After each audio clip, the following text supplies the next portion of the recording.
Mike Tirico and Greg Olson with you. The second-year man, Cam Little, has the honors. Off we go from South Florida. And he's stopped at 25. The drive will begin there. The Miami offense set to go, led by 27-year-old Tua Tagovailoa. Very hard to believe, 6th season as the Dolphins quarterback. I don't know about you, Mike, but my biggest takeaway from our meeting with him was just how important it is that they get off to a fast start. He made it very clear. They wanted to put their opponent on their heels right from the jump. So I think early in this game, they're going to come out swinging right from the opening whistle. Here's Tua to open with a throw. And he can hang on through the contact. Incomplete. Good job defensively to meet him just as the ball was arriving. It'll bring up second down. All things considered, it's actually a pretty good pass. I mean, he puts the ball in a place where only his guy can catch it.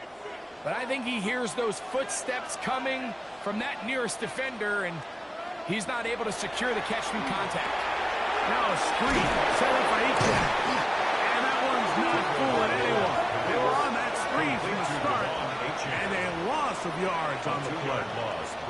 To play corner in this league, Mike, you have to have great reactions and instincts. In this case, he trusts those instincts from the jump, and he's able to send the offense going backwards as a result. Throwing on third down, Tagovailoa. This one pulled in by Westbrook-Akine. And he'll be stopped short of a first down, and that will necessitate a call to the punt team. It's 4th down.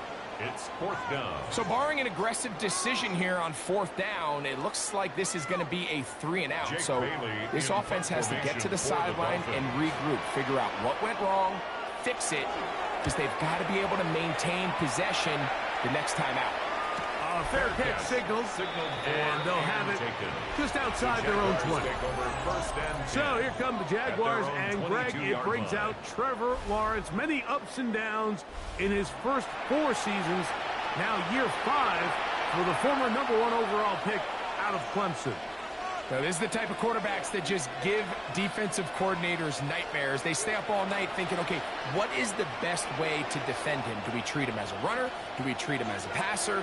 And I think that's really where the most stress comes in, Mike, is you want to make sure you don't let him kill you with his legs downfield as a runner, but it's also his ability to extend plays as a passer that really creates a lot of stress on your back-end coverage, and that's where those big plays can come. So it's a big challenge. They know it, and we'll find out early on what the plan is. Well, really nice start here to the drive. Early down success. Every offensive coordinator is trying to find ways. How do we pick up first downs without having to get to third down? We see it here. Big explosive run. Now the rest of the drive unfolds. He'll be taken down rather swiftly after a gain of just 3. A gain of 4. It's now 2nd and 6 at the 39-yard line. Ball on the 39. Here's 2nd down and 6.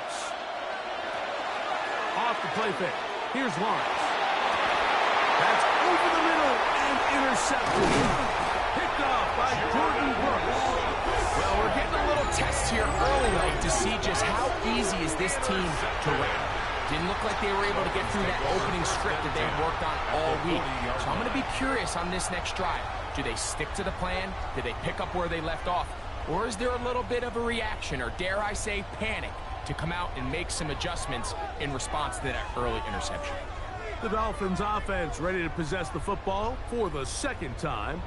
They'll start with a short field, looking for the first points of this contest. And they'll begin 1st and 10.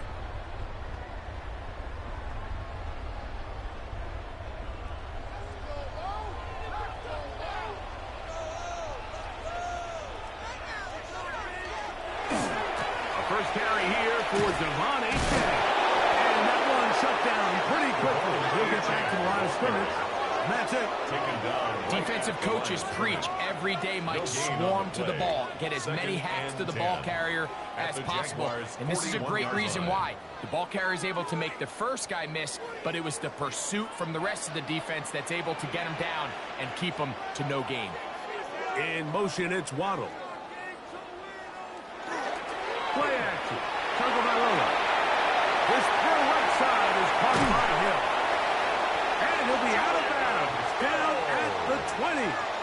It's a gain of They 21 get yards. 21 on that one. That's Good for a Dolphins first down. I always think you can tell pretty quickly how comfortable a quarterback is in their offense, Mike, by how fast they work through their progression and get the ball to their check down underneath. And in this case, with the depth of the defense, a lot of space in the short game, get them the ball, pick up the first down. He is met and dropped. A couple of yards behind the line of scrimmage, too.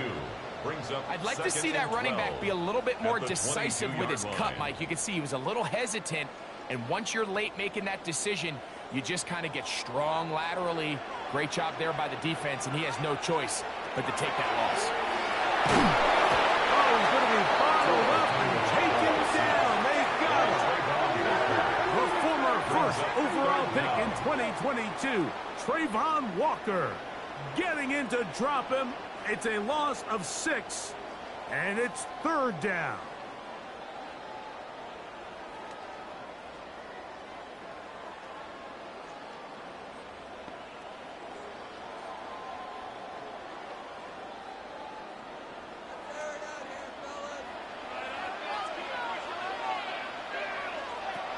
Out of the gun, Tagovailoa.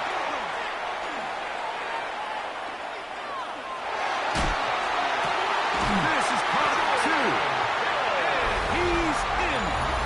Julian Hill. Down Miami. We think back to their first possession of this game, Mike. It resulted in a punt. Not exactly the fast start the coaches told us was so important as this game unfolds.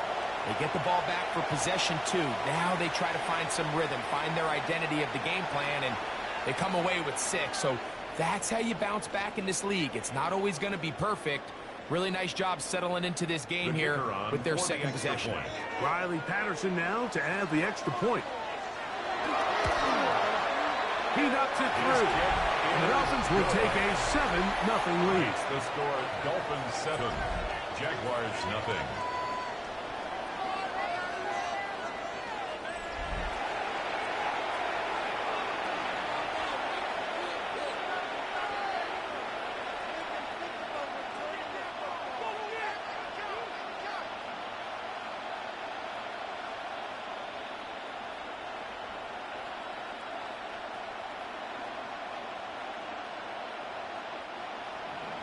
The kickoff team is out on the field, and we're back to it as the kick's away.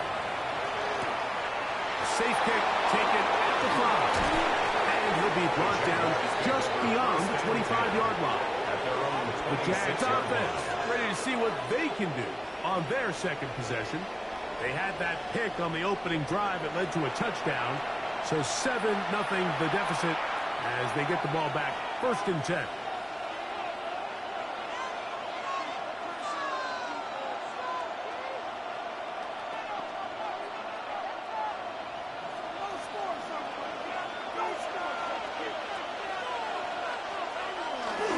They'll give it to Etienne to start this drive. And this will be a Jaguars first down as the tackle's made at about the 38-yard line. The ability to be effective on first down, Mike, it just makes everything else easier. In the event you do have to face a third down the road, they're usually a lot more manageable situations, a lot easier to convert. Run the toss here to Etienne. And he's going to be taken down. Not so easy this time. They drop him back behind the line. It's 2nd down. So much of what makes a toss play so good is it allows you to get the ball on the perimeter of the defense really quickly, and it doesn't stress all of your backside blocking. But on the downside, it does get your running back running east and west. They're running sideways for the first couple steps, and with a defense that can run to the ball, we're able to get you down for a loss. They got there in a hurry, didn't they, Mike? I mean, luckily for him, he saw that free rusher coming, and at the very least was able to get that ball out to prevent the sack. It is 3rd and long.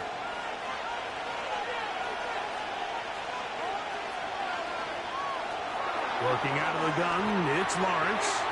That one too far out in front. It is incomplete. Brian Thomas, the intended receiver. And that's going to lead to a 4th down.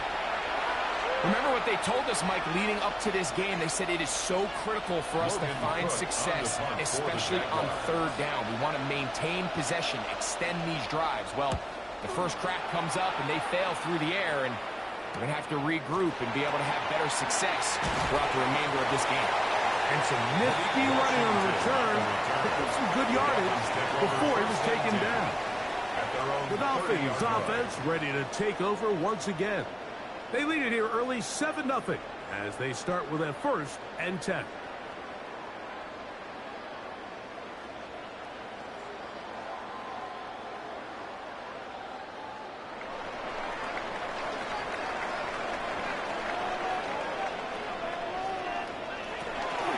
On the ground to start the drive, it's Inchin. They converge on him quickly. They'll only get a couple. Foye Aluakim with the play. A gain of 2 brings up 2nd and 8.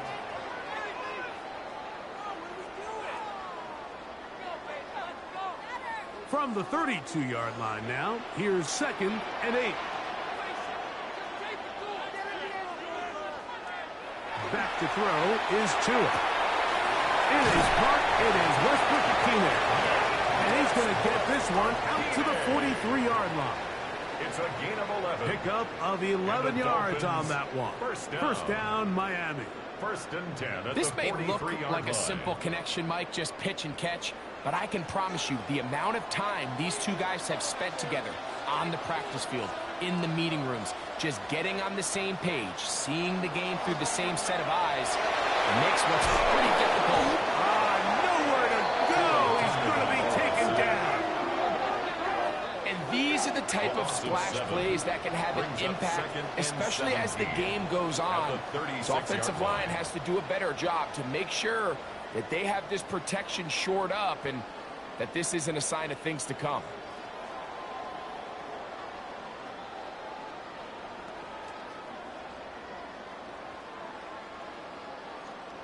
Work to do now as they come up on 2nd and long. From the gun, here's Tua. It's complete. It's Waddle. He'll be taken down after a gain of 9. And 3rd down.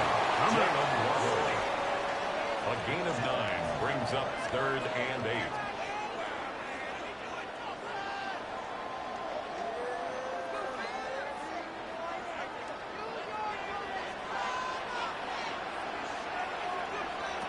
A shotgun snap for Tua.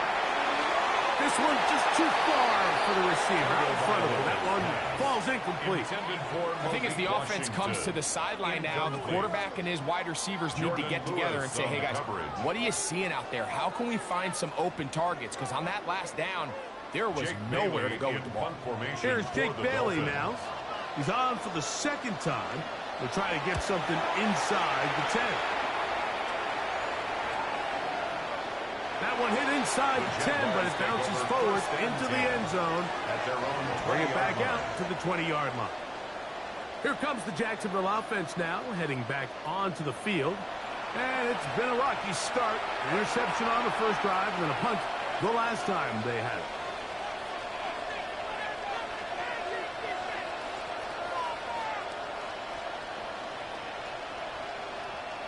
The drive begins at the 20. Here's 1st and 10. In motion is Myers. They fake the jet sweep and will hand it up the middle. And he'll get forward for about a yard. Micah Fitzpatrick up to make the stop. He does a nice job coming from his safety position, filling his run gap assignment, and keeps this to a modest gain at best. From the 22 now, here's 2nd and 8.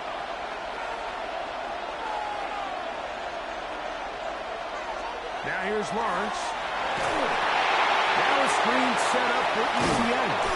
And he's got this up close to the 35-yard line. That screen goes for 12. And that's a 1st down. Really nice job there, Mike. I mean, he sees the blitz coming and just gets the ball out of his hands. Understand where your outlets are. It results in an easy pitch and catch and move the chains. On 1st and 10, Lawrence. He finds his tight end. That's Britton Strain.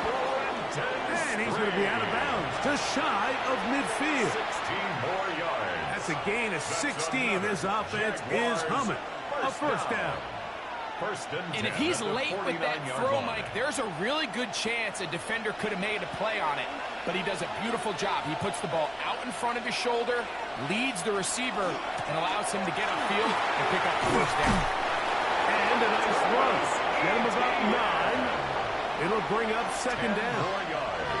Really nice explosive play there on the ground. And tell you what, for these fans sitting in the stadium, they're not used to seeing their home team pushed around. So continue to be physical at the line of scrimmage. Mix in the runs with the pass. And if they can continue to generate these big explosive runs, I don't think they need to go away from it. Down to the 10. And he'll take this one in. Brian Thomas. Touchdown, Jacksonville. What a job to finish the play with a touchdown. The catch and carry, and the carry part, Greg, that was the most impressive there. Well, you said it, Mike. The catch was nice, but it's what can you do after the catch that really separates guys in this league. And in this case, he did plenty because it ended up in a touchdown.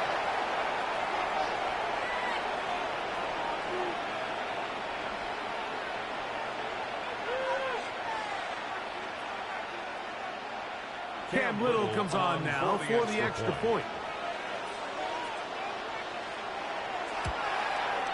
He gets it to go. And the Jaguars will tie things up at 7-7 here in the opening quarter.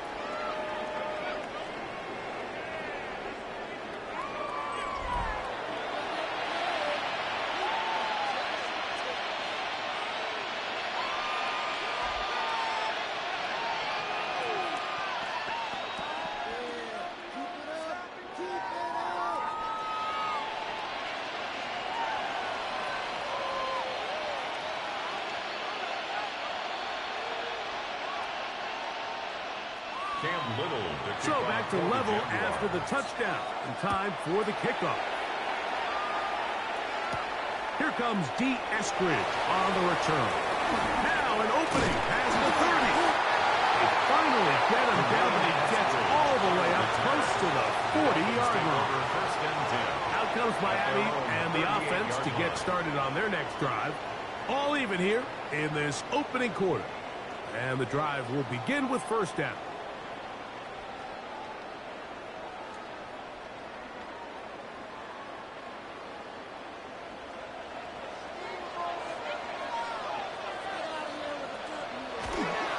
Start on the ground. It's Achane. And he'll manage to get this ahead for a pickup of 5. Taken down at the 43-yard line. It's a gain of 5. Brings up second and 5.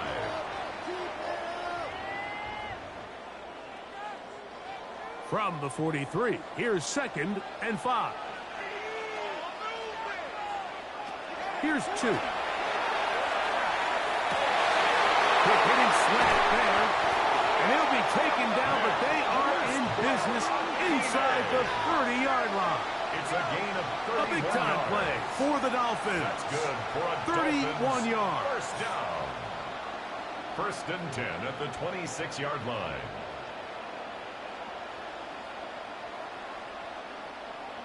Those are the explosive pass plays that this team is going to continue to mine all day. And you can see pre-snap, the quarterback loved his matchup. He allowed his receiver to work downfield. Perfect throw. And he sets them up to try to see if they can finish this drive off with some points. And the strength on display leveling through tacklers for a gain of 8 yards. It's a gain of 9. Brings up I think every running back's dream is that he's going to run through a wide open hole and have breakaway touchdowns, but that's not necessarily the case very often in the NFL. So the backs that are the best are the ones that can get more yardage than maybe what's blocked for. And I think this is a nice physical game here that they can continue to build off of as the game unfolds. And the Dolphins are going to have first and goal, trying to finish off this drive with a touchdown. First down. A gain of 11, and it's first and goal. From 6 yards out, it's first and goal. Here's to get back to the line. Now it's second and goal. It's a loss A of loss one. was definitely Brings not up something they had second and accounted goal or budgeted at for the in this 7-yard spot. And line. now, I think it really limits. What do you feel comfortable dialing up here on second and goal? Now from the 7, it's second and goal. Tua. This one caught at the 4. And the defense trying to tighten down here. They're going to hold him to a gain of 3. And that's going to set up 3rd and goal.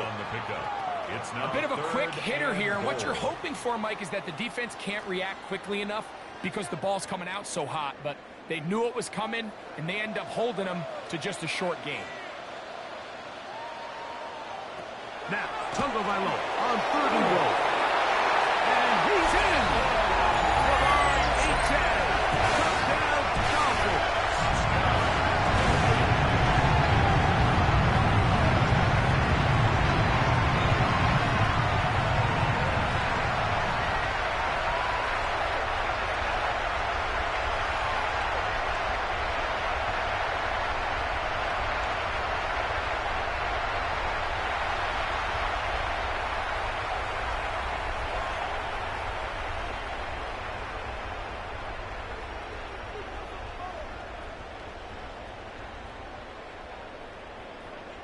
On comes Patterson for the PAT. The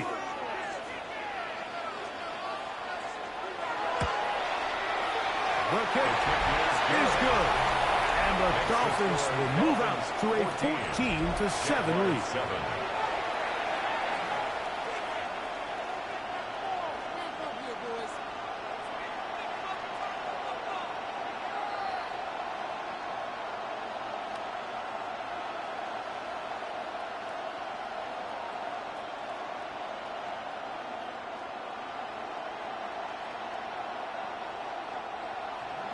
Both teams ready to go once more as the kick's away. This taken in at the 8-yard line. He'll work his way across the 25-yard line. The Jaguars take over. The Jaguars offense getting those helmets back on, ready to head out for their next possession. They'll start it here with a 1st and 10.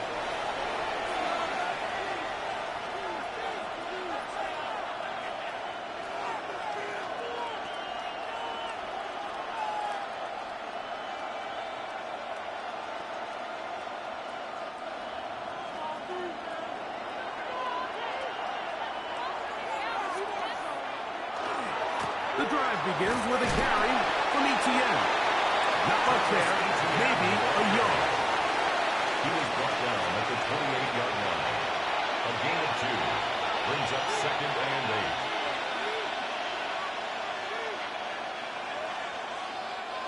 8. 2nd down, 8 to go from the 28. From the shotgun, it's Lawrence. To the left side, it is caught by Myers. And he's going to be brought down up past the 45. 17 yards. 17 yards on that connection. First down, Jacksonville. It's a gain of 17 yards. First down, Jaguars. There's a reason certain guys, Mike, just always seem to be open. It's really because route running is more art than it is science. How do you manipulate the defense to find open spots or win versus man to create separation and earn the trust of your quarterback? And wow, tough to bring down that time. Surging forward for a pickup of 6. 2nd down. A 6-yard pickup brings up 2nd and 4.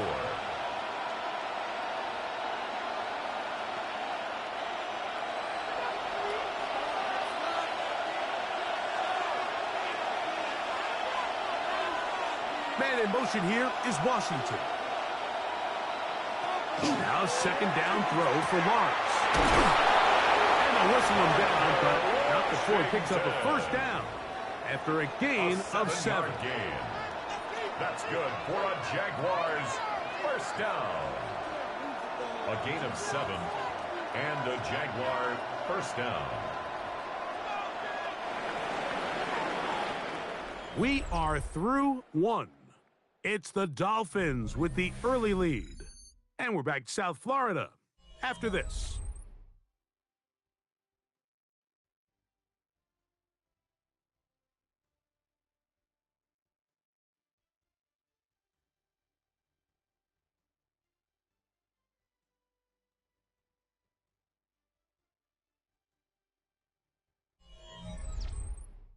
The Jaguars with the ball as quarter number 2 begins, as they've got it with 1st and 10.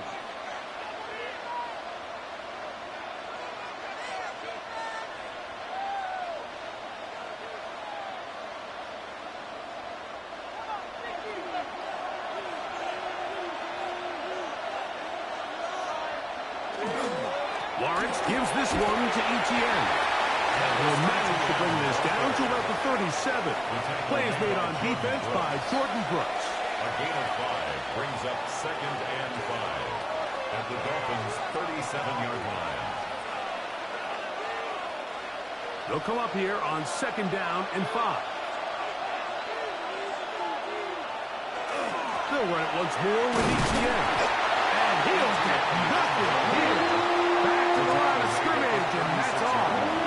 A gain of a yard on the play brings up 3rd and 4.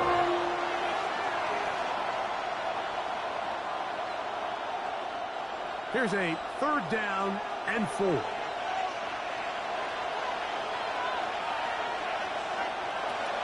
Lawrence.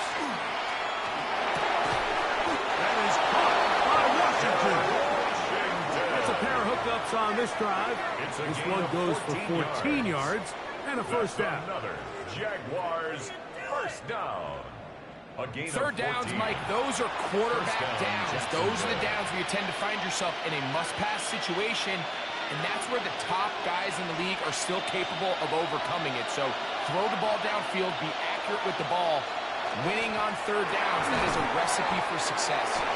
And they'll get about half of what they needed. It's a pickup of 5 and sets up 2nd and 5. It's a pickup of 6.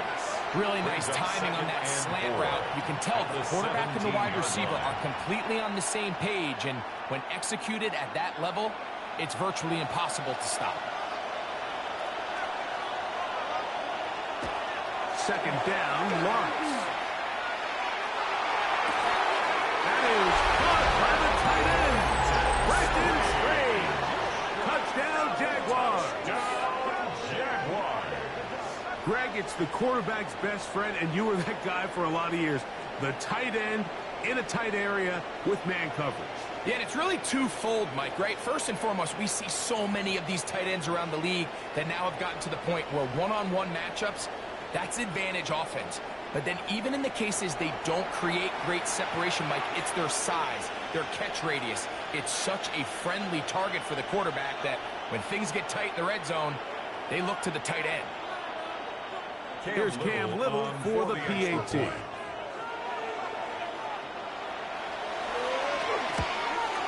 The kick is good, but there are penalty flags down. They might have made contact with the kicker too late.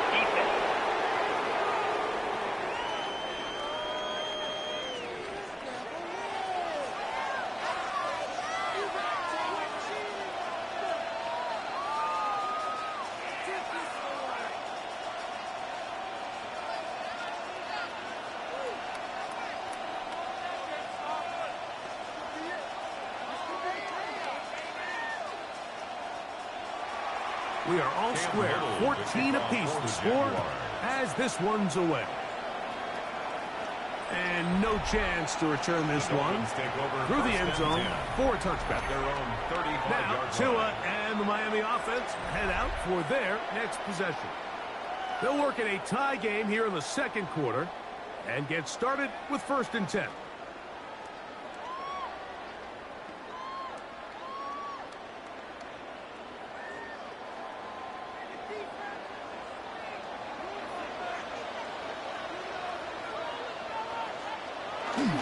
Look to hit him with a jet sweep here to begin this drive. And they get this one across midfield to the 47-yard line. It's 18 yards. It's a great way to start the drive. It's a 1st down. First down. So the challenge of these jet sweeps, Mike, is they happen so fast. Nowadays in these offenses, there's so much pre-snap motion that you don't know if the receiver's just going in regular motion or are they timing it up with the snap to give him the jet sweep. So when you don't get an early read, you see the leverage and the contain of the defense break down. And these receivers, the way they can run, they get out into space, they're a handful to track down.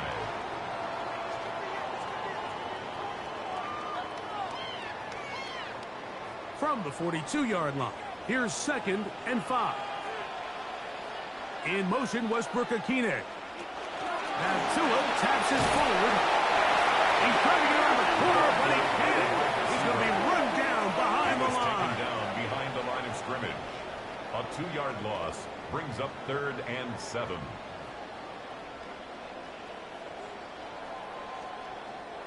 Third and 7.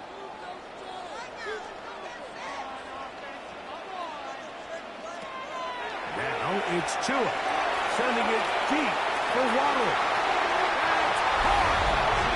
He will score! Jalen Waddle, touchdown Miami. And the show continues. What a first half he's had, Greg. A 3rd touchdown pass with that.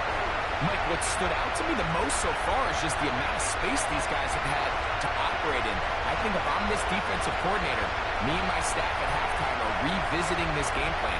They obviously felt good about it coming in, but I don't think there's anything to feel good about thus far.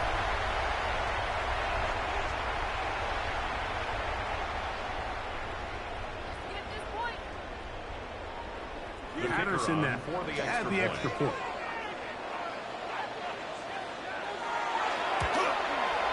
He's got it. The Dolphins have broken the deadlock as they move out to a 21-14 lead. Jaguars 14.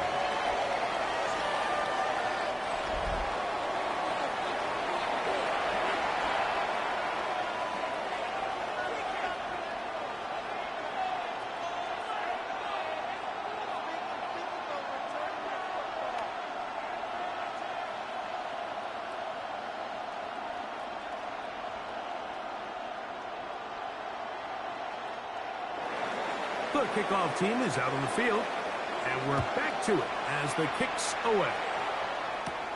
This one taken at the 7. He'll get this up to the 28-yard line. Nice place for the drive to start. Travis Etienne and the Jaguar offense ready to get back to work. They're searching here for the tie score, down 21-14, and they'll begin 1st and 10.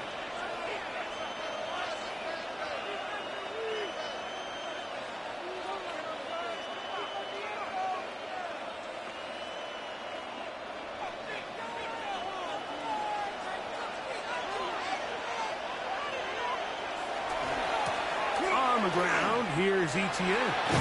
He'll move this one ahead to the 31-yard line. Play is made on defense by Jordan Brooks. Nice job by the running back making the first guy miss, but it's the pursuit by the entire defense. Even though he doesn't get him down on his first try, the rest of his guys are all rallying to the ball, and they bring him down for a short gain.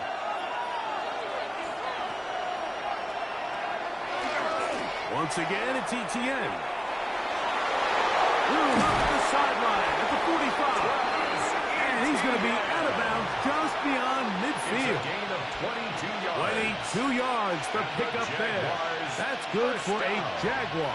First down. A gain of 22 yards. It's definitely nice to have one of those bruising, punishing backs to kind of help wear down the defense. And I'll tell you what, you can give me a flat-out electric runner like this guy any day of the week. He can turn on those jets, get in that high gear, and he is gone. Brenton Strange was his intended target. And it'll be 2nd down. Leads to 2nd and 10. We've already seen these two guys connect for a touchdown in this game, and had they been on the same page there, I think they would have been able to add to that total. Unfortunately for them, just a little bit off, and it falls incomplete. Lawrence now on 2nd down. They'll look to set up the screen here. And he'll be taken down, but they are in business inside the 30-yard line. It's a gain of 21 yards. A gain there of 21. That's good for First down, Jacksonville. First down. 1st and 10 at the 26-yard line. The job of the offensive lineman is the key piece to a successful screenplay. They have to balance this fine line between stopping the defensive lineman from getting to the quarterback too quick, but also let that defensive lineman think he's got a free rush at the quarterback. That's the balance and the timing that made this play so successful, and they're able to pick up the first down. Outside, complete to Thomas. And this takes Takes him into the red zone. He's brought down inside the 20-yard line. Give him 10 more on that one. Just enough for another first down. At the 16-yard line. Defense does a nice job here initially using zone coverage to take away the middle of the field. That's the most valuable real estate in football. Quarterback gets off his first read, sees some openings to the sideline, and him and his receiver are able to connect. At this point, we're going to need two hands to count for how many yards he's averaged in this one, Mike. But unfortunately, it just hasn't been enough to overcome the deficit here at this stage of the game. We'll come to the line now on 2nd and 2.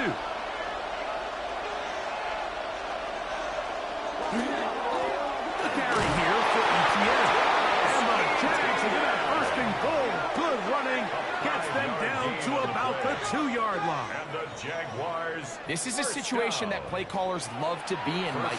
They have all their options on the table. 2nd and short, play action pass. You can run. In this case, they choose to keep it on the ground, play it safe, pick up the first down. And that is caught in the end zone. He's in. Ryan Thomas. Touchdown, Jacksonville. That's his 2nd touchdown so far here in the first half. And that is number 2. Greg, he is off to some kind of start in this one. 2 quarters and 2 receiving touchdowns. Mike, this is one of those situations where as a defensive coordinator, you've got to give your group an answer. Because right now, they don't have one for this guy. Little on now for the extra point.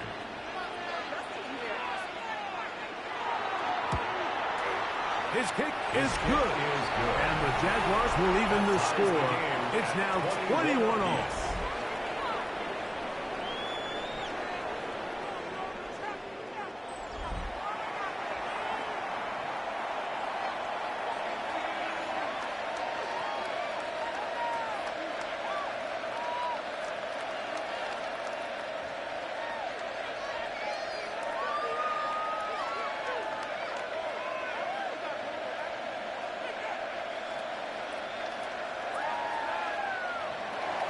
So back to level after the touchdown.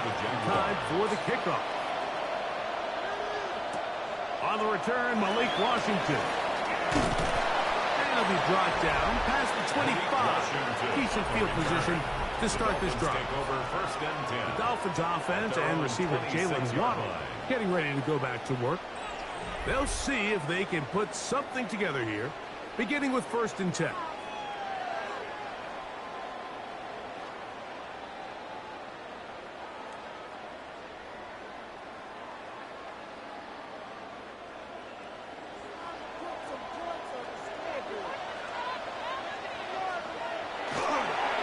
Tua, give it to H.N. And the club's there. He's back to the original line. No gain on that one. At the 27-yard line. 1-yard gain. Brings up 2nd and 9.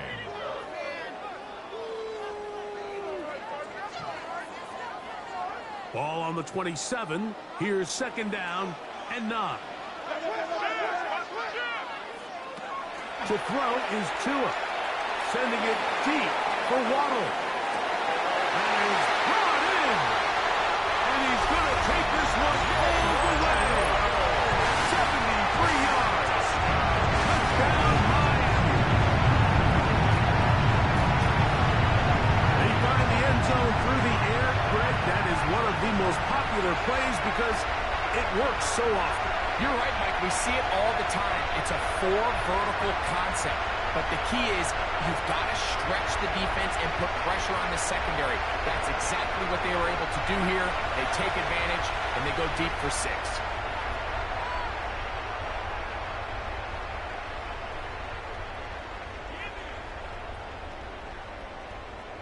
On comes Patterson for the PAT.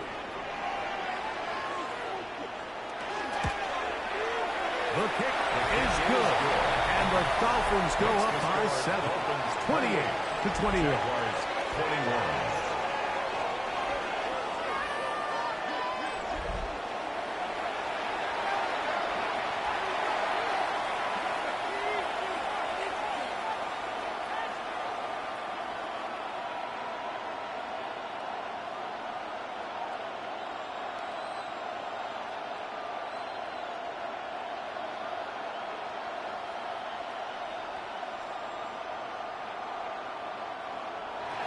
Both teams ready to go once more as the kick's away. Now return coming from the 7. And he's brought down right at the 25-yard line. Travis Etienne and the Jaguar offense ready to get back to work. And as a play caller, when you've got a guy who's running like this, you lean on him. And your offensive line has had big opening after big opening and big numbers in this first half.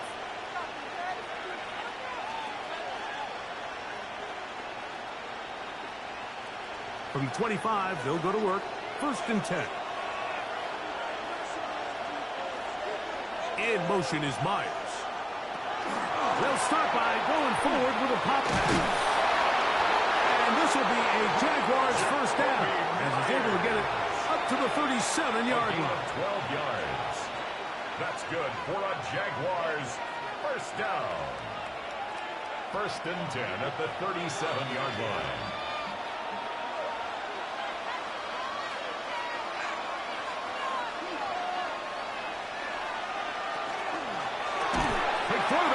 Going to wind up incomplete. Well, the receiver didn't have much time to get himself open. So the incompletion brings up 2nd down. Sometimes it's those footsteps. I don't care how long you've been playing or at what level you've been playing at. When that defender's bearing down, you really get a good idea of what guys are willing to go through contact to secure a catch. And in this case, what guys are unwilling. That's brought in by Myers. And he's down inside the 40-yard line. It's a gain of That's good for 27 and a first down. This is clinic tape for any young wide receiver out there watching this guy run routes. He has the defender thinking everything is a go ball. Attack him vertically, and then when you get to your route depth, you stick that foot in the ground, you break in, balls on time, results in a nice first down pick. And he finds some space, tackled after a gain of 7 on first down. He was brought down at the 28-yard line. It's a gain of 8. Brings up 2nd and 2. Ball on the 28-yard line. Here's 2nd down and 2. Off the play fake. Here's Lawrence. That is brought in at the 10. And he's into the end zone. What a response. Brenton Strange. Touchdown, Jaguars. That is 2nd touchdown of the afternoon. He has done it again. That is 4 touchdown passes in his first half. Greg, he might skip halftime with the way he's performing right now. Yeah, Mike, this passing attack is just really unstoppable. I mean, it is just remarkable the success he's been able to have. We're not even at halftime yet. He finds himself on record pace. I can't wait to see what he does the rest of this game.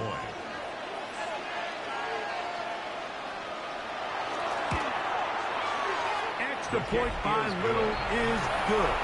And the Jaguars have come back to level things. It's 28 all.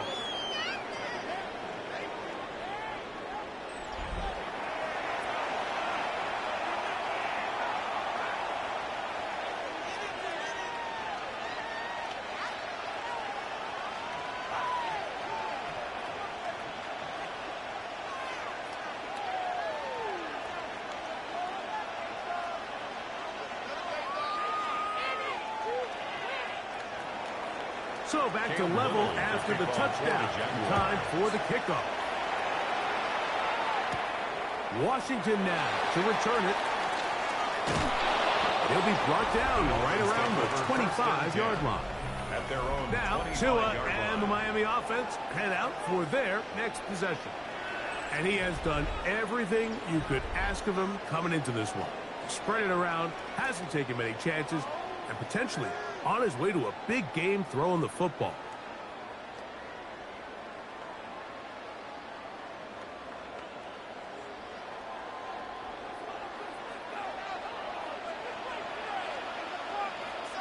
Man in motion here is Washington. A run out of the gun with H.A. They'll take this to about the 28. Devin Lloyd, the linebacker, there to stop. 28-yard line. A 3-yard pickup. Brings up 2nd and 7.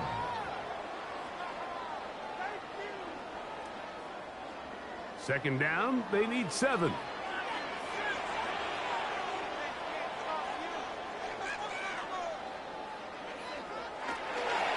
fake the handle. Now, Tua. Over the middle, it's taken in by Waddle. And he's going to be brought down up past the 45. 18. A big half continues. Already 2 touchdowns on the score sheet. And here, this grab gets him a first down. The thing that jumps out to me the most, Mike, is just how often the quarterback is able to throw the ball to his first read in the progression. So hats off to the play calling. Him and the quarterback seeing the game through the exact same set of eyes. And there is a lot of room to operate. He plunges forward for a couple of yards. It is Jordan Lewis who brought him down. 2 yards on the pickup. It's 2nd and 8. From the 48-yard line, here's 2nd and 8. In motion, Westbrook-Akine. A play fake. Now, Tua to throw. Pressure gets there, and down he goes. If there's any silver lining for this drive, Mike, it's the fact that at least this sack occurred on an early down. So I guess technically they have a chance to claw themselves out of this hole, but that's the 3rd sack of the game. And this defense doesn't show any signs of slowing down.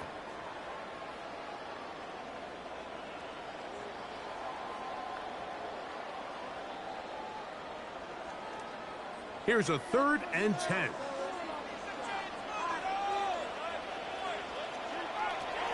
Out of the gun, Tagovailoa. This defense hitting their ears back, coming to get him again. That is Josh Hines-Allen from his defensive end spot to record the sack. These pass rushers, they love these situations where they can just pin their ears back and go after the quarterback. They knew they had a chance to put an end to this drive, and they didn't let it go to waste.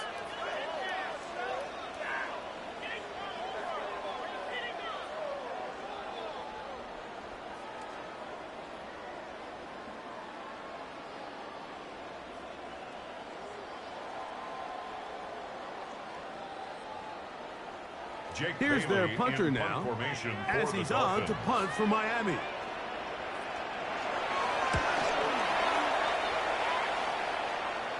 Fair catch. Taken, and they're going to start right at their own 20-yard line. Travis Etienne and the Jaguar offense ready to get back to work. They try to establish some tempo as they start this one with 1st and 10.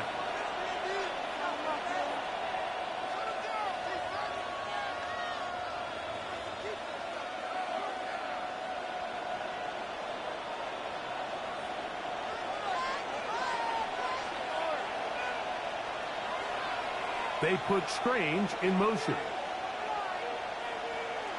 Lawrence now to throw on 1st down. There's a short one. He's got Strange. He'll be taken down rather swiftly after a gain of just 3. All right, so anytime you're facing the blitz, the best thing you can do as an offense is just get the ball out of your hand. Get into the hands of receiver, run after catch. In this case, nice job by the defense, rallying to the ball. Modest game. They go play action for Lawrence.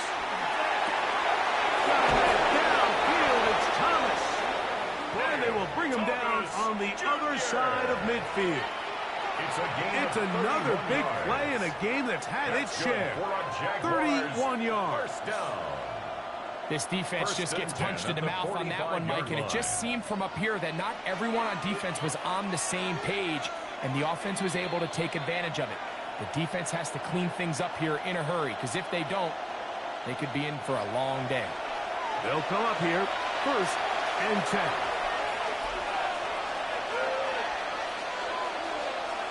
Now Lawrence on the bootleg. He's got Myers on the completion. Lawrence's pass complete to Jacoby Myers. A gain of a yard brings up 2nd and 9 at the 44-yard line. It is 2nd and 9. Working out of the gun, it's Lawrence. That's complete to ETN. And they'll take this down inside the 35. 13 yards. Pick up there of 13.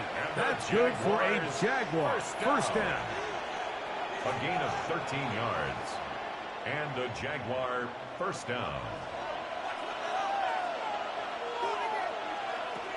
Lawrence now. Caught over the middle by Thomas. And this takes him into the red zone. He's brought down inside the 20-yard line. That gets him to 100 yards exactly after that reception and gets his team a first down. That last completion's going to go a long way towards at least finishing this 2-minute drive, Mike, with some points. You're already in field goal range, so now the idea is continue to work the clock down, take a couple shots at the end zone. You will get points, ideally a touchdown, but either way, you have the ball last before the end of the second quarter. The Jags will use the first of their timeouts here and stop it here with just under 40 seconds until halftime.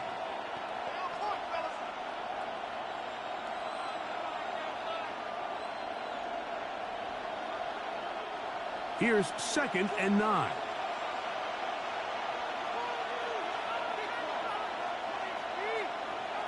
Back to throw. Lawrence. This one caught outside. That's screen. And this drive's going to continue. He's taken down. They are set up with first and goal. Man, they're just running this 2-minute drill to complete perfection. It's such a point of emphasis of every offense, Mike. These end-of-half scenarios to come away stealing points make a big impact on the outcome of the game, and they're knocking on the door here, 1st and goal. At the very least, got to come away with some points. From the shotgun, it's Lawrence. That one to the end zone, but incomplete. Jacoby Myers was the intended target. And it'll bring up 2nd and goal. There isn't much room for error when operating inside the red zone. The field is really condensed. Those throwing windows become a lot tighter and forces your quarterback to make some really highly contested throws. And as we just saw, those aren't always going to go your way. And he gets to the outside and takes it in. Travis Etienne. Touchdown, Jacksonville. So the numbers starting to pile up here early. We haven't reached halftime, and he's already thrown 4 touchdown passes.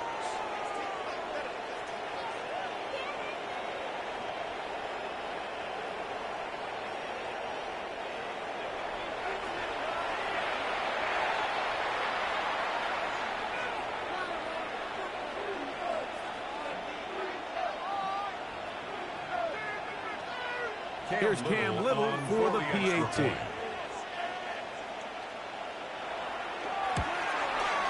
He's got it, and the Jaguars will go up by 7. Jaguars 35, Dolphins 28.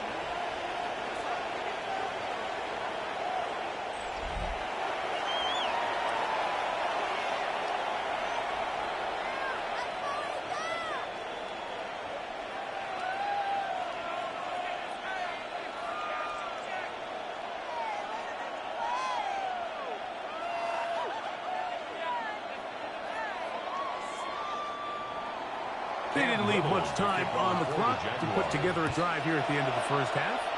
And the kickoff's coming their way. Washington now to return it.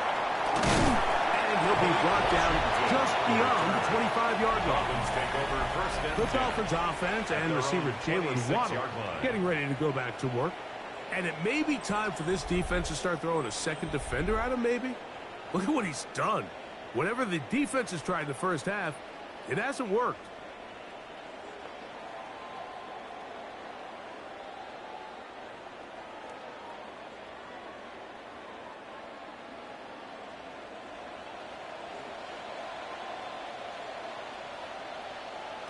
Two and out on first down. That's made there by Waddle. And he'll get about 8 on that one. Most of it coming after the catch. It's 2nd down. A gain of 9. Now the Dolphins going to use the first of their timeouts as they'll stop it with 17 seconds to go in half number 1.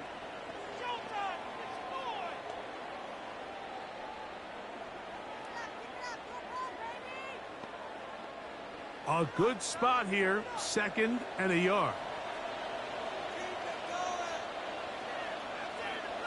From the gun, here's Tua. That one into the hands of Hill.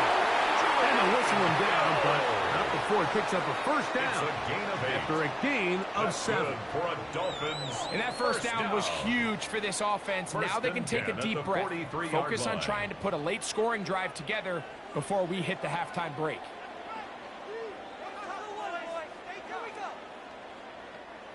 So they come to the line for 1st down and 10. A shotgun snap for Tua. And he's going to go down yet again. He has been under fire all game long. And now here's a timeout. They're going to take it with 8 seconds remaining until the break. At the 40-yard line.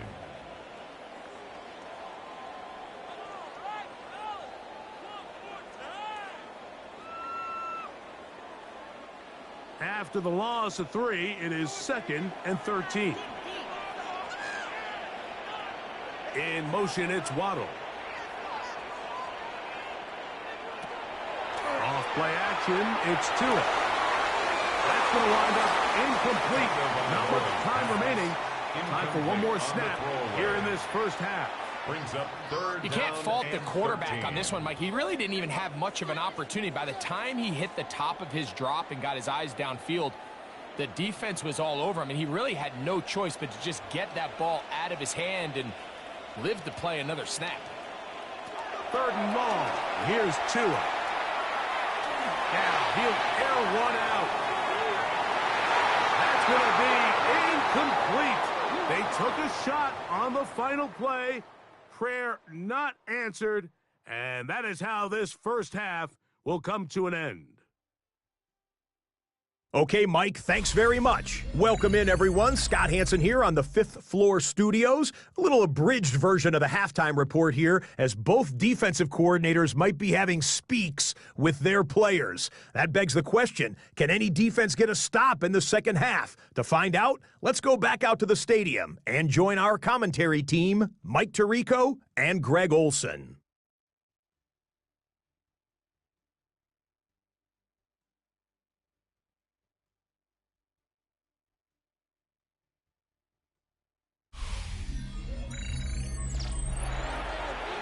Scott, thanks. No rest at the break for a couple of, I'm so weary, defensive coordinators trying to figure out how to stop these offenses here in the second half.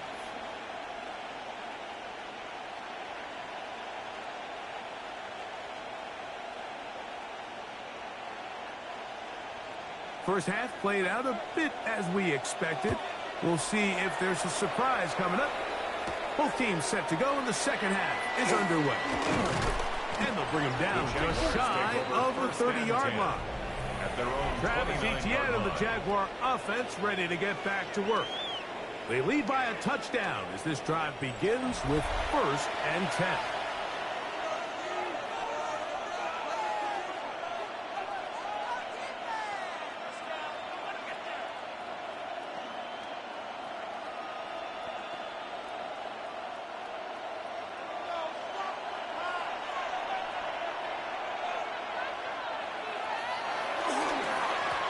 This run straight ahead for Etienne.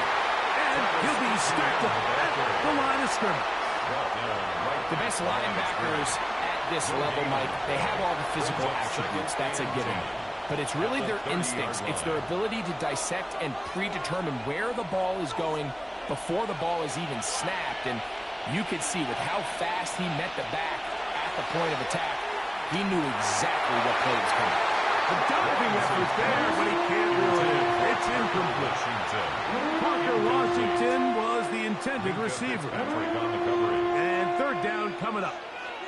It's one of those balls where the quarterback wishes there was a string. The second it came out of his hand, he wished he could just pull it back, because from the moment it left his hand, that looked like a sure interception. And the only reason it wasn't because the defender just flat out. He's going to pick up the 1st down and more. And they're going to have this all the way down inside the 30-yard line. It's another big play in a game that's had its share. A pickup of 44 yards. First and 10 at the 26-yard line.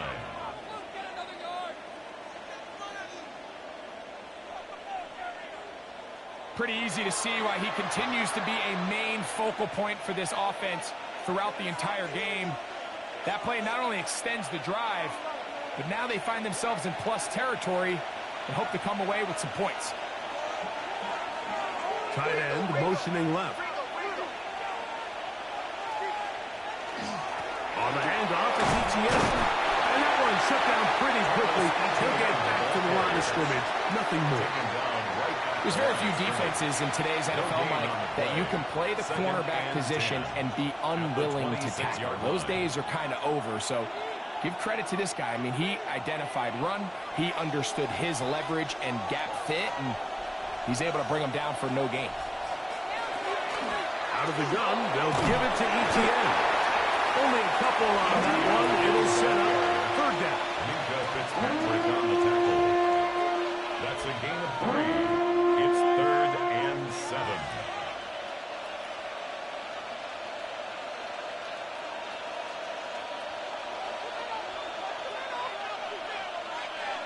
Man in motion here is Washington. Lawrence from the gun here on third down. He's got it at the 7. To the goal line and in. Jacoby Myers. Touchdown, Jaguars. So add another touchdown and touchdown pass for that matter. He has thrown 6 already in this one. Amazing stuff.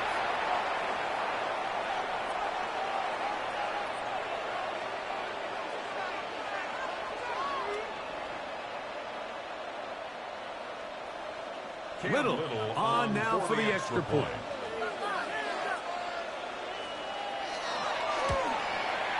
It's up and good. And the Jaguars will extend this third quarter lead. Dolphins 28.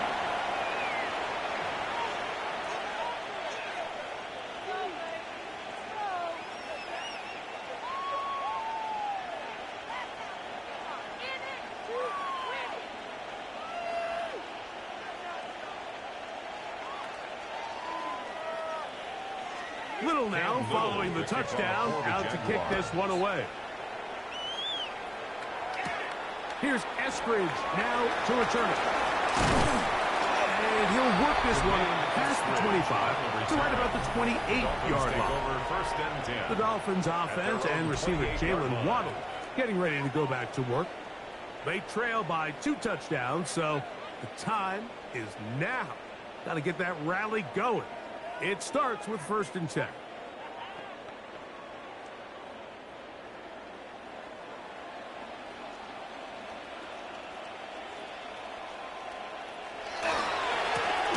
the handoff, this is H.A. A modest gain, maybe 2 yards. It's 2nd down.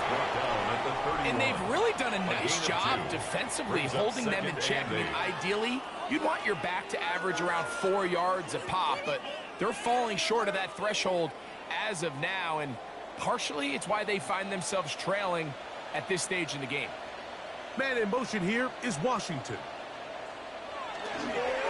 Once again, it's H.A. They'll mark them down up at the 44-yard line. Call it a gain of 13. Good for a Dolphins first down. Finding yourself down here multiple scores in the second half, the defense is going to give you some friendly run looks. So don't be afraid to mix it in there. But if you're going to find yourself coming back from this deficit, you're going to have to do it primarily through the air with just a little bit of mix of the run. They're going to work this down inside the 45. Give them 15 more on that one. They are on the move. It's a first down. That's another Dolphins first down. Whatever they've talked about in the locker room at the halftime break seems to have worked. They've come out with a new established energy. You could see it when they took the field. Now this offense seems to be building on it because with that chunk play, just a little bit of rhythm that they can build off of. They got a long way to go to get back into this game, but so far off to a good start. And he'll get forward for a couple. It's second Brought down. down at the 39-yard line. 2 yards on the pickup. It's 2nd and 8.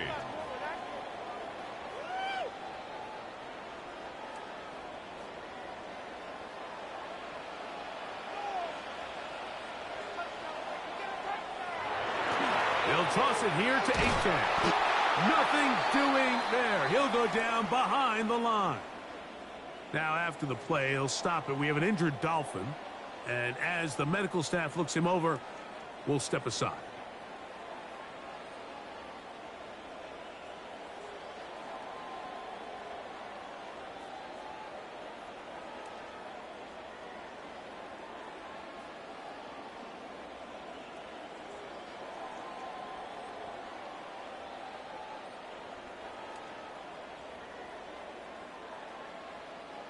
Third and long.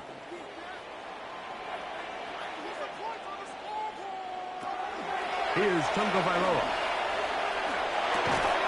That is incomplete. Great work to get in there. Makes things difficult defensively. It sets up 4th down. Sets up 4th down. And on 3rd down, what they're trying to do, Mike, is just get the ball out of his hands quickly and into the hands of one of his playmakers, but he just doesn't focus through the catch. Lapse of concentration, ends up in a drop, and falls incomplete. Trying for the old school coffin corner. That's pretty close out of bounds. We're going to mark it at the 5-yard line. Well done. But Jaguars offense and Jacoby Myers set for their next drive. And they're going to hear it from this crowd. They're backed up deep as they start 1st and 10.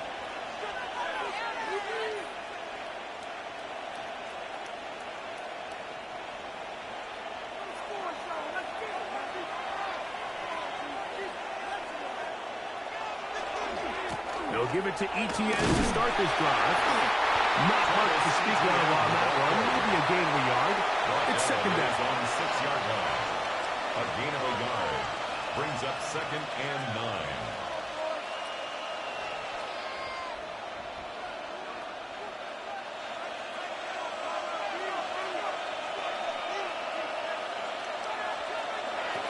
Here's Lawrence to throw.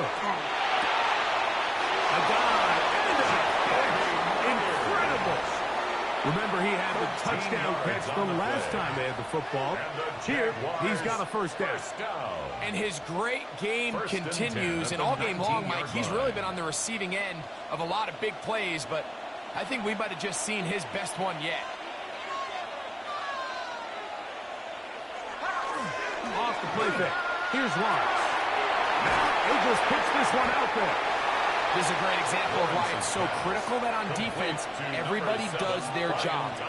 You got a free hit blitzer coming right at the quarterback, but because they don't contain him in the pocket, they allow him to escape, and it doesn't allow that blitz to get home. From the 25, here's 2nd and 4. To throw is Lawrence. That one too far out in front to be brought in. It's incomplete. Trying to get it to Travis Etienne that time. And it's going to bring up a 3rd down. A rare miss for a quarterback that we've seen really come out on fire throughout this entire contest. I mean, his completion percentage, Mike, is well above league average, and frankly, it's really the biggest reason why they find themselves out front. Well, left side, taken in by Thomas. He gets free. He's inside the 30. And what an effort after the catch. He goes all the way. 75 yards. Touchdown, Jacksonville. That is his 3rd touchdown of the afternoon. So that will tie the NFL record that has stood for more than 70 years. 7 touchdown passes in one game. First done by Sid Luckman with the Bears in 1943. And then Adrian Burke of the Eagles in 1954. We've waited a long time. Now they have company. Here's Cam Little for the PAT.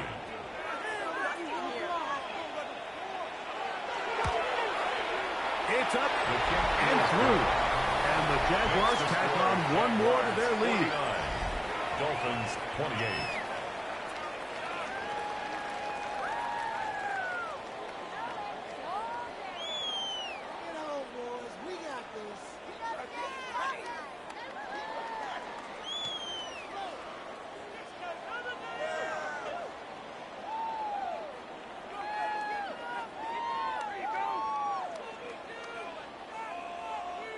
Little now following the touchdown, out to kick this one away.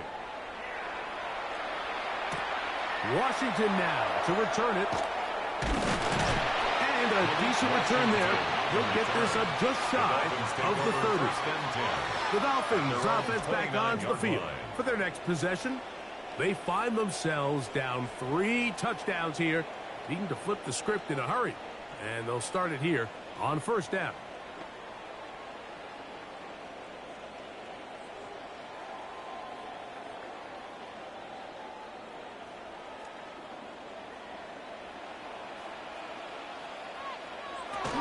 On the ground to start the drive, it's Achane. And he'll work forward for about 3. It's second down.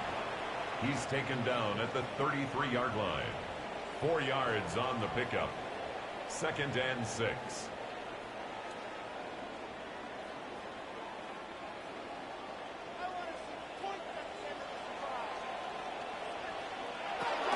They'll stay on the ground if they can.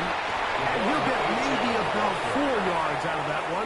Lane closed quickly. And here comes third down. And while that run wasn't anything really to write home about, what it allows them to do, Mike, is keep everything in the playbook at their disposal. Third and short, now it's up to these coaches to dial up their best short yardage play and extend this drive. He's going to take a shot down the field. That is incomplete. Well read that time defensively, making it difficult downfield. And that's going to bring up a fourth down. Missed opportunities like these are a big reason why they find themselves down double digits here in the third quarter, Mike. Points on this possession could have gone a long way towards making this game competitive, but instead, poor execution, especially in the passing game, and it's another wasted drive. On the return, here's Washington. And he'll get forward a few yards on the return. And that's where the offense will take over. There's Trevor Lawrence as he and the Jaguars get set for their next drive. And he's had it going in the first half. Really had his way with the secondary. They have been powerless to stop him. Now they're trying to keep it going.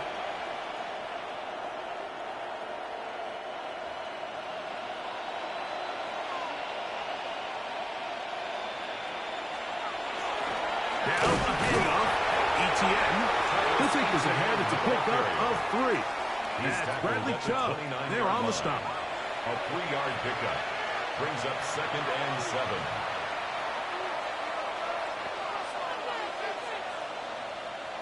From the 29, here's second and 7. Man in motion here is Washington. Play action now. It's Lawrence. He'll let this one go. Deep for Thomas. I'll tell you what, Mike, with this guy's speed, he's not an easy target to overthrow. So that's one of those where they're telling this quarterback, throw it with everything you got. Just lay it out there. And more times than not, he's going to run under it. But in this case, just a little bit too much on it. He winds up overshooting his man. Now here's Lawrence. And this ball incomplete on third down. I just don't like the look of this passing game, Mike. It just seems a bit erratic. On top of the 2 straight incompletions, they've already turned the ball over through the air. And truthfully, with how dangerous some of these throws have been, they're lucky it hasn't been even more. Punting unit comes on. Jaguars will kick it away. As he'll punt it away for the second time. Now fair catch called, and he's going to take it out beyond the 25-yard line. Out comes Miami and the offense to get started on their next drive. They are in need of points in a big way as they set out on 1st and 10.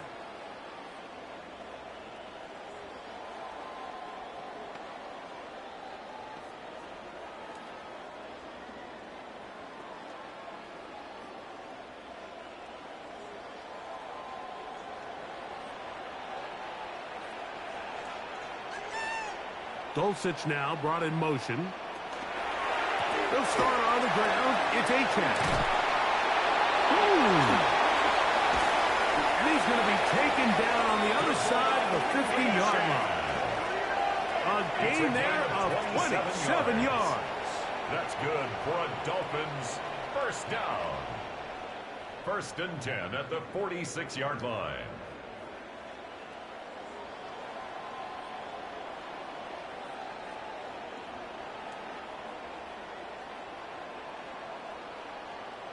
Well, that's how you get a drive started. A big play here in the run game, and you have to imagine this is something we're going to continue to see. Success early in the drive typically results in success later in the drive. The pass on 1st down. Emmanuel Ogbah brought him down. A gain of 4. It's now 2nd and 6 at the 42-yard line. It is 2nd and 6.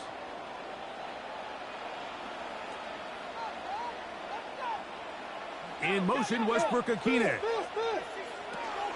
run here with Achan. He'll manage only a couple. This time it's the veteran Eric Armstead on the tackle. 49-yard line. That's a gain of 3. Brings up 3rd and 3.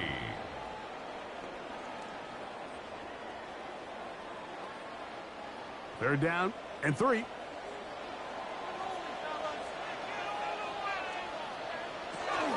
He'll try and run it here. It's Ingram. And he's going to have the first down, but we do have a flag on the field, and they are already walking backwards. So instead of 3rd and short, it's now 3rd and 6. Out of the gun, Tagovailoa. And that is incomplete contact. It's going to be 4th down. It's just so hard to be a good offense in the NFL, Mike, when you are not good on 3rd down. Your inability to extend drives, it either puts a lot of pressure on your coaches to be aggressive on 4th down or simply punt or take a field goal. You have to maintain possession and give you more cracks to score touchdowns. So that one's going to land out of bounds, and the official's going to mark it right at the 20-yard line. Brian Thomas now, and the Jaguars offense getting set for their next possession. And you see the numbers for him into this 3rd quarter. They just pop off the screen. He has been open and electric throughout.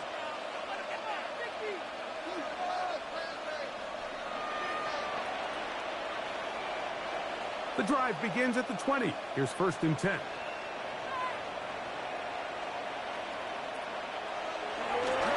Now, faking the give. Nowhere to go. He is taken down. Tyrone Dodson in there for the sack. It is a loss of 6 to begin the drive. They probably would have been better off just handing the ball off to the running back, Mike, because when they used him as a decoy, nobody fell for it. By the time he finished his fake and got his head around, the defense was all over him. Work to do now as they come up on 2nd and long. In motion is Myers. Large snap on 2nd down. To the left side, it is caught by Myers. Was brought down. That pass is going to pick up 4 and bring up 3rd down. That's a gain of 5. Brings up 3rd and 12.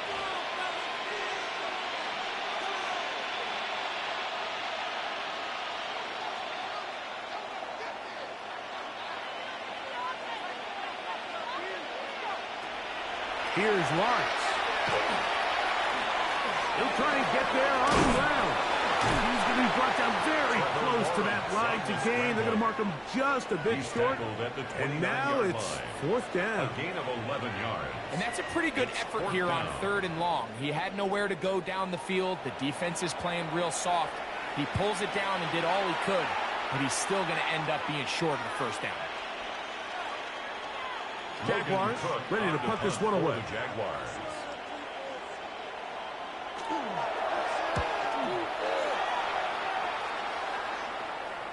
And the receiver with a fair catch, taken successfully. And that's where he'll turn it over to the offense. At their own The Dolphins offense ready to take over once more. They'll start out first down and 10.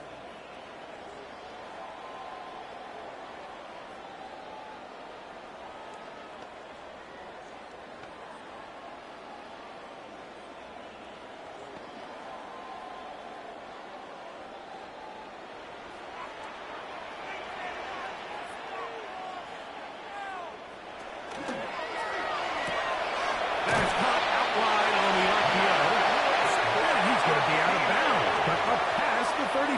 Gain of 10 yards. It's a nice start to the drive, a gain of 10, and a quick first down. First and 10. The timing of these RPO concepts, that's the entire key. Remember, Mike, in the college game, they get a 3-yard window that they're allowed to be downfield even on a forward pass. That's not the rule in the NFL. These decisions have to be made quickly. If not, even after a good pickup, you could be coming back due to a flag. A gain of 5 brings up second and 5 at the 43-yard line.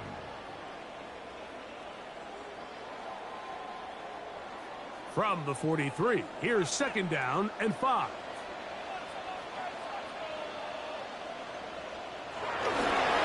Here's a give to Aiken. And he'll take this to about the 46-yard line. This time it's the veteran Eric Armstead on the tackle. And after that short run, puts them a little bit closer to the first down marker. And they're going to need to create more running room on the ground if they plan on extending this drive. Here's third and 2. Out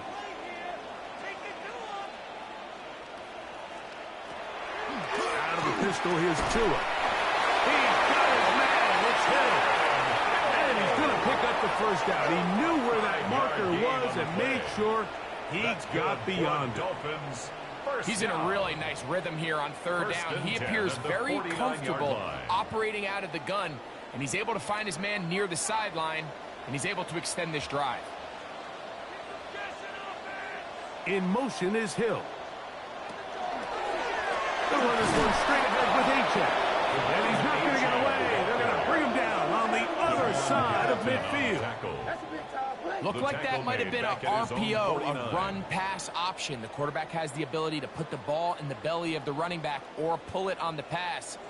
Looked like he might have been better off pulling that one because he handed it off, and there was nowhere for that running back to go. Now it's Tua.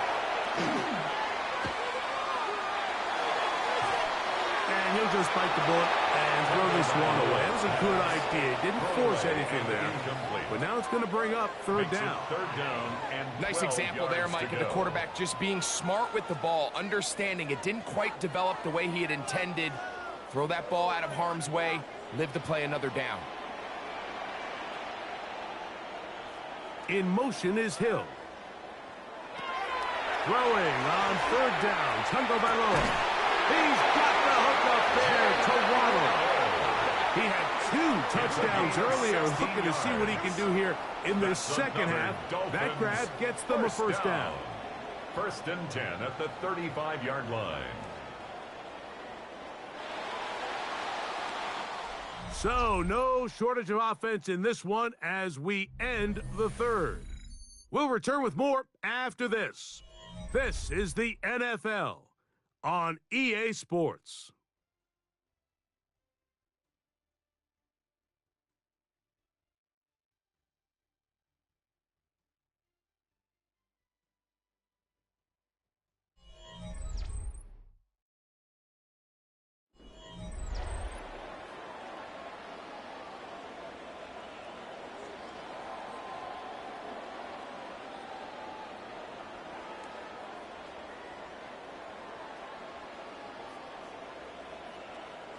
From the 35, it's first and 10.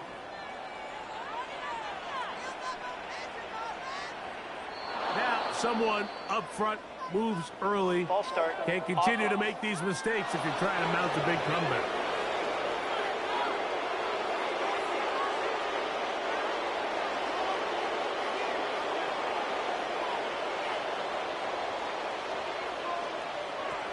Here's 2.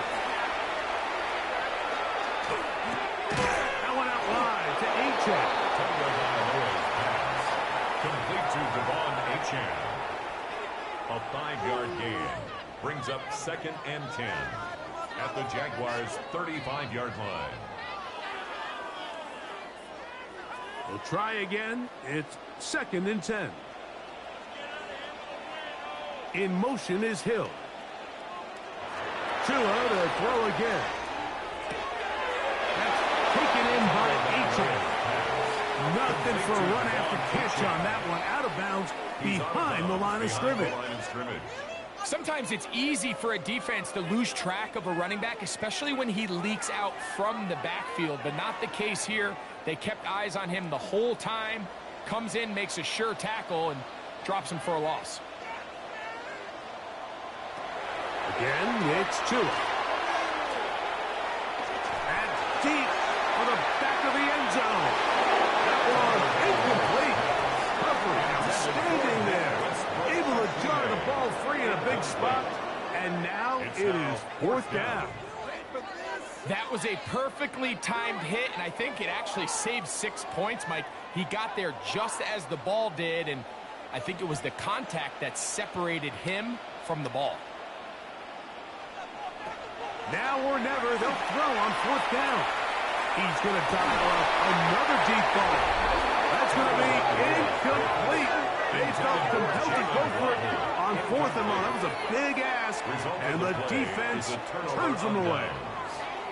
You find yourself down big. It's the 4th quarter. There's really no choice but to go for this at this point. But once again, this defense, they're up to the task, and they come through yet again with a huge stop.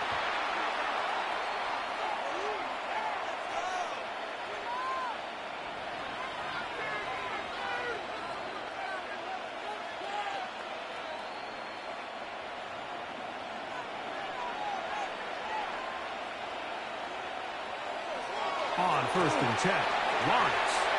Work in the middle of the field, but that is incomplete. So I think the two of us kind of looked at each other up here in the booth, Mike, like, oh, a little surprised they're still throwing the ball at this stage of the game with the lead, but when you've had as much success through the air that they've had today, I don't think I can blame them for trying to pad the stats a little bit.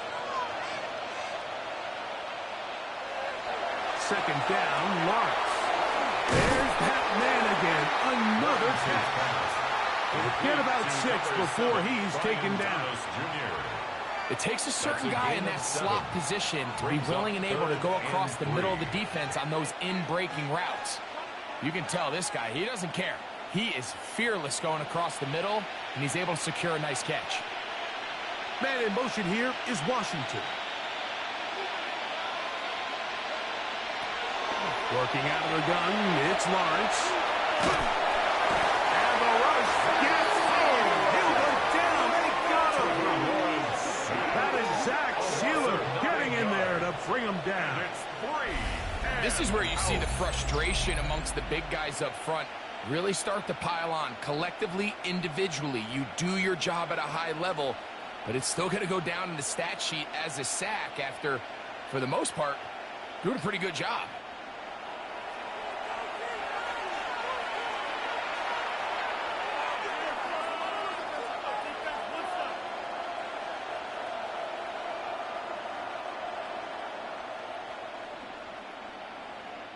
Special teams on the field, ready for this punt, as he'll punt it away for the 4th time today. Returnable from the 17. And it's going to be brought down after a short return, and that's where his team will get possession of the football. Now, Tua and the Miami offense head out for their next possession. And this defense might be about ready to wave the white flag. Nothing they have tried to throw at him has been successful. He just processes things so quickly, making the right read, seemingly every time. This drive starts at the 21. It's 1st and 10. Throwing is Tua. Now screen set up for H.M. This one could be sniffed out. Blown up in the backfield. Brought down back at the Well, the best 19-yard screenplays, line. of course, you want the offensive lineman out in front of the running back. They act as his escort, his lead blockers. But what you can't afford is for the defenders to be in the backfield and get to the running back, because those offensive linemen, they can't help him at all. In motion, Westbrook-Akine. To throw is Tua. A throw there on second down, going to be incomplete. It's clear whenever they were trying to set up, it was not going to work. He went through his entire progression, had nobody to throw the ball to, and just kind of surrenders the play and throws it away. It is 3rd and long.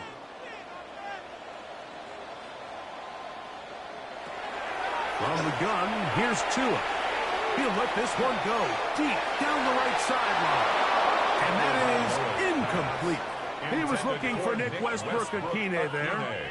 And it's going to lead to 4th down.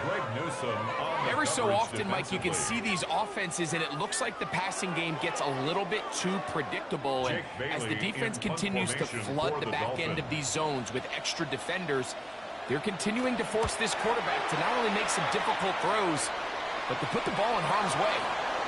This returnable from inside is on 40. And it'll be brought down. Short return. And they'll take over there. Brian Thomas now, the Jaguars offense getting set for their next possession. This one appears to be safe in hand. It has been a clinical performance to this point. Now they'll try to finish up strong.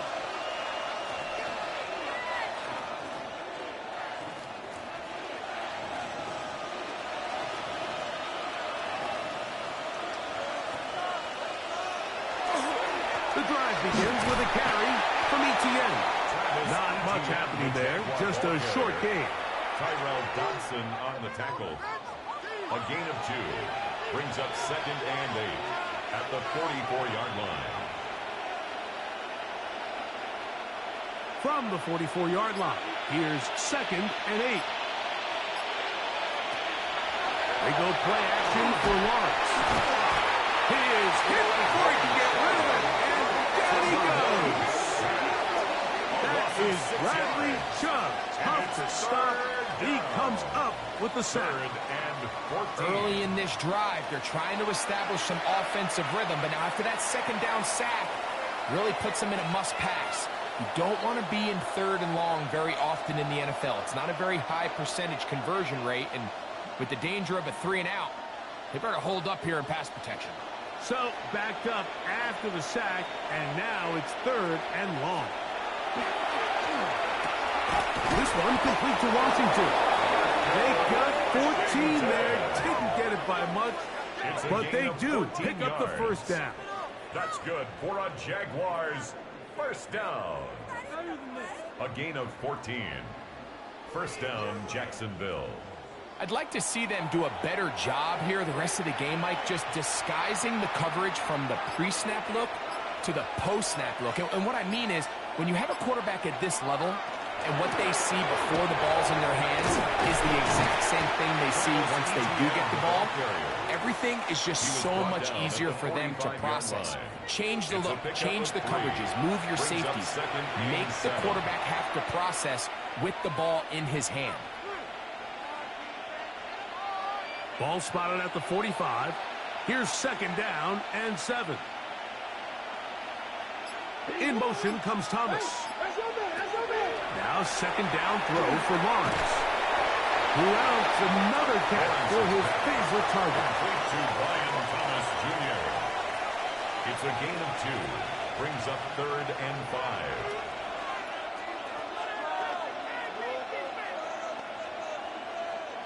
Third and 5.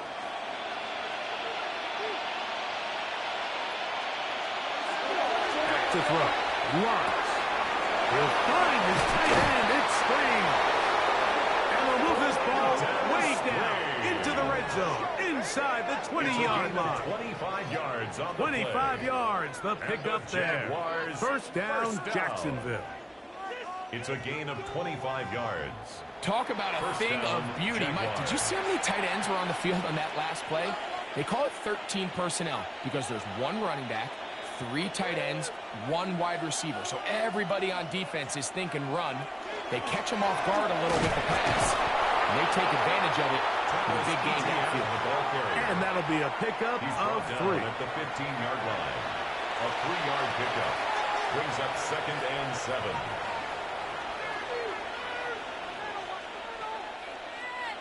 Second down, they need 7. Play action now. It's Lawrence. He pulls it in around the 5. And he's got another one. Ryan Thomas. Touchdown, Jacksonville. Make it 4 touchdowns for him on the afternoon. So that's the big one in this offensive onslaught. A little bit of history. 8 passing touchdowns in one game. That's an all-time NFL record for a quarterback.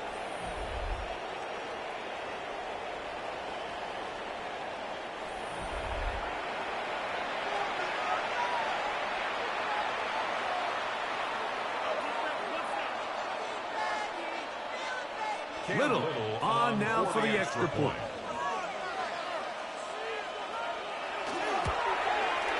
He's got it. And the Jaguars will open it up even further here in this 4th quarter. Dolphins 28.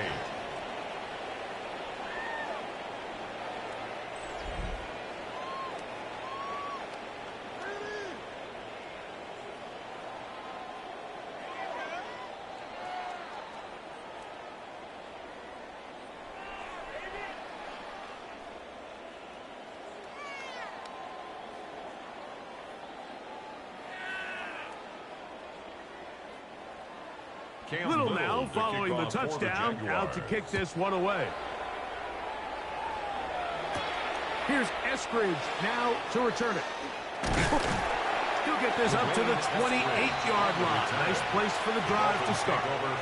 The Dolphins offense headed back to take over once more. They'll begin with 1st and 10.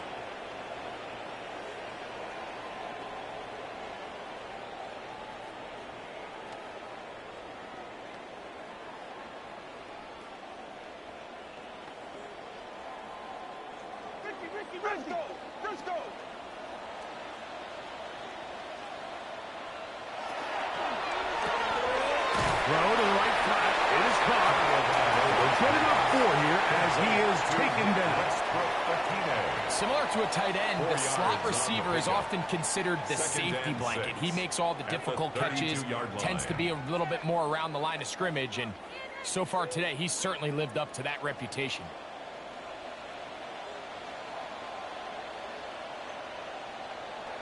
A shotgun snap for 2. Sending it deep for Waddle.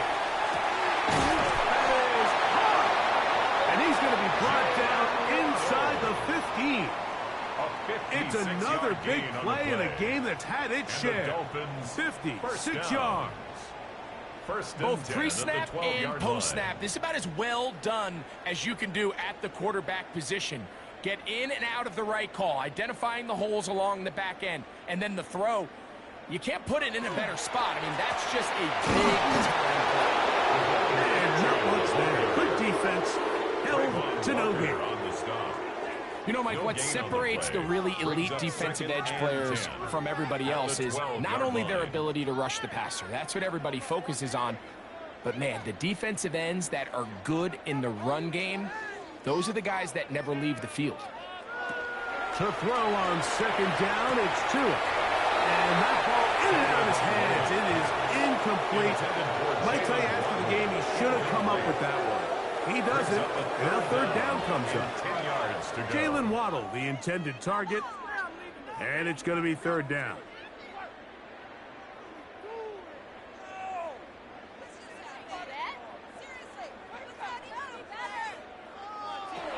Out of the gun, Tagovailoa. That's over the middle and intercepted. Picked up by 48. In that spot like that, it's just painful to see. If the throw's not there, you want to just get rid of it. Throw 50 rows into the stands. Give somebody a souvenir. But worst case scenario, you've got to get to 4th down and have a shot at 3 points. But instead, after that pick, you come away with 0. Brian Thomas now and the Jaguars offense getting set for their next possession. They'll operate from their own 3-yard line as they try to put something together here on this drive. It's 1st and 10.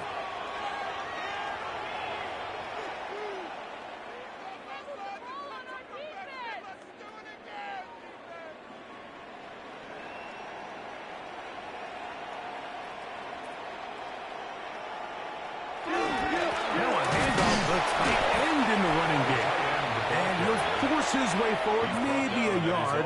2nd down coming up. 2 yards on the pickup. It's 2nd and 8.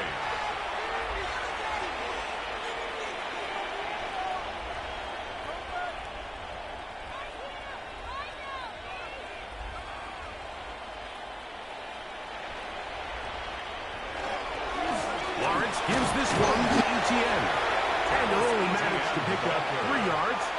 And that leads to 3rd down. A 3-yard pickup. And it's 3rd down.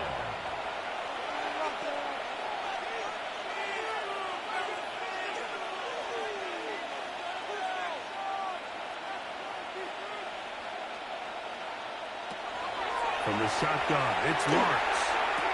He manages to get the throw away and completes it. And the defense can't come up with a stop there. It's a gain of 7 and a 1st down.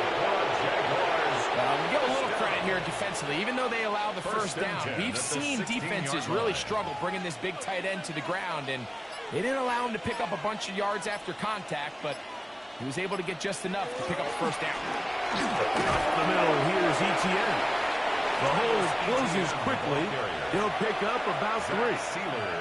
He's done a really nice job making the most of his touches. They've made it a priority. Let's use this ground game to try to wear down the defense, and right now it's one of the main reasons why they have the lead. Now Lawrence on the bootleg. Open right side. That strains the tight end. And they'll work this close to a 1st down, maybe just a tad short. It's a gain of 6. And that's going to do it. With that last throw, he surpasses Norm Van Brocklin. Most passing yards ever in a game. Van Brocklin at 554 over 70 years ago, 1951.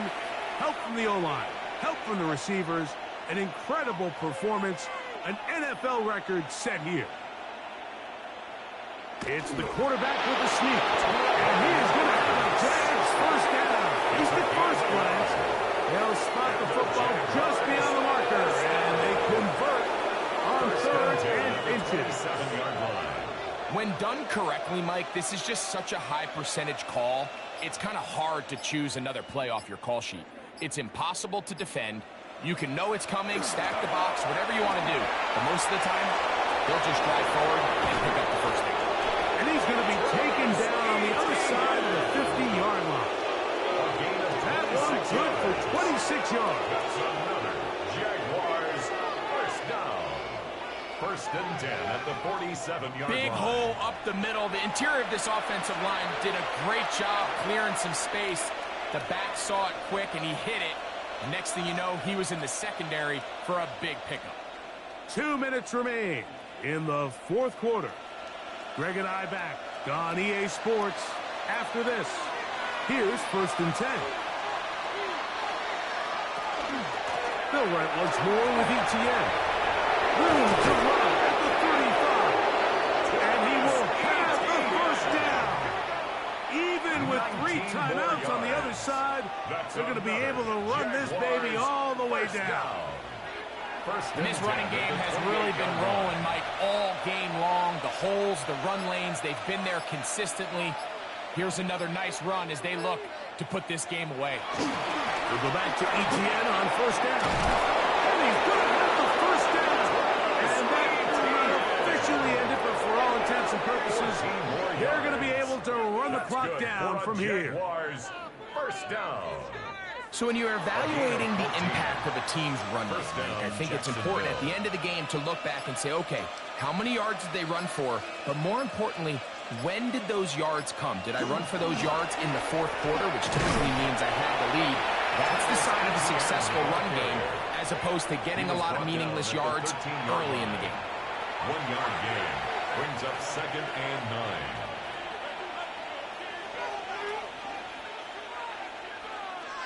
Here's a 2nd and 9.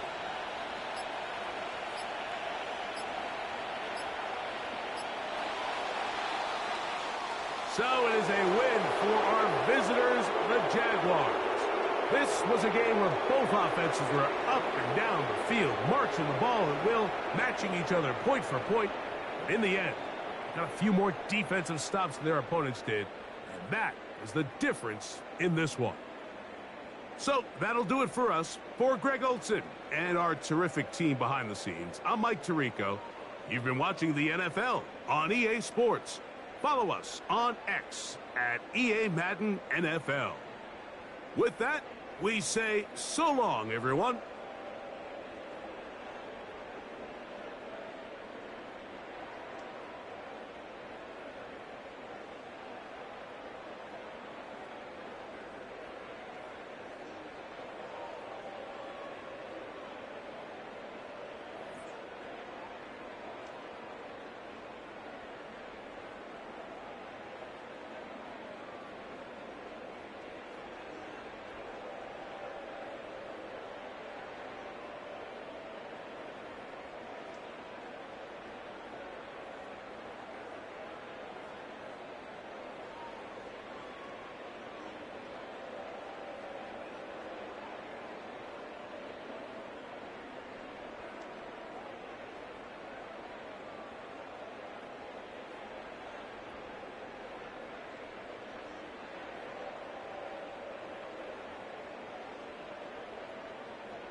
Ladies and gentlemen, here are the Ravens.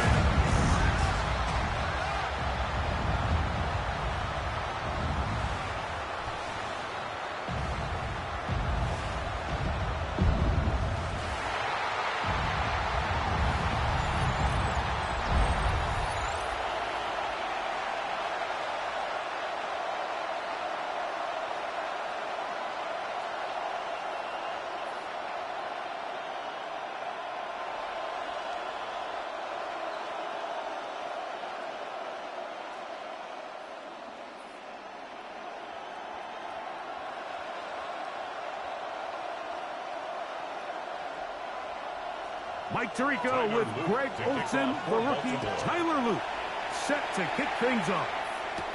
Off we go here in Baltimore. Across the 20, they'll knock him down before the 25-yard line. That's where the offense will take over. Seahawks come out, and they are led by a new quarterback, Sam Darnold. From USC, he's bounced around for his first 7 seasons. This is 5th different franchise as he starts year 8 in the NFL.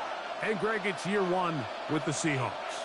To say last year changed the trajectory of Sam Darnold's career feels a little bit like an understatement, doesn't it, Mike? I mean, the year he had in Minnesota alongside head coach Kevin O'Connell by far was the best year of his career. It's a big reason why Seattle paid him what they did to come in, replace Geno Smith as the starting quarterback. So now the question is, years ago under Kyle Shanahan, 1 year under Kevin O'Connell, can he now bring that to Seattle and have that same level of success and take them back to the playoffs?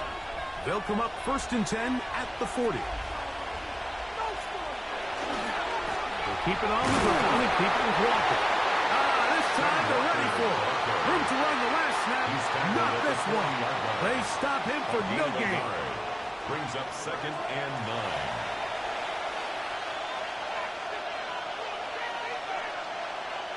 Ball on the 40 now. Here's 2nd and 9. Working out of the gun, it's Darnold. Oh, what a throw. Slinging it across his body and complete. And they'll work this close to a first down, maybe just a tad short. So often, the only way to combat the perfect blitz call is to beat the blitz with the ball. That's exactly what the quarterback does here. He's able to find his open man and get the ball out of his hand because he holds onto that ball for 1 count longer. And most likely was going to result in a sack. And he'll get back to midfield, so no gain on that one. That's good. I don't want to take anything away from the quarterback here, Mike. He did a nice job picking up that first down. But this play is won or lost by the big guys up front. They're the ones who need to get off the snap on time, get leverage on the defender, and create the space needed for the quarterback to pick up the first down. On 1st and 10, here comes Walker. They'll take this down to the 47. Tackled there by Trenton Simpson. 47-yard line. A gain of 2. Brings up 2nd and 8.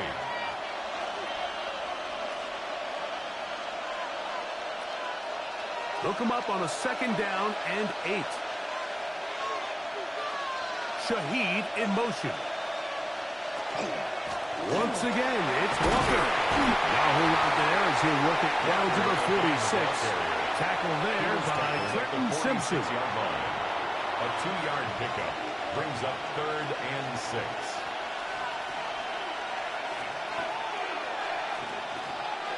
Seventh play of this opening drive, and here's 3rd down. Operating from the gun, it's Darnold. Here's a ball thrown deep, right sideline. I think it's a smart play, especially this early in the game. I don't think you want to start forcing throws, take any unnecessary risks. Allow your team to get settled in. Don't have any sudden change turnovers. So I think in the end there, he made the right move. So it's fourth down. The Seahawks send out the Aussie Michael Dixon to punt. And this is going to pin him back. It's out of bounds inside the 10. So the Ravens will come out, and they are led by the man who's won the MVP twice and was the runner-up a season ago. Hard to believe it is year 8 for Lamar Jackson as the Ravens quarterback. The coaches spend all week, Mike, drafting up their opening script. These are the plays that they feel the best with to not only attack the defense early, but try to get an idea of what sort of matchups they're going to see throughout the course of the game. Now, all of that is thrown out the window. None of the plays take into account snapping it this close to your own goal. They've got to try to get themselves some good, pick up a first down or two, that will allow them to get back on track, executing the rest of that opening script. They've gained 17 on that one. A very quick first down. First and 10 at the 24-yard line. When this offense is really in gear, Mike, a lot of it is because of the ability of Lamar Jackson running the football. He is what makes this thing go, and you can see why.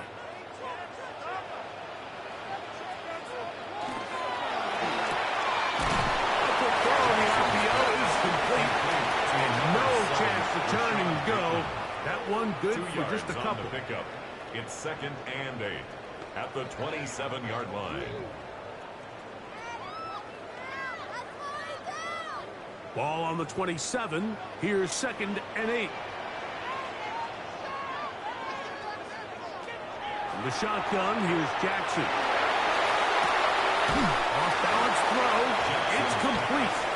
And he'll get about 3 here on second down before he's out of bounds. Brings up third and Well, let's 4. give some credit to the big boys up front in the trenches. They knew that blitz was coming.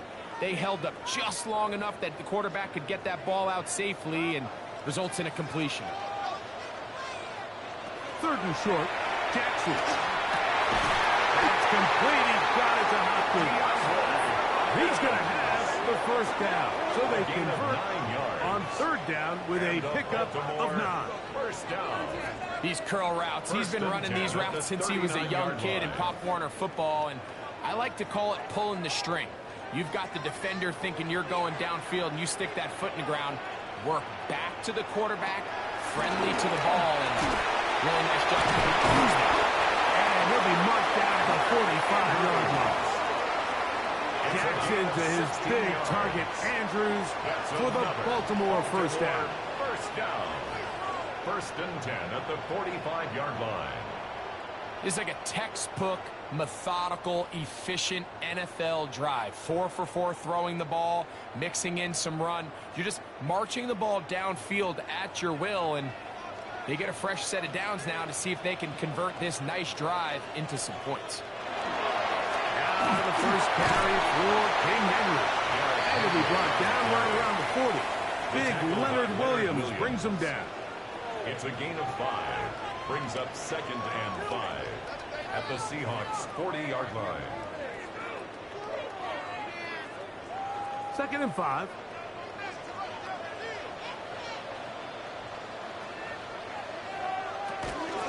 We'll go again here with Henry. And he drives this one forward down to the 36. Linebacker Ernest Jones ends that play. That's a gain of 4. Brings up third and 1. Third and a yard.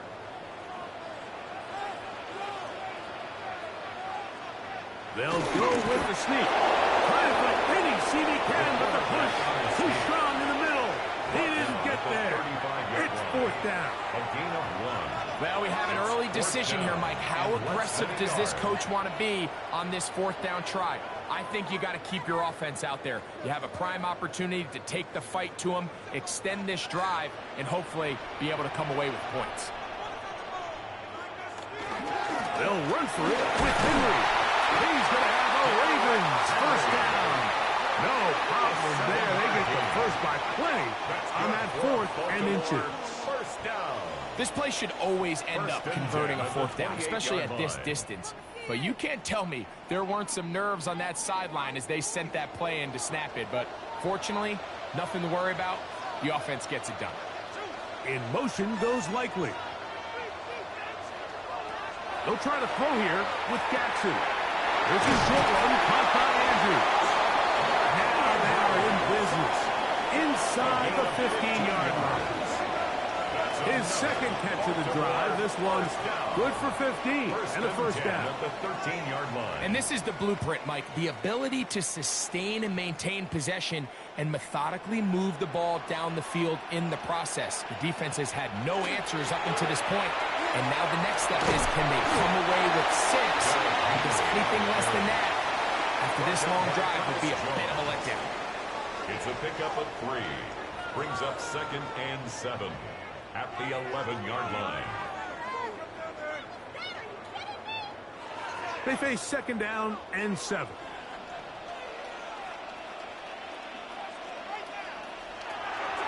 On play action, here's Jackson. It is brought in the end zone.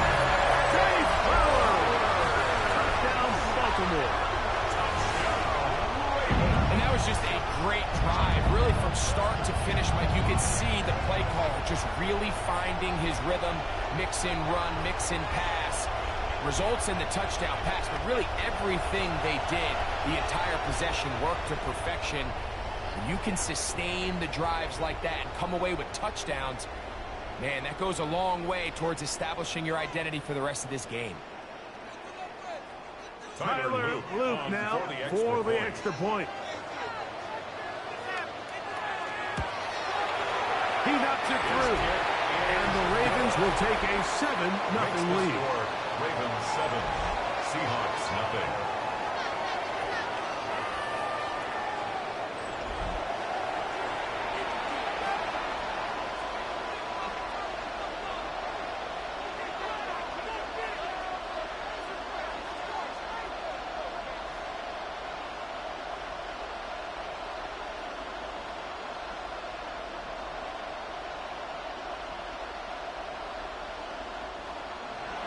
Now, after the touchdown, Luke is back out to kick this one away.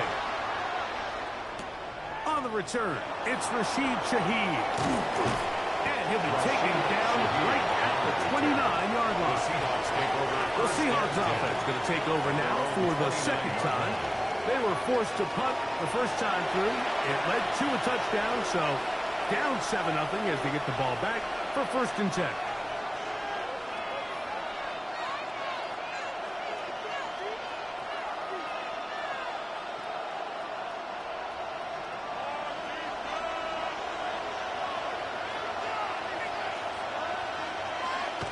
Darnold to throw on 1st down.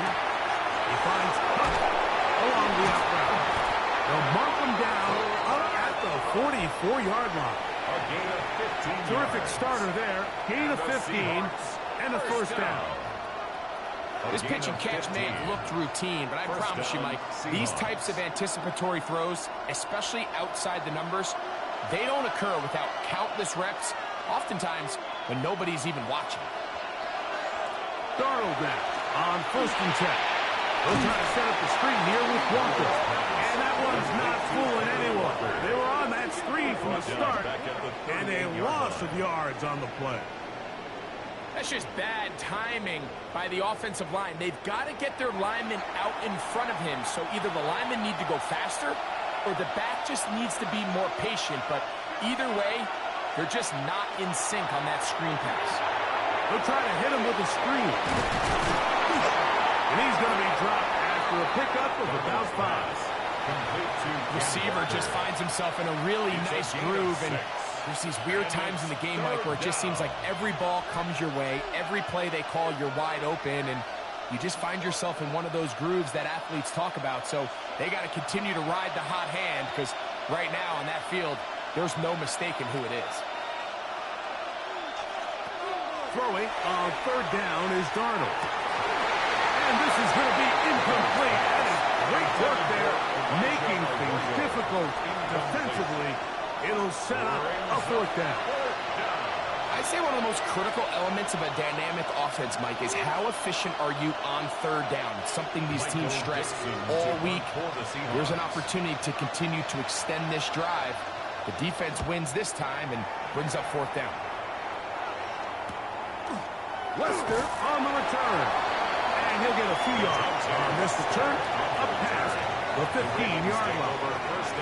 The Ravens offense ready for their second possession.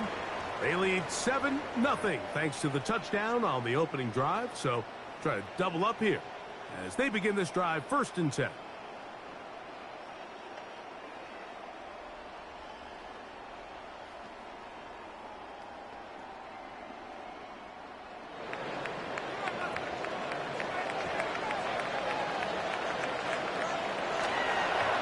They'll start out on the ground with Henry.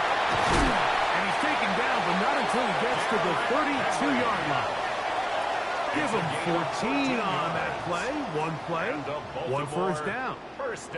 And these are the explosive runs that open everything up. There's all this conversation about the value of the run game, but when you take a look at the best running teams, Mike, it's not necessarily how many yards they run for, it's how many big plays do they generate on the ground. And when you can generate big plays on the ground, it makes everything so much more difficult for the defense.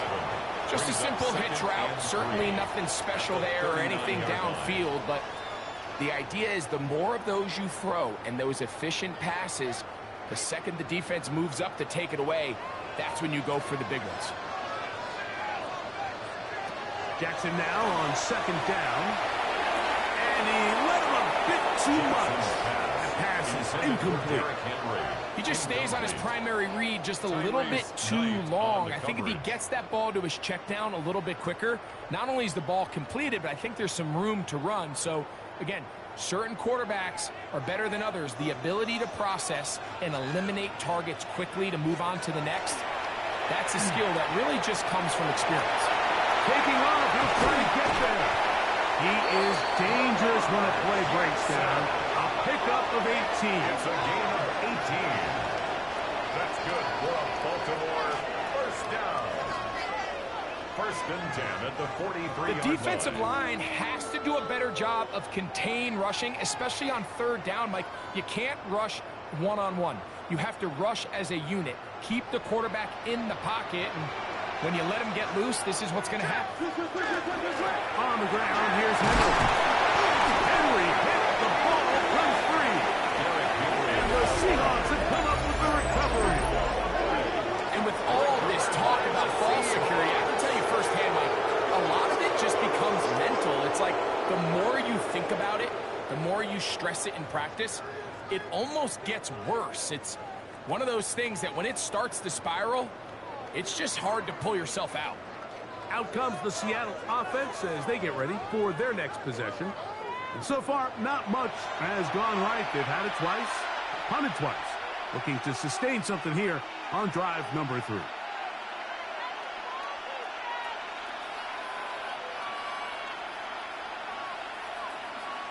And remember now, all turnovers have to be verified by a replay. So we might be taking a look at this one.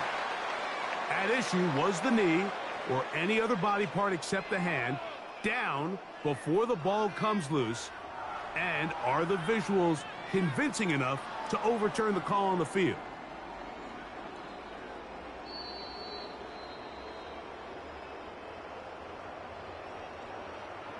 After review of the play, the ruling on the field is reversed. So that one overturned. They say the runner was down, and that will not be a fumble. From the 38 now, here's 2nd and 4. On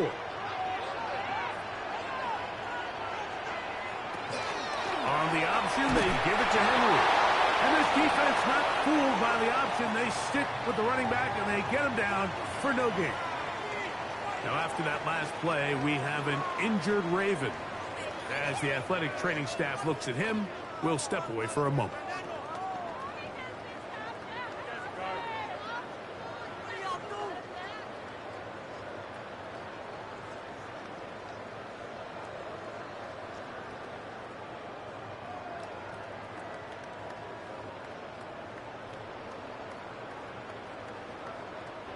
They go 5 receivers for 3rd down and 4.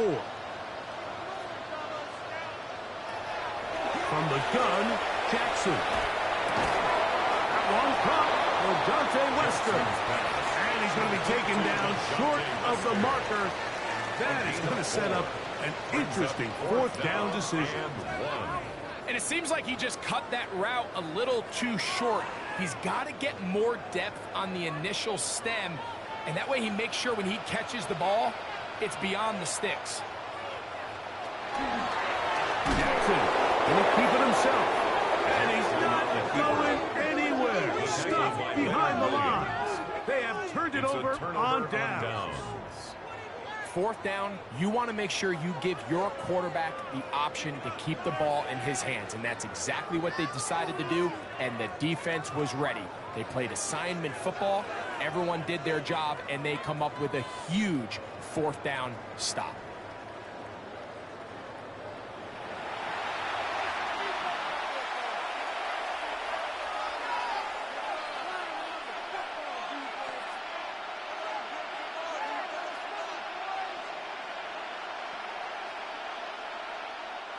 Now a 1st and 10 from the 38-yard line. From the shotgun, here's Darnold. That one just too far out in front, and it's incomplete. Cooper Kupp was the intended receiver. It's 2nd down. Seems like there was some miscommunication that time. They clearly weren't on the same page. That's something that they've got to get on the sideline and get corrected as soon as possible, because I think they just missed out on what could have been a big play. That's to the rookie from Miami, Elijah Arroyo. They get 22 yards there. It's good for a Seahawks 1st down. Mike, I can't tell you how many corner routes I caught throughout my career, and there's really an art to it. At the top of the break, you have to give the quarterback what they call an indicator step. That's your cut, where you set your angle, and then once that ball's out, go chase it down, and in this case, he's able to pick up the 1st down. And no chance to turn and go. That one good for just a couple. A gain of 2 brings up 2nd and 8 at the Ravens' 38-yard line.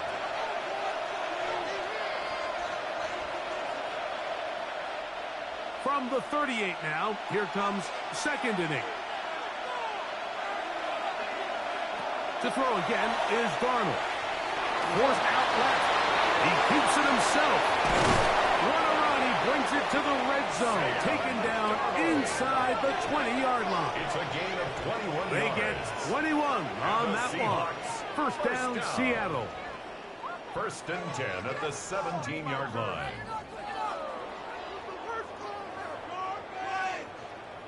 You know this defense worked all week defending this quarterback as a scrambler, as a runner. But sometimes it's just hard to simulate until you see him in real life. His speed, his ability to create. We saw him get him here early on a big scramble. He's able to pick up the 1st down and keep the drive alive. Tough running there in the red zone. He did not want to go down. And he picks up the 1st down. It'll be 1st and goal. It'll be 1st and goal when we come back. It's the Ravens out front. We'll be back in Baltimore after this.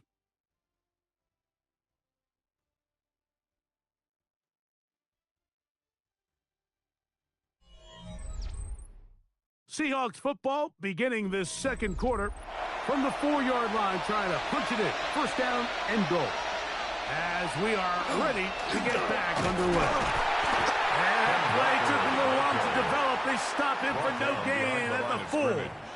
It's a loss of These 1. are the impact plays that this linebacker is capable of, Mike. Not only dissecting and determining where the ball was going, but then to shoot through the line of scrimmage and make this tackle for a loss. That's a big-time play by a really good player.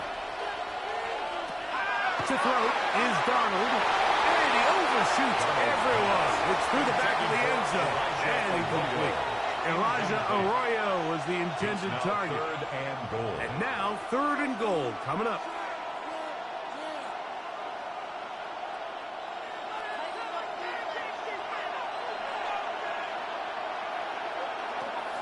Throwing, Darnold, and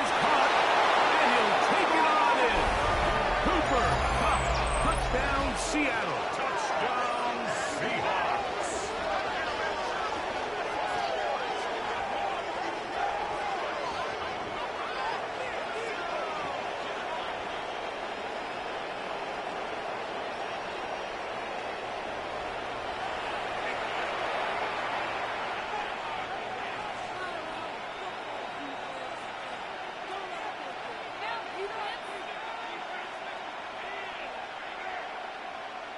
Jason Myers on to attempt the extra point.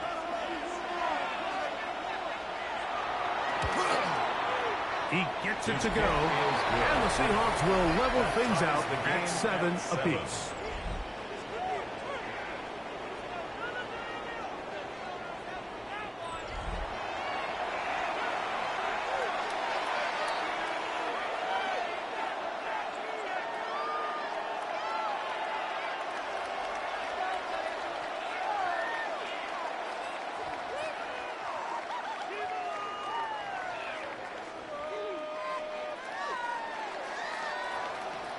We're on top, 7 apiece, and the kick's away. Justice Hill to return. And their drive will begin at the 30-yard line. Derrick Henry heading out along with the rest of this Ravens offense. They'll do so with 1st and 10.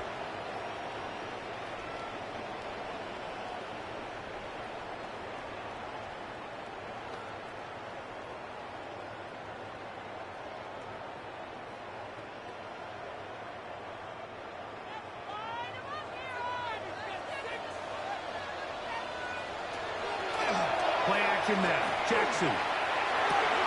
Open right side is likely. Oh, nice open field tackle there. He could not get free. They're going to stop him for no gain. Brings up 2nd and Really well done here by the defense, Mike, executing this zone defense, and they've got to be able to pattern read. You're not just going to drop back to a spot and just play like a robot. Based on what the receivers do off the line, the defenders have different rules of where their zones move to. Well, they had that one dialed in right from the jump, and they were able to stop that play really before it got started.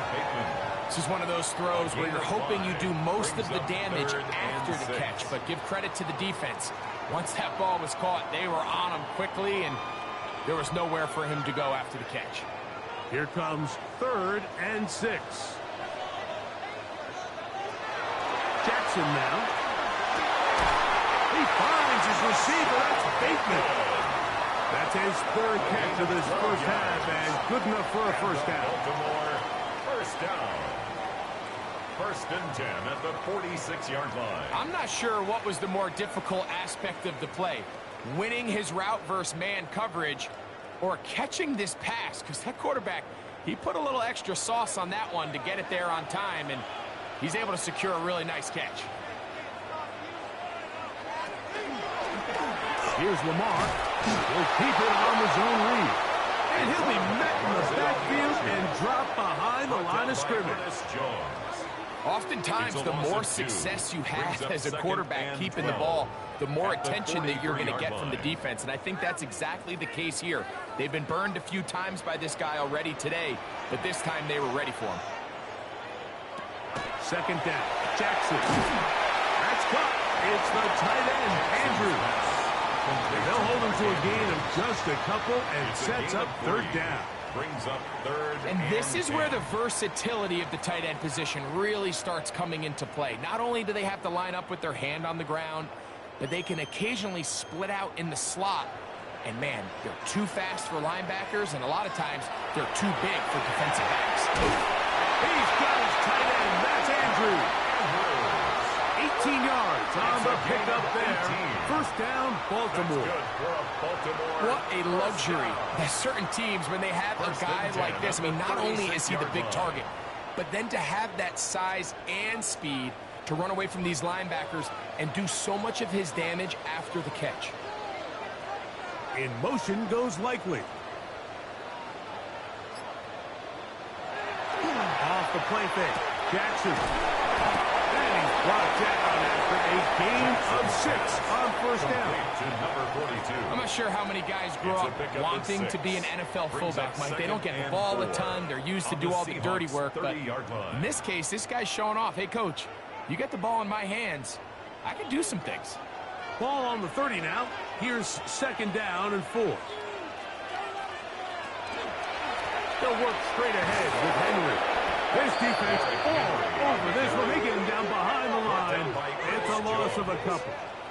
And after that negative run, I think this changes the play call now on third down. So this offensive line has to be a lot better on first and second down to gain positive yards. Stay on track because you don't want to be in third and pass too often in today's NFL. On third down, Jackson. And he's got it to Flowers for the connection. He had their lone touchdown of the game earlier, and he comes through with the catch and a first down in this spot. Baltimore, first down. So here's a play, Mike, that is clearly designed to attack the middle third of the field. So think it's roughly the space between the numbers. That's the most valuable real estate in football. And once he understood where his leverage was and he gets his head around, great job by the quarterback on time, delivering a strike. Pistol gives to Henry. He'll struggle to get back to the line of scrimmage. Maybe gets a yard out of that one. It's second down. Now, after that last play, we have an injured Raven. Athletic training staff looking at him, so we'll step aside.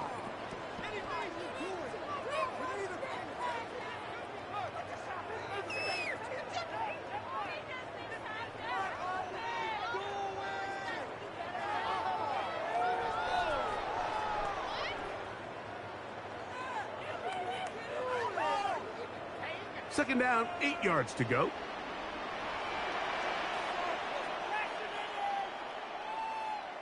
They'll send Flowers in motion. In the shotgun, here's Jackson.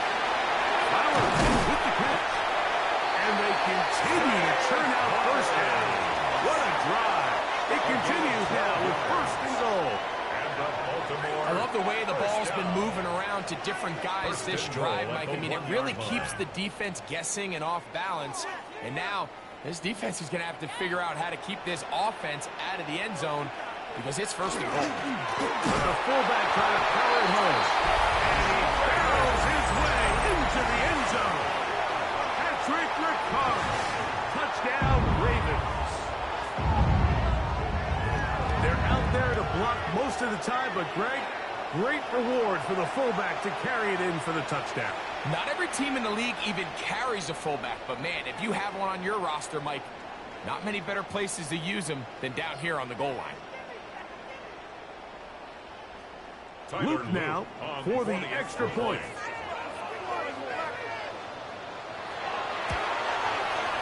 The kick is good. And the Ravens will move out to a 14-7 lead.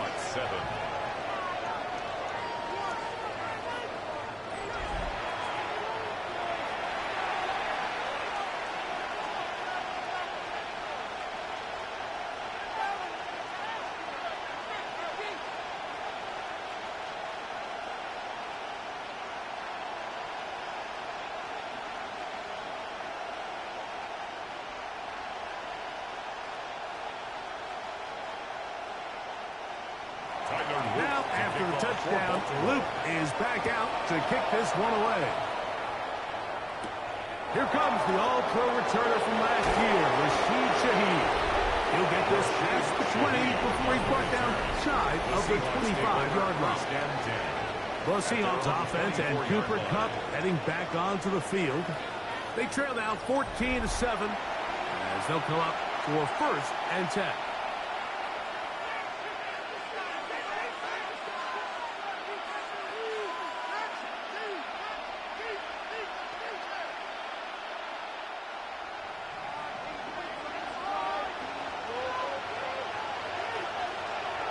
Now, Darnold.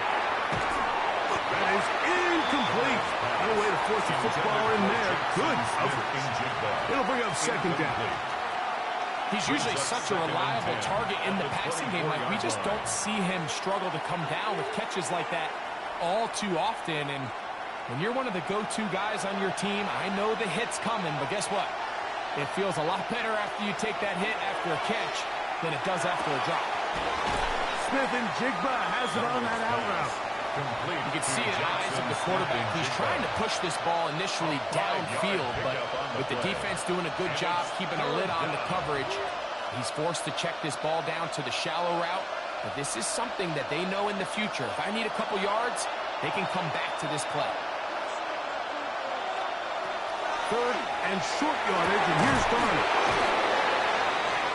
First time he's caught a ball here tonight, and it is good for a first down. It's a gain of 14 yards. That's good for a Seahawks first down. A gain of 14. And that's a nice grab for his first catch of the game, Mike. And he's someone that the play caller has told us he wants to get him early touches, get him a feel for the game. A nice job there making that happen.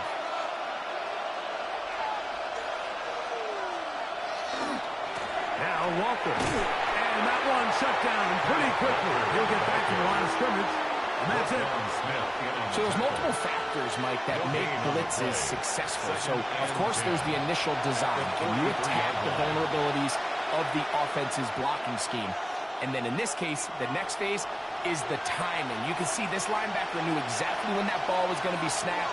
The offensive line had no chance to identify and pick him up, and he's able to bring him down for a loss.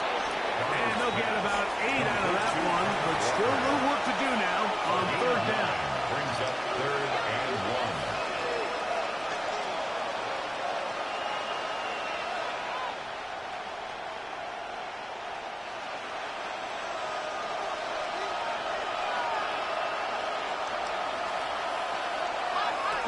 Off the play fake.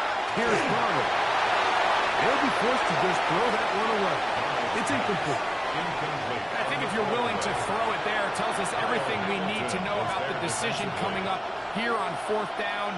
He didn't have anything available, threw it away, and I think in this part of the field, you got to really think hard about going for it. It's too long for a field goal. They'll go for it here on 4th down.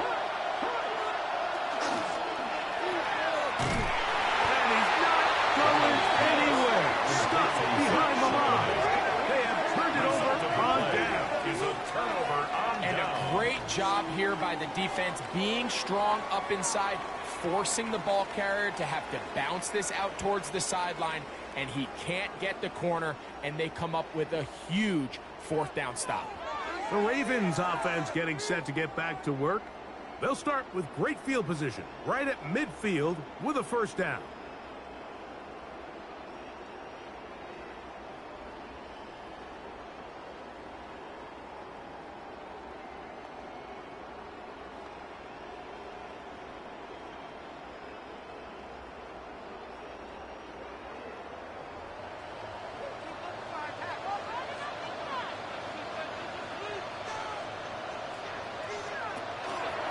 On the handoff, it's Henry. And he'll get nothing here. Back to the line of scrimmage, and that's all. Well, they try to get the run game started here early on this drive, Mike, and they're just going to have to do a better job up front. There's really nowhere for this ball carrier to go. You never want to lose yards on first down, but that's exactly the case here. Jackson looking to throw. Open man is Bateman. He's got him. First brought down, that pass is going to pick up 4 and bring up third down. Brings up 3rd and 6.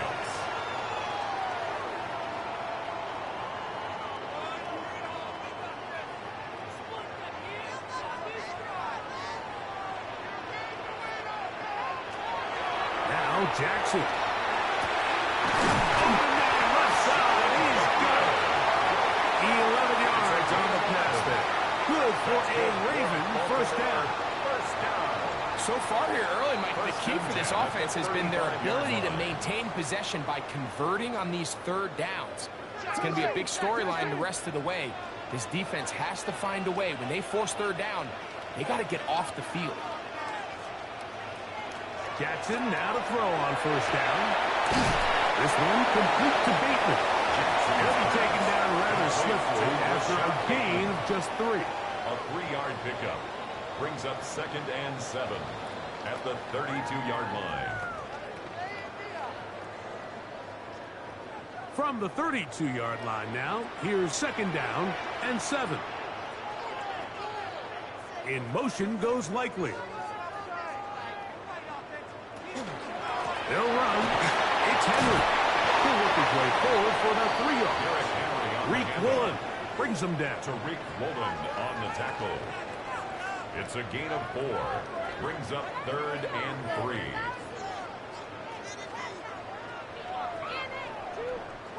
Third down, 3 to go.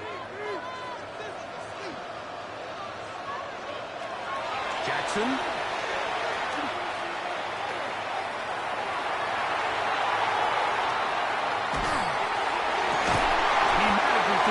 Throwaway and completes it. And he's taken down, but they are in business. This sets up 1st and goal. Baltimore, 1st down. 1st and 10 at the 10-yard line. They do a really nice job of taking everything away initially, but you have to keep the quarterback in the pocket, especially if you're playing man coverage. You simply can't ask your coverage unit to match up and cover that long. They'll run it on 1st down with Henry. They'll get a yard or 2 to the 8. 2nd and goal. 8-yard line. 2 yards on the pickup. It's 2nd and 8.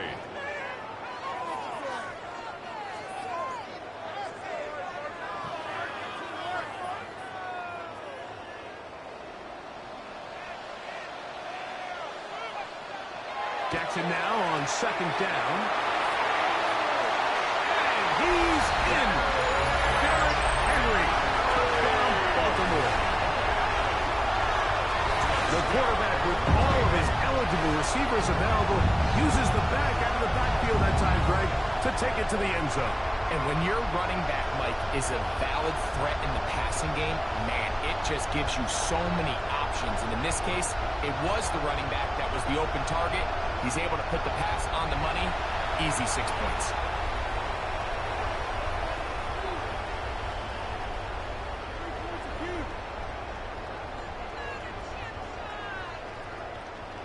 On is Luke to add the extra point. He's got it. And the Ravens will take a 21-7 lead. Ravens 21, Seahawks 7.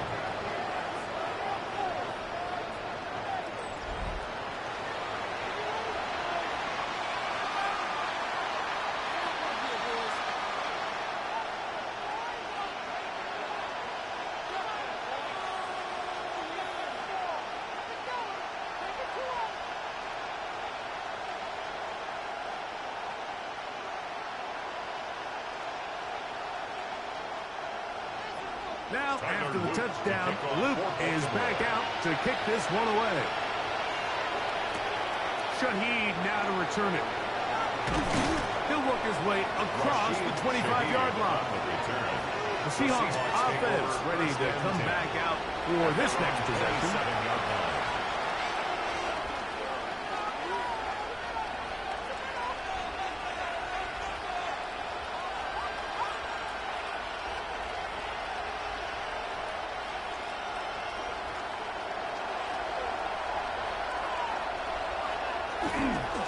On the ground, it's Welker to start the drive. He'll be taken down after a gain of 2. So this team finds themselves now in a little bit of a tricky situation here, Mike. If they don't find a way to start sustaining some of these drives and come away with points, all of a sudden you're trailing by double digits in the second half. You become very one-dimensional. You become very pass-heavy, and that's certainly not how any team in the NFL wants to play. And a good job rallying to the football, holding just a gain of a yard, which sets up third down. The key to good route running, Mike, is deceiving the man covering you into thinking you're doing one thing, and then you change it and do the other. And in this case, he had the defender thinking this was a vertical downfield route, and then next thing you know, he gets to his break point, he breaks in, and that ball's put right on the money for a big pickup. Throwing on third down is Darnold. That's caught outside. It's complete. And this will bring them all the way down to the 20-yard line. A big play for Seattle. It's a gain of 49. 2 minutes remain here in this first half. We'll come back to Baltimore after this. Here's 1st and 10.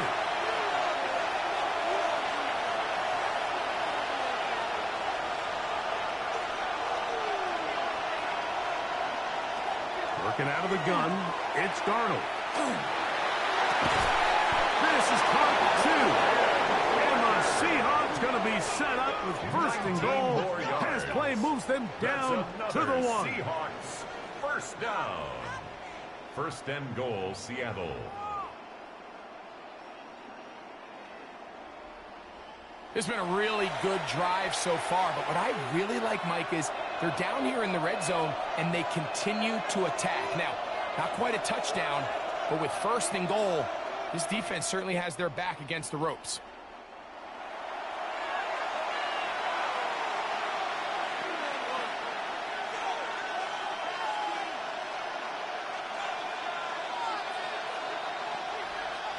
What an important sequence this is, trying to get one of those scores back before halftime in a great spot. 1st down and goal. Walker, and he's not going to get in. In fact, he'll lose yardage. They push him backwards. Now a timeout here by Baltimore. That's going to be their 2nd, and they'll get together prior to this 2nd down play.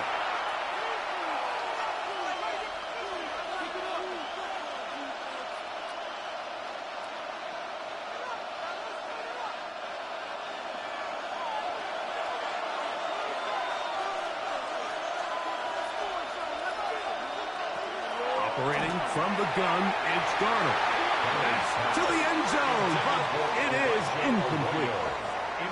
Nice rep here by the defense. They go man coverage, takes away all the threats downfield, and with nothing open, he has no choice but just kind of throw a contested ball, hope for the best, and just falls incomplete. From the 2-yard line yet again, what can they do on 3rd and goal? That is caught to the goal line and in. Elijah Arroyo. Touchdown, Seahawks. That was a big-time answer by this offense, and they really needed it. I mean, this game, it looked like it was starting to get away, didn't it, Mike? I mean, now it's up to their defense. Can they get a stop of their own so they can get their offense back out there, get the ball back, and try to build off this last drive?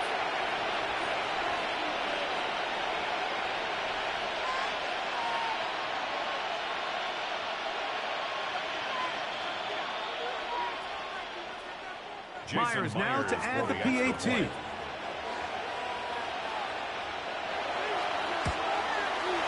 His kick is good. And the Seahawks draw closer here. It's 21-14. Seahawks 14.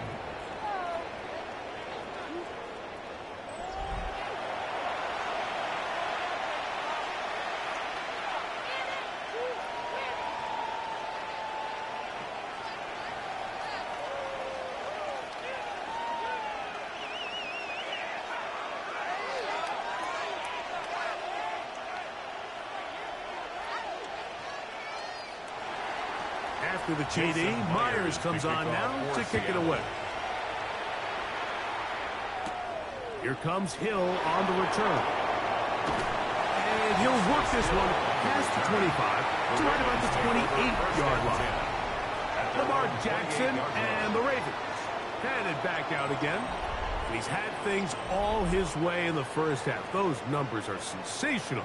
And he looks to add to them with another drive here.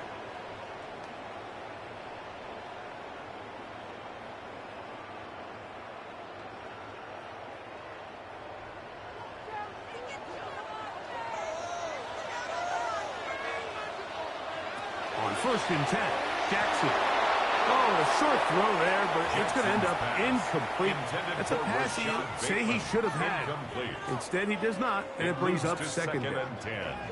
Anytime you see a receiver at this level miss a ball that easy, it's just concentration. They just take it for granted. All of a sudden, they're thinking about what their next move is or what they're going to do after the catch. And instead of just focusing on first things first, secure the catch, put the ball away, then do it for one. And they'll bring him down, but not until he gets to the 38-yard line. It's a gain of 11. Jackson to his big That's target, good for Andrews, for the Baltimore first down.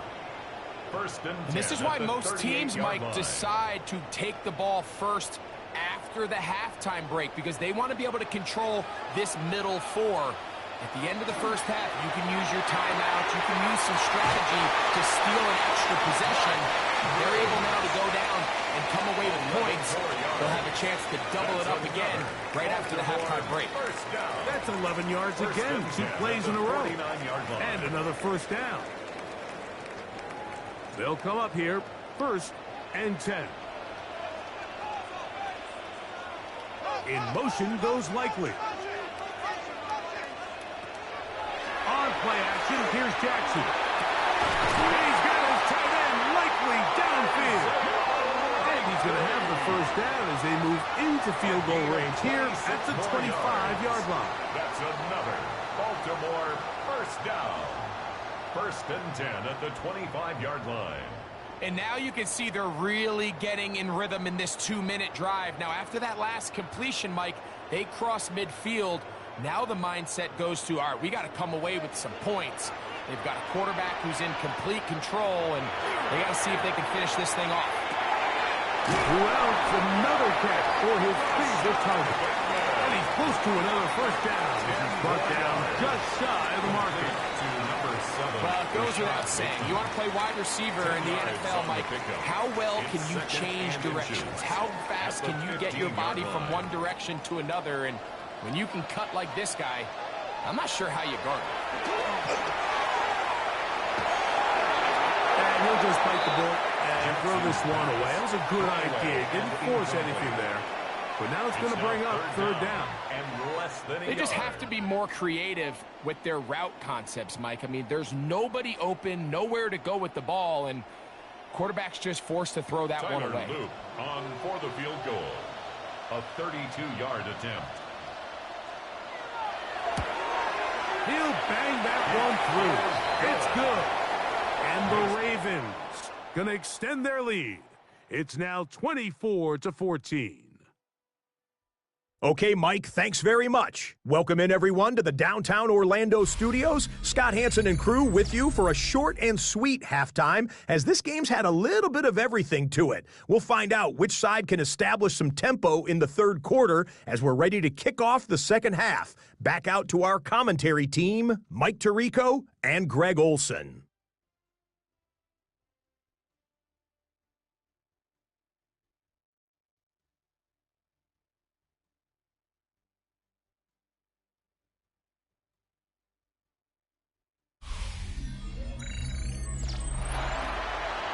Scott, thank you, my friend. Back here on EA Sports as we count down to the kickoff of this second half.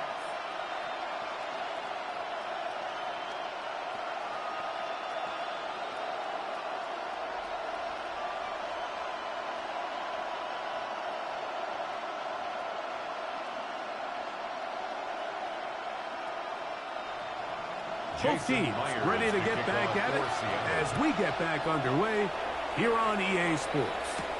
This taken at the 5. He's across the 20, taken down just shy of the 25. Derrick Henry heading out along with the rest of this Ravens offense. Going to be looking to possibly push this to a 3-score advantage. Work to do on this drive. First and 10.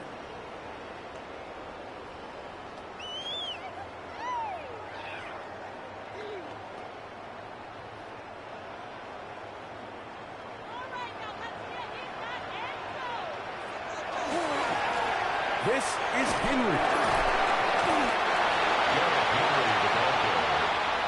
Brought down by Ernest Jones.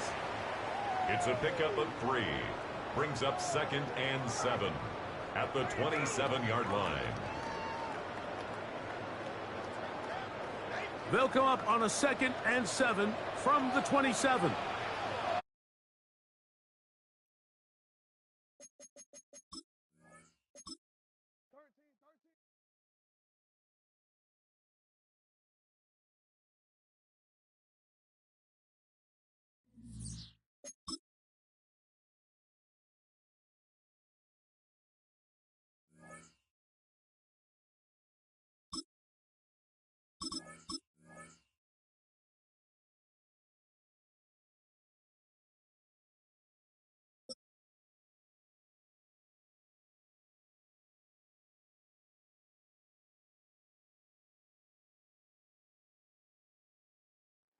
EA Sports coverage of the National Football League brings us to historic Baltimore, Maryland, and M&T Bank Stadium.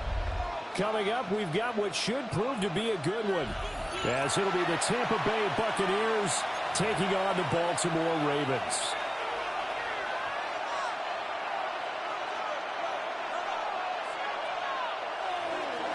Chase McLaughlin to kick off for the Buccaneers. Here's the former Illini kicker Chase McLaughlin to get us started. And off we go from M&T Bank Stadium. And this one definitely not in the landing zone. In fact, it's over the back line of the end zone. So this ball will come out to the 30 now. Ball up to the 35 now as they come up on 1st and 10. 180! 180! Where's it? Go ahead. Hey, middle. Sit up. On the ground, this is Derrick Henry. And down he goes at the 45 after a pickup of 9. On any explosive run, you can almost feel the ground shaking, and that's from the offensive linemen creating space for their runners. I had an old coach tell me before, they always told his runners, run around the offensive line in full game. Get used to the ground shaking so you don't trip and fall when it happens in a game. A gain of 5, good enough for the first down. And the Baltimore first down. Play action. Now Jackson. That's complete. It's Zay Flowers with it. And he just falls short down at the 1-yard line. It's a big play there for Baltimore. 49 yards. A terrific opening drive has them knocking on the door. 1st and goal. Sit hot! 180!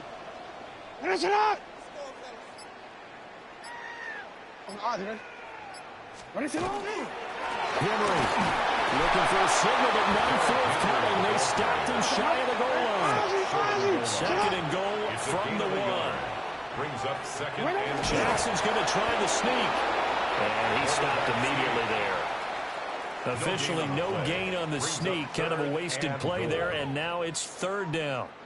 Now, that was a little too conservative for my liking. It's only 2nd down, and they try to run the sneak. Give credit to the defense. They pushed them back and set up 3rd down. Sit hot! 180! In motion goes the tight end. Sit hot! He's not going to get there. That won't even be close. It was blown up in the backfield. Now a timeout called for by the defense. They'll have 2 remaining as we step aside here in this first quarter. And on their first drive, the offense staying out there.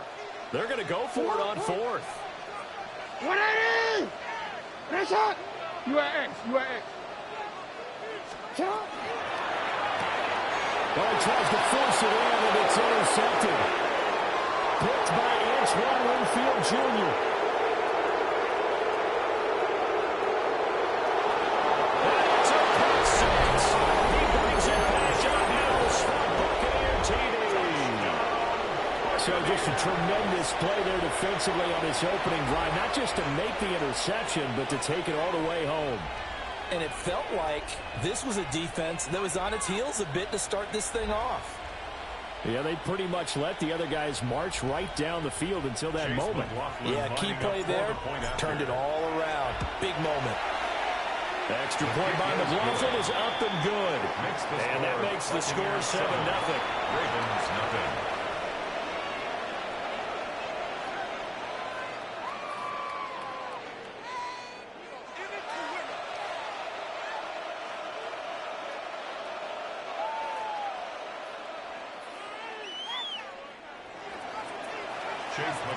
So they throw the pick six. They'll get another shot at it now as this one's in the air. And this will be a touchback as that sails over the end line. At their own 35-yard line. The Baltimore offense at the line set to get going. And you wonder, I mean, is it even possible, especially for the quarterback, to mentally reset after that quick of a turnaround? Well, we're certainly going to find out, aren't we? Because that play will stay in your mind, but somehow you have to compartmentalize. Put it aside, pick yourself up, and get moving in the right direction. Jackson going to keep it. And he's able to get this one out closer to midfield across the 45. Taking matters into his own hands, and he picks up 4 yards and a first down. To throw is Jackson. It's caught. It's Flowers. And he's got this down to the 35. So on the other side of the field now, it's 1st and 10 as they've got things rolling on this drive. First down. 1st and 10 at the 35-yard line. Now Jackson. And this one is going to be off the mark, too far out in front. Well, they've been back on the heels a little bit here in this drive, but a chance to exhale just a little bit there with incompletion on 1st down. Now they have to gear up, try and get 2 more stops, and escape this drive. Now it's Jackson. Now he's going to step up and run. And he's finally taken down, and it's a big gain there on what will turn out to be the final play of this first quarter. After one, 7-0 on EA Sports. Second quarter now from Baltimore. It's the Ravens in possession as they go to work on a 1st and goal. Hey, hey. What are you? What are you? What is it? Hey, hey, report. You. Sit up. Now it's Jackson. Under pressure here and taken down. A sack back at the 7. That sack courtesy of the effort of Hassan Reddick. Well, if you're going to throw the ball on 1st and goal from the 2, the worst thing that should result is an incompletion for you offensively. But, Brandon, this is a different type of football. Back in my day, 1st and goal from the 2, a lot of big people with big neck rolls, they were on the field trying to ram it into the end zone. That 2nd down play nets a -4.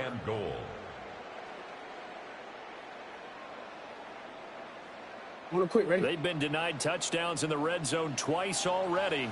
Here comes 3rd and goal. Jackson from the shotgun. He'll try and do this himself.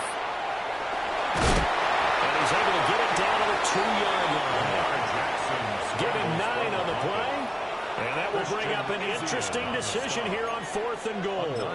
That's a good effort there, trying to do it on his own. But as a defender, you're in a tough spot because you have coverage responsibilities behind you. And if you take off too quick to try and get him down, he might loft it over your head. So better to track with your man defensively than try to go up and make a stop on the quarterback. Exactly right. What you're hoping?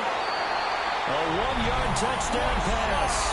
And the Ravens take the chance on 4th and goal, and it pays off with 6. Tyler Luke now for the extra point. It's up and good, and we're tied at 7 here in quarter number 2.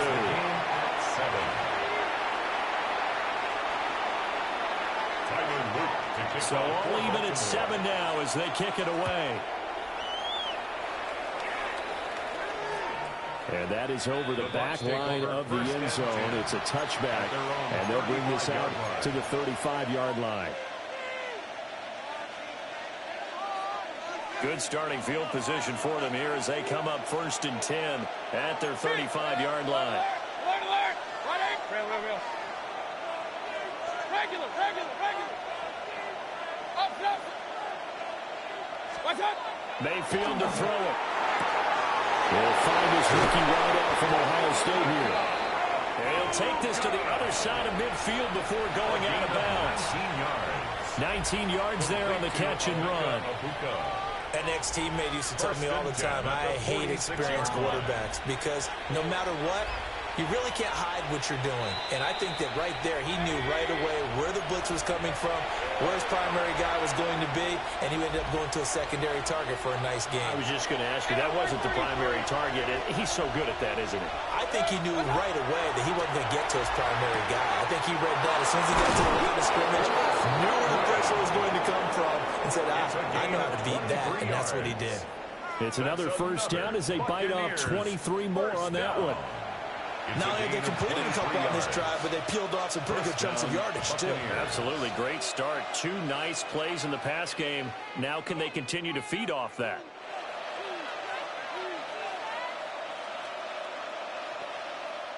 Now the Ravens going to use one of their timeouts. And they'll be disappointed to have to burn one there after giving up the first down.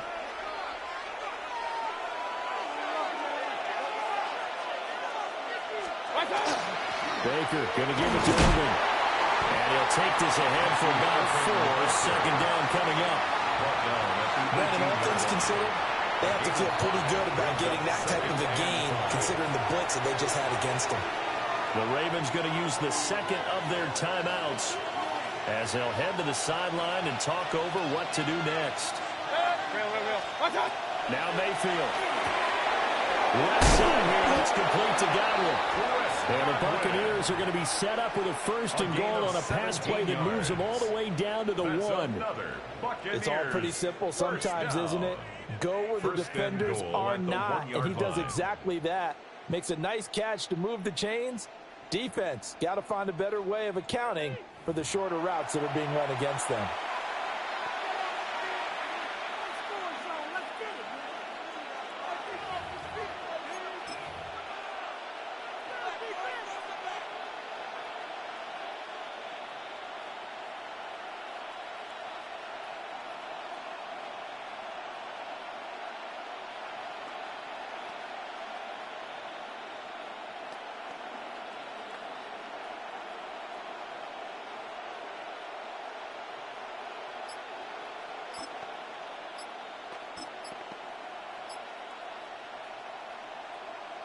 It looks like a jumbo set with 3 tight ends here for first and goal.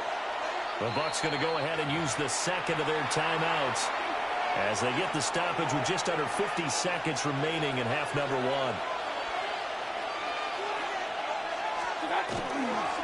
White is not going to get in here as they push him back to the 2-yard line. It's a loss of a yard there, and now second down. That's a really alert defense there because they saw the heavy look come in from the offense, countered it with extra linebackers who brought a little bit of speed and heft, and able to really make a big-time play for their defense.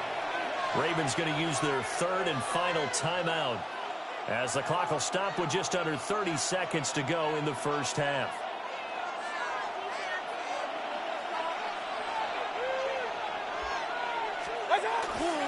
Irving.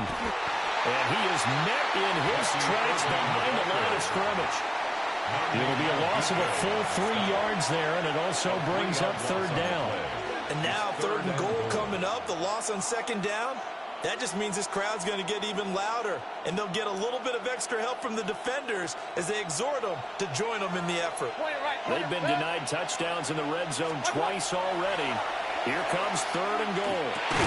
And he's able to get it down to the 2-yard line. And with just 4 seconds left in this first half, a timeout call. So with 4 seconds to go in the half, here's the field goal unit onto the field. 19-yard attempt. And his kick is indeed good. So 3 points on the board, as easy a field goal as you're going to get, but I can see you shaking your head. I love that peripheral vision of yours, partner, because to me, if it's the 4th quarter and you're up 6, I get it. But now, even if you run and don't get in, you're still setting them up to go a long field, 98, 99-yard drive. How do you look at your defense and not give them that opportunity? And this one definitely not in the landing zone. In fact, it's over the back line. So this is going to come out to the 35.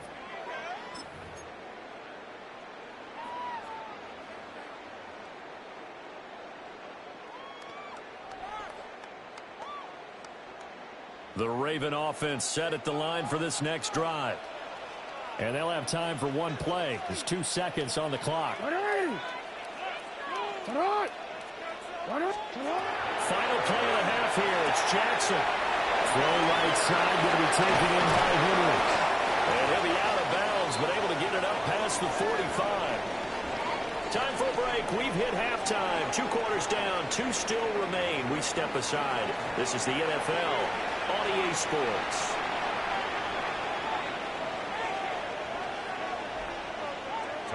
A good, tight football game thus far. 10-7 the score as we resume action on EA Sports. And he's up past the 20 to the 22-yard line. The Bucs take over 1st and 10 at their own 22-yard line. Hey, alert! King! Mayfield down. He'll find his tight end, pinned down. And he's taken down, but able to slip across the 35. 14 yards. First down yardage on the first play of the drive, give him 14. As they began this drive, I was wondering how they were going to attack since they're playing with the lead. Would they continue to try and push the ball downfield? Well, after one play, it appears that the answer is yes.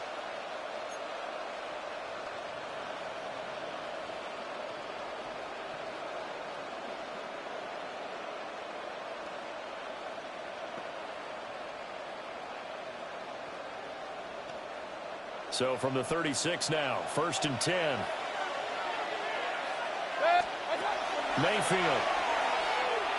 And he goes down. The Ravens able to get to him. Mike Green collapses the pocket and drops him for a loss of 3. So after the sack, they'll come up on a still manageable 2nd and 13. To throw, Mayfield. That is caught. It's Chris Godwin.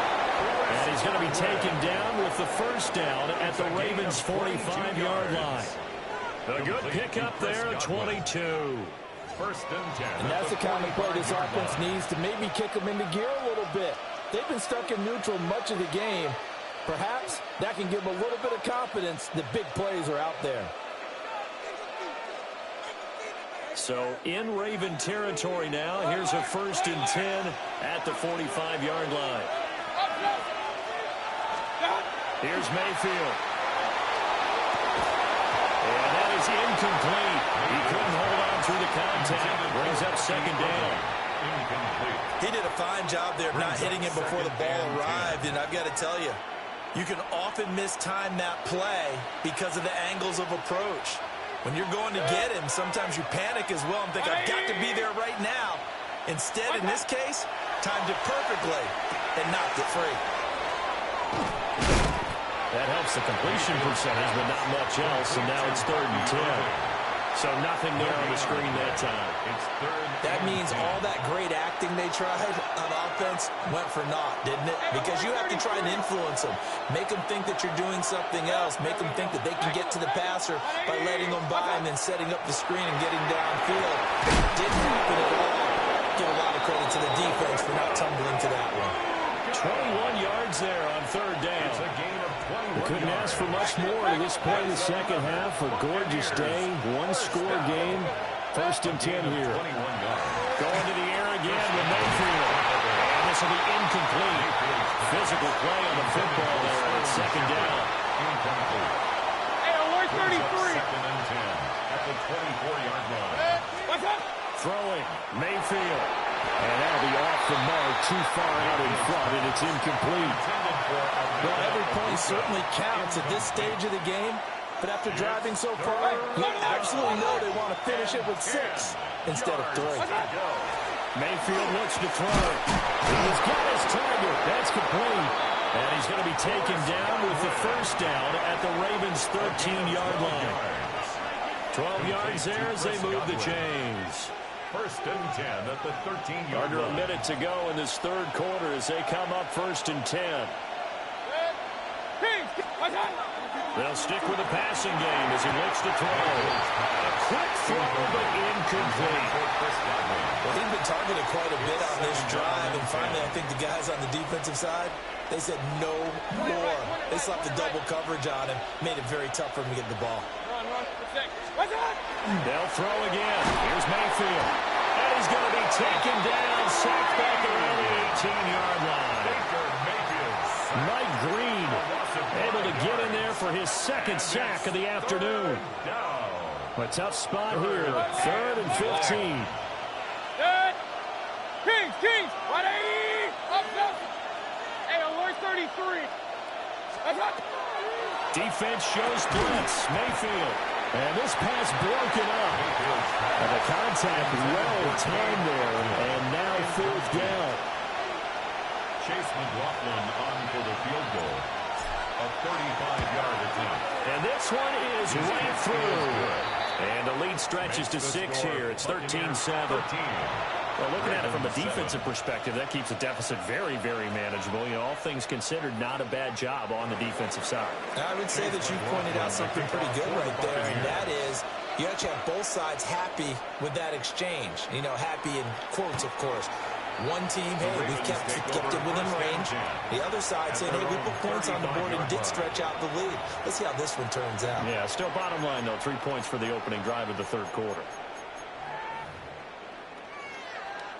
The Baltimore offense at the line, set to get going. And their deficit a little wider now than it was at halftime following the field goal a moment ago. But the goal is still the same because you know they want to come out, establish a rhythm in the second half, and get going. Make no mistake about it, though. Kicking field goals, not in their game plan. They need to get the ball in the end zone. 3 quarters in the books. You are watching the NFL on EA Sports. Back now in Baltimore. It's the Ravens with possession of the football, but trailing on the big board as we get set for the 4th. Quick, ready? They go play action with Jackson. Now a run here off the RPO. He'll keep it. That one into the hands of Hopkins downfield. And they are able to stop him, but he does take it all the way to the 2.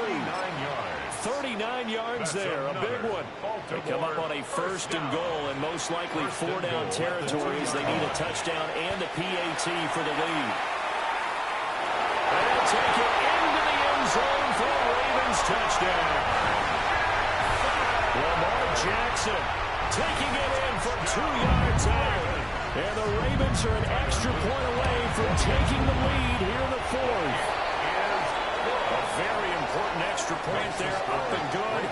And they have taken the lead here in this 4th quarter. Now after the touchdown, Luke back out to kick this one away.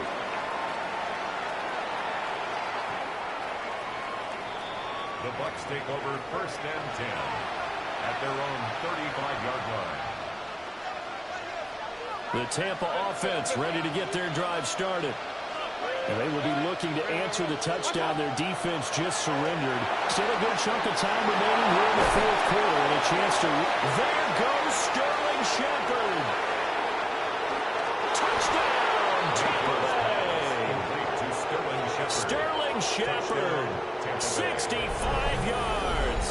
And the Bucs answer back with a touchdown of their own to take a 4th quarter lead.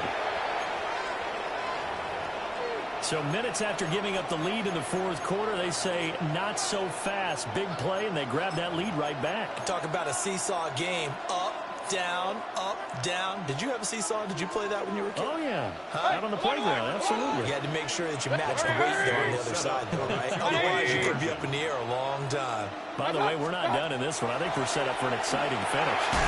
That's caught. And he is not going to make it. So they won't be able to move this lead up to a touchdown as it'll remain a 5-point ball game. 14.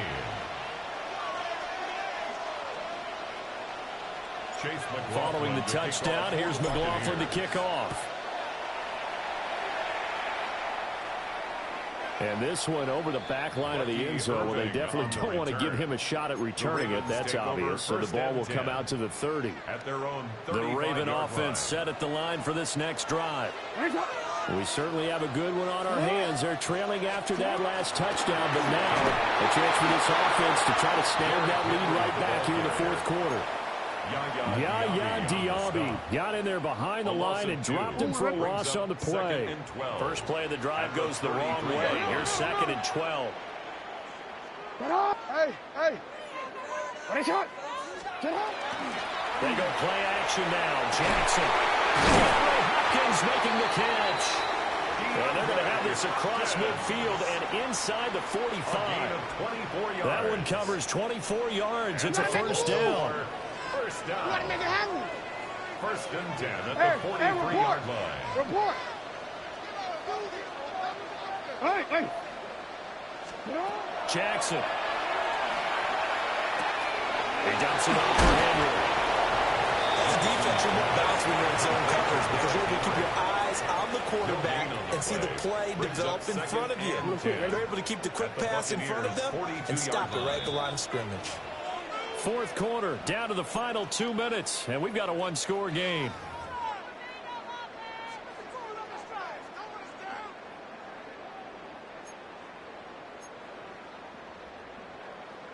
Another try, 2nd and 10 now. Play action. It's Jackson. Well, this is certainly turned into a showcase game for what he can do on the ground because they're just continuing to give him chances to run it, and he's earning every additional carry by putting up positive yardage on each run.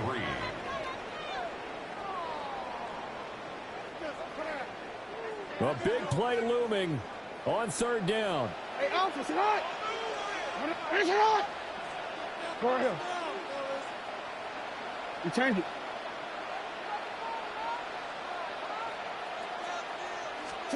Now Jackson. He'll try to pick it up himself. And he's going to get out of bounds with the first down. So that's going to double their pleasure for sure. They get the first and save the timeout. That one checks all the boxes, doesn't it? You get the first down, check, get out of bounds, stop the clock, check. Bill, how about one last check? Keep your quarterback from getting hit. That's a big check. Yeah, check there as well. Good call. 13. Jackson to throw. Got his man complete over the middle. It's Henry. That's a nice job right there, partner, because they were able to work down the middle of the field, working in the seams, because I think defensively, they were guarding the sidelines, trying to keep him from getting out of bounds. They took what they gave him, and it was successful. Throwing, Jackson. He's got Derrick Henry again, back-to-back catches. Now the Bucs going to use the first of their timeouts. And as the two teams talk it over on their respective sidelines, we take a break. Here we go, 1st and goal. They'll try to run forward with Henry. The Bucs going to go ahead and use the second of their timeouts.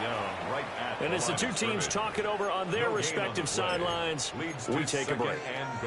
And the big fella stuffed that one up in a big way. I think doubling him has to be a priority because you can't move up to the next level if you don't take care of him first. Jackson going to keep it. And that's going to sabotage their comeback plans. It is intercepted. Picked off by Jamel Dean. And the Buccaneers have just about sewn up this football game. So a costly INT in the end zone, no less, puts the brakes on their potential scoring drive. So many teams stick with the passing game down near the goal line because they see it as an extension of what they do between the 20s. But as we said many, many times, the further you drive, the more the field shrinks. And that was a nice job of making a play on the football and coming away with the interception. They'll get this to the 24, and it's 2nd down. Now the Ravens going to use one of their timeouts as the clock will stop with just under 30 seconds left to go.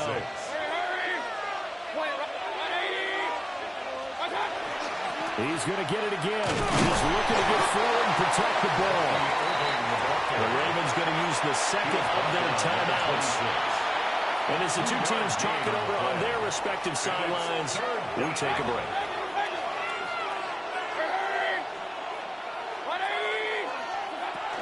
On 3rd down, they go with Irvin.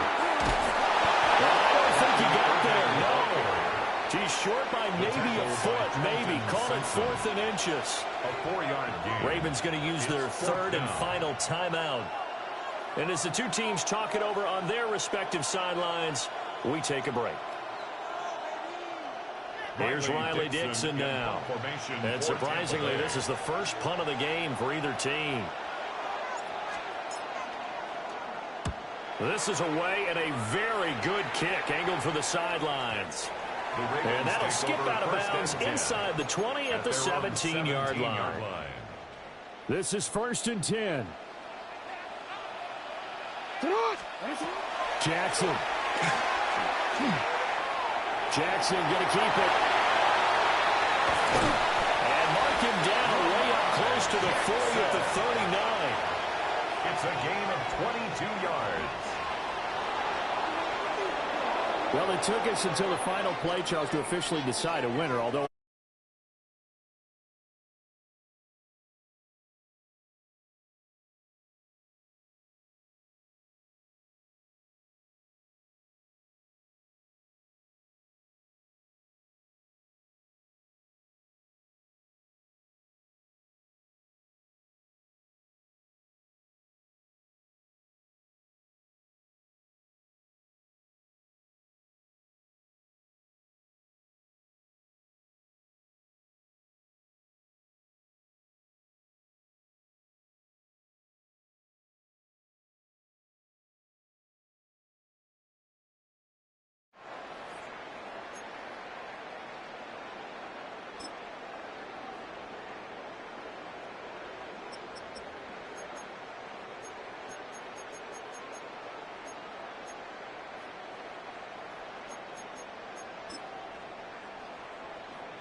Sports coverage of the National Football League brings us to the Hoosier State, where Colts fans rise to their feet with the striking of the anvil as it is time for football here at Lucas Oil Stadium in downtown Indy.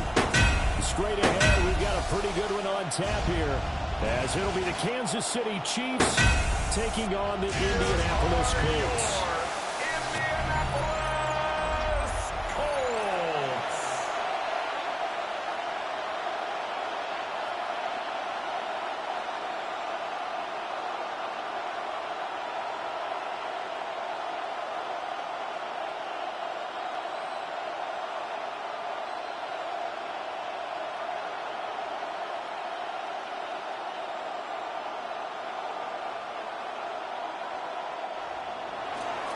Here's the kicker, Harrison Butker, ready to get this one started. And we are underway here on EA Sports. And a decent return out to the 27-yard line. So the Colts now coming out for their opening drive. And a look here at the veteran under center, their seventh-year quarterback. I still remember when he was drafted, there was a little bit of controversy about how high he was selected by the New York Giants. But his talents were revealed. He can make every throw in the book. Surprisingly good athlete. As long as he takes care of the football, doesn't turn it over, he can really make plays.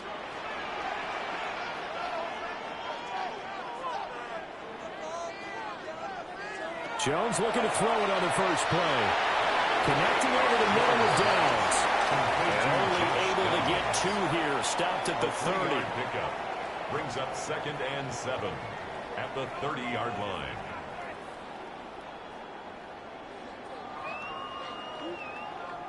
Second and 7.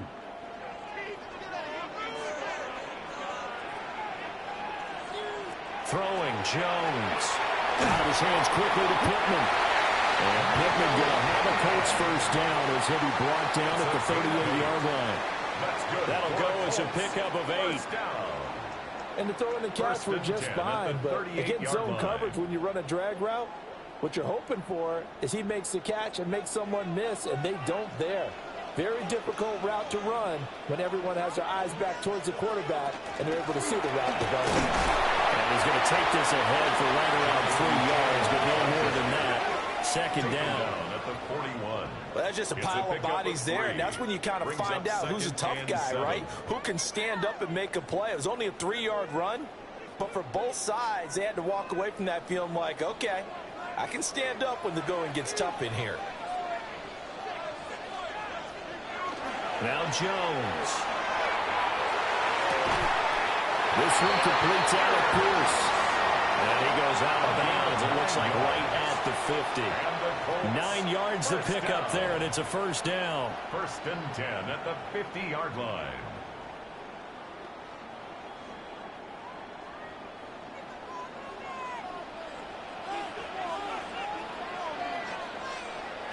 From the midfield stripe, they'll look to throw. Over the middle, and there's a diving catch. 13 yards as they've got the connection working. His second catch in a row, first down.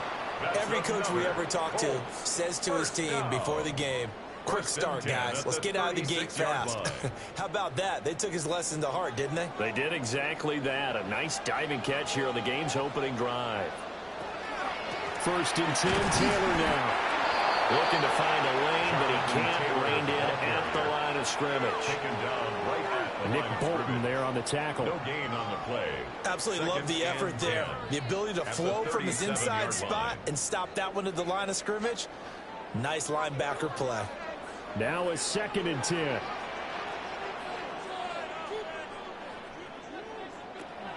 They run once more with Taylor. And once again, they'll get possibly back to the line of scrimmage, but no more than that. It'll go as a loss of a yard, so now they deal with 3rd and 11. Well, it's almost football 101 that you preach to your safeties. Don't let anyone get behind you. You're the last line of defense. But he didn't let the play come to him. He went to the play. How about that read and recognition and finishing off that one behind the line of scrimmage? A short one there, caught by Warren. And a good tackle there right around the 30. Stops him short of the first down. 8-yard gain. That'll give him 8 that time. And it'll be 4th down. He wasn't the primary target, but I think it was almost like a check down situation, wasn't it? Yeah, hoping he can break some tackles, a big tight end, but he couldn't do it. Yeah, get it to that big frame and hope he can scatter some bodies, unable to get it done. Badgley able to knock this one through. And the Colts hit the scoreboard first. It's 3-0. So the opening drive does yield points, maybe not the 7 they wanted, but they'll take the 3. Accumulating first downs does not go up on the scoreboard, but it does go into the DNA of a team that's trying to establish itself to start a game.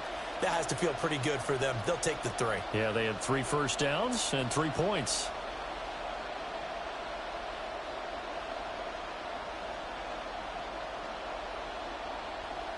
Michael Badgley. After the made field goal, Badgley back out there for the kickoff.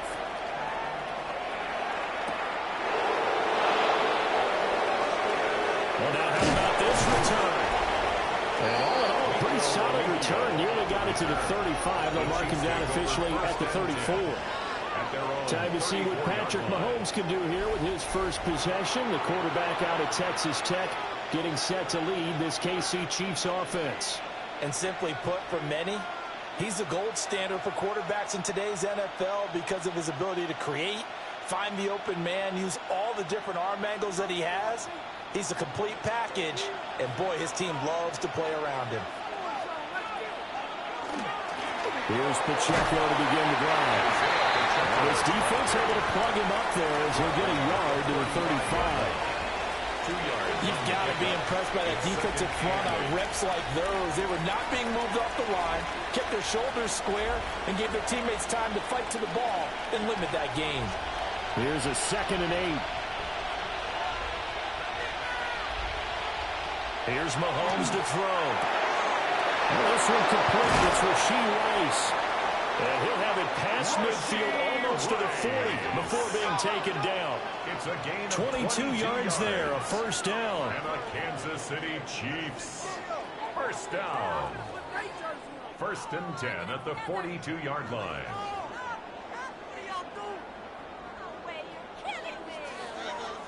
And when you're playing a quarterback with some experience and some moxie, you enter the danger zone when you decide to blitz him, because if he's able to diagnose as he did on that play, he can hurt you downfield. He reads defenses so well, doesn't he? He really does, and the best part about that play for him, I don't think that was his primary target. I think he had the read, figured out where the blitz was coming from, and went to a secondary target for a really nice game. Another big hitter there. This one good for 18.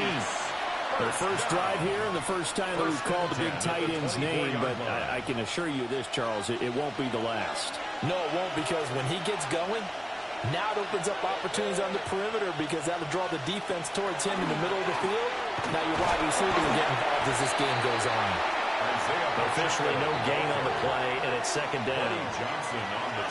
As usual, the hallmark of a good run defense, linebackers making plays near the line of scrimmage. Absolutely nowhere to run there. 2nd and 10.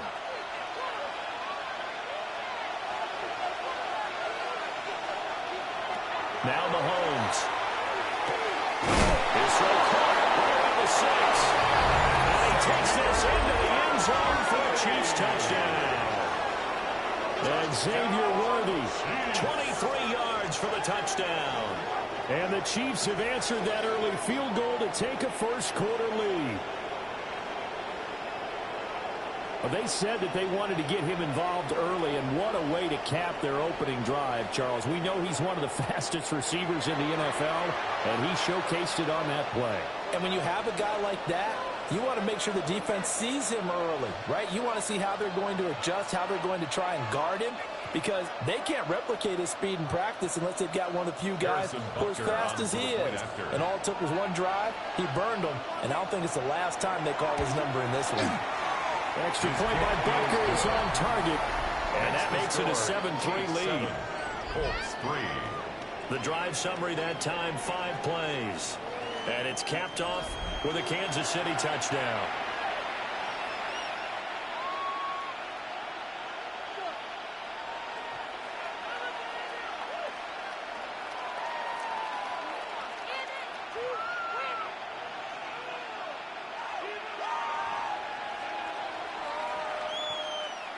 Harrison Butker. Now after the touchdown, here's Butker on to kick it away.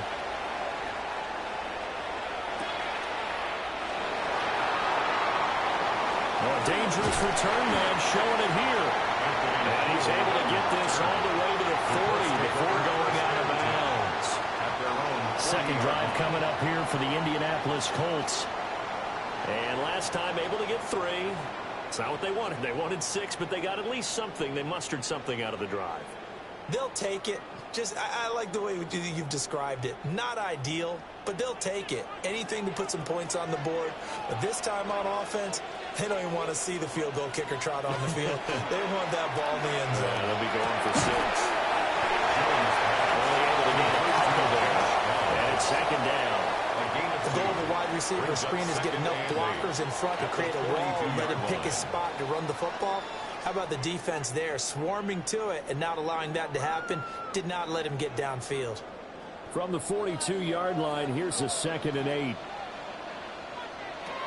Back to throw. Jones. They'll set up the screen to Taylor. And Taylor going to pick up the Colts' first down as he's across midfield to the 48. And the officials here going to pause the game for a second. Looks like there's an injured Chief on the field. The medical staff will attend to him, and we will step aside.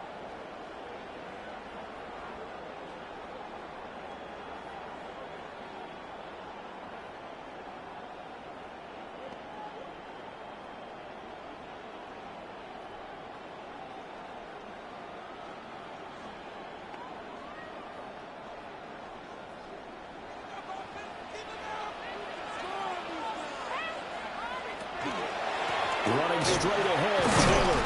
And he can only manage to get a couple. 2nd and 8 coming up.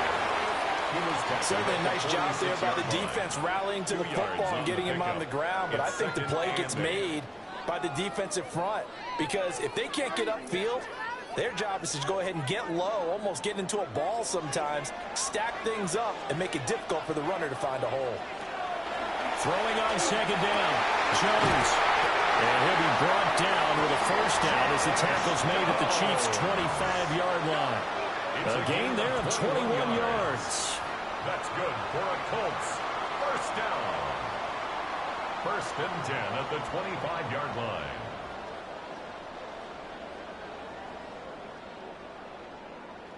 They had to settle for 3 last drive, hoping this second go-around ends in 6. In good position, 1st and 10. Fine work there as he gets this thing down to the 11-yard line. 15 more there, and they're on a roll. That's another first down. Correct me if I'm wrong, but I think they had 3 tight ends in on that set. And these guys are punching really well. I use boxing analogies a lot. A lot of coaches have told me that when you line up to run the football, it's 10 fistfights along the line of scrimmage. And he is going to go down. Back at the 11-yard line. Jerry Tillery running in there and setting him down. It's interesting, partner, that most defenses try and guard the 35-yard line actively because they think the way kickers are nowadays, about a 52-yard field goal, they're kind of giving up points. But you get even deeper into territory, you get into the red zone, they're going to guard it even more, which means more pressure, more blitzing.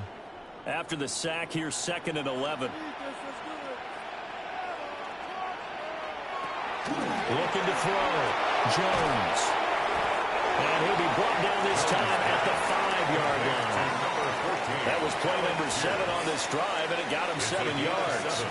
That was a nicely run slant route, and what the receiver's trying to do is make the defender think he's going upfield for a deeper route, and then breaks it off, usually after about 3 to 4 steps, and cuts towards the middle of the field. And now what he's trying to do is use his body to keep the defender away from the football and get the quarterback a really nice target. toward the end zone, but that's going to wind up incomplete. Well, that play there was certainly a scouting report special because coverage was all too aware that this close to the end zone, he's going to become a bigger weapon for that offense, and they were there to help force the incompletion. Michael Badgley on for the field goal. A 22-yard attempt. Badgley's kick is good. And they'll get it back within a point at 7-6. He might be being set up here for a busy ball game. Already 2 kicks here in the first quarter, and he's knocked both through the posts. And for now, you know they'll be happy getting those 3 points, but what they really want is to find a way for him to kick extra points instead of field goals.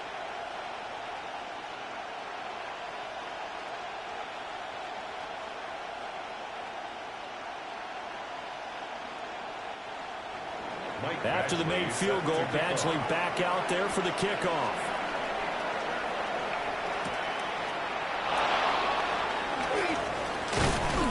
And out a little across the 25 to the 27. Kansas City taking the field for their second drive. This drive here beginning probably with a pair of motivated groups. Remember, the offense scored a touchdown. And their last time out, looking to repeat that in Charles's defense. They were very frustrated after giving up 6 the last time on the field. And frankly, it's just a battle of wills in a lot of ways because you know they're both motivated. They both game plan for this drive, and they both have specific outcomes in mind. To me, it just comes down to who can execute better and which side can step up and assert its will over the other. It's a 6-yard pickup, and it gets him to 2nd and 4. A quick burst there, and he nicely bit off a pretty decent gain. A 6-yard pickup brings up 2nd and 4 at the 33-yard line. From the 33, here's 2nd and 4.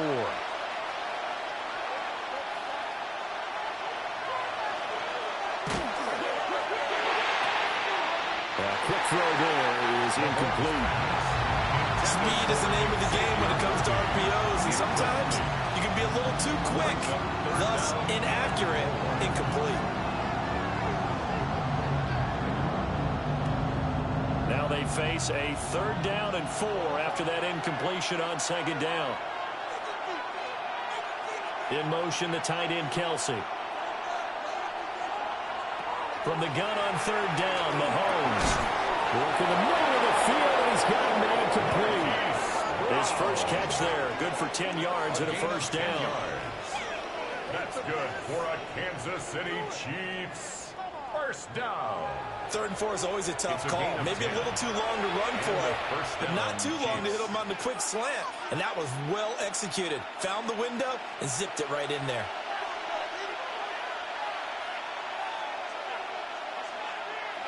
Now here's Mahomes. That's complete. Left side to Worthy. It'll go as a gain of 4. And it'll be 2nd down. It's now 2nd and 6 at their 48-yard line.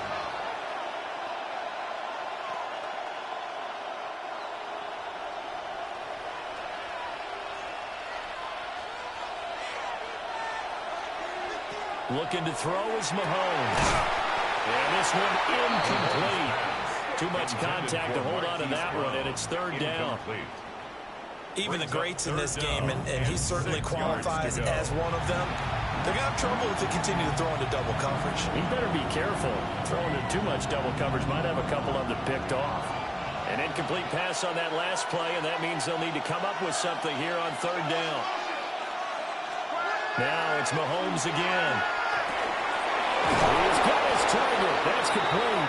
And they'll get him to the ground. He has another first down at the Colts' 41-yard line. 11 yards there as they connect on the quick slant. That's a play that will likely be forgotten when you talk about big moments in this game.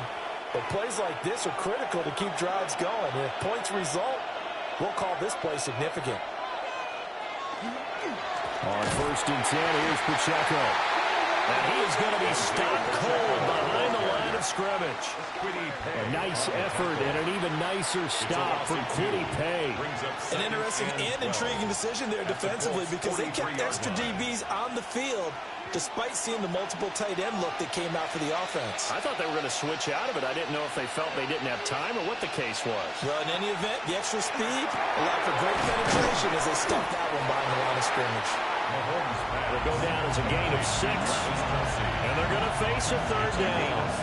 Let's not quibble about the gain there on second down. That was a positive play because that was a take-what-you-can-get situation. Got out to the tight end. Now it gives them a much better opportunity to convert on third down. First down marker at the 31. It's third down. Shotgun snap to Mahomes. It is caught. And they'll get him to the ground, and he has another first down at the Colts' 25-yard line. They pick up 12 on the play there, and they move the chains. First down. That's the third time on this drive that these two connected with each other. They've got a real rapport going, and right now it's paying off with big chunks of yardage as shown by that last play.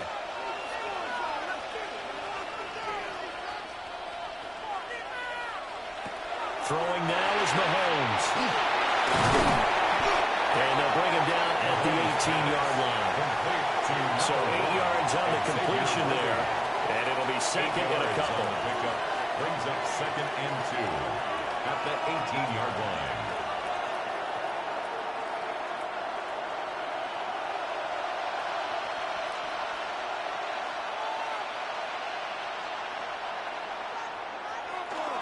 Pacheco gets it up the gut.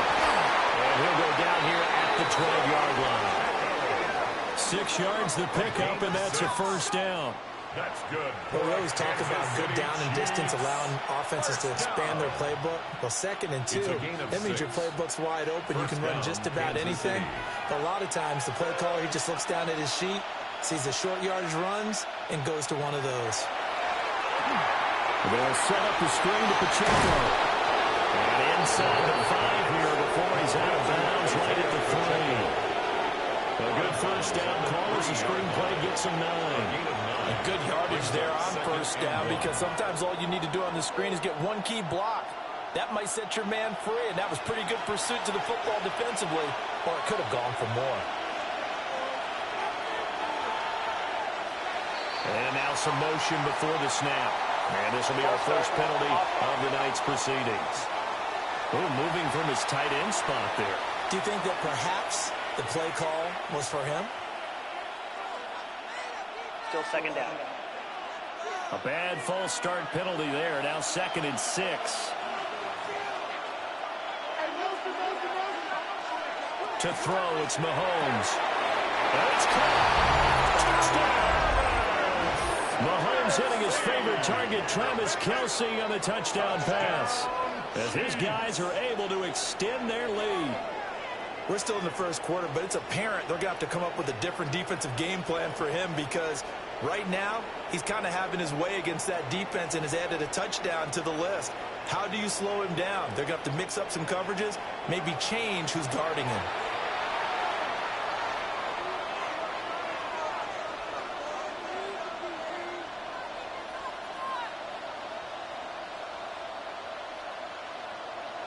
Butker now to add the extra point.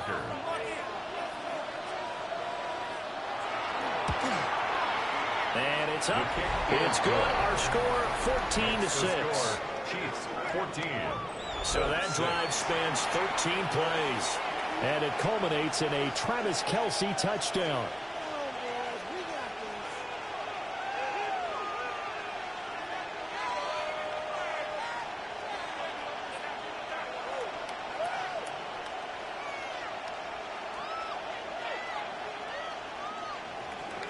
Now after the touchdown, here's Butker on to kick it away.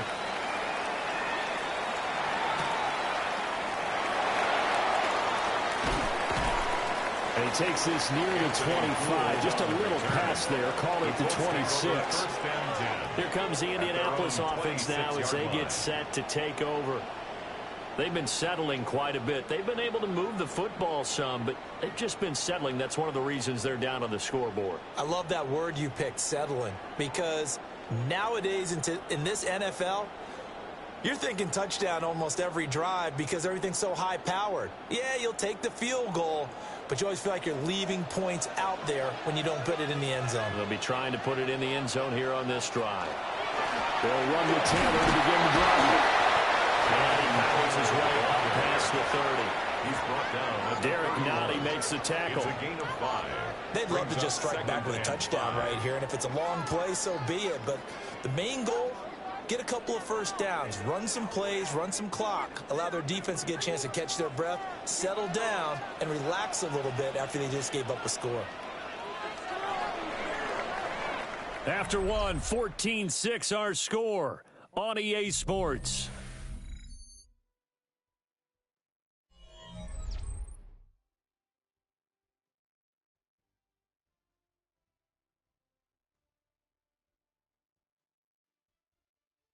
Second quarter now from Indianapolis with the homestanding Colts in possession as they are looking at a 2nd and 5 situation.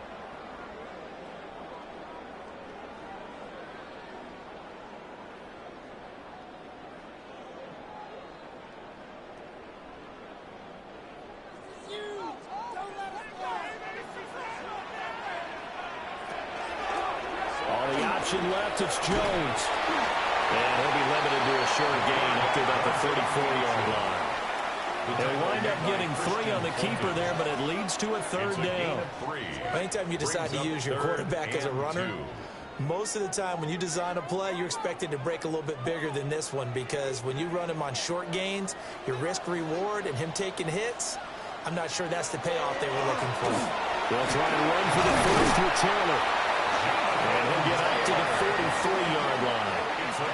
8 yards, first down as they're able to convert. I don't know about you, but that almost felt like old-time football there. 3rd and 2 is not necessarily just a running down anymore. A lot of times they want to throw the ball. They went back to the roots and powered forward and got the first down. Back to Taylor on first down. And the reinforcements come in as they're going to stop him behind the line. And he lost 6 there on the first down play. I know that speed is the hallmark of today's NFL game, but the key to good rushing defense is still having your linebackers set the edge. Tough spot looking at 2nd and 16 here after the big loss. Now they'll switch it up here and look to throw. Over the middle, held in by Pierce.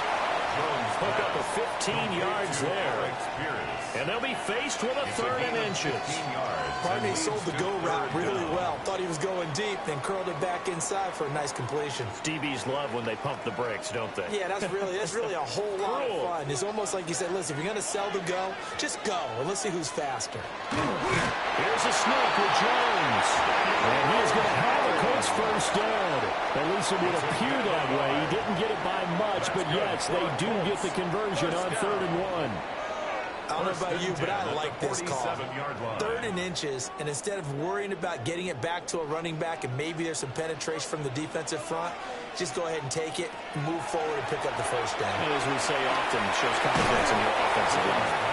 And that's going to be incomplete. Too tough to hold on to that one. It's 2nd down. It's now 2nd and 10. That's a tough spot for a running back coming out of the backfield, because you know he's got to look for the football, knowing full well he's got a man coming his way, full steam, and he broke that one up. Here's 2nd and 10.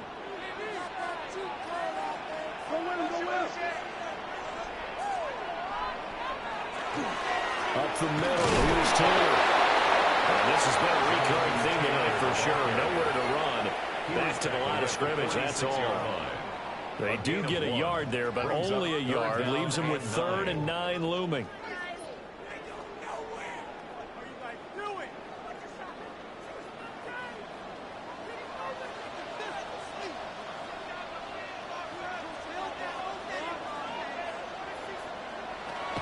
Back to throw. Jones. And that's going to be incomplete. The contact there enough to jar that ball free, and it brings up 4th down. Results in a 4th down. From a defensive perspective, they had exactly what you want anytime they want to throw the football. There was pressure on the quarterback. They were getting after him, and they tightened down on the receivers and forced the incompletion. As Sanchez on to punt here as he sends this one away. And that ball's going to angle out at the 3-yard line. A beauty. KC's offense ready to take over. So for this offense, Charles, remember, drive 1 made it to the end zone. Drive 2 resulted in a touchdown as well. Now they'll try to make it 3 for 3. Yeah, and, you know, they told us all week that this was the plan and this is what they wanted to execute. But did they really believe it would happen this well, this efficiently? I know they'll take it. And afterwards, they'll say, there was never a doubt in our minds we were going to be successful in this one.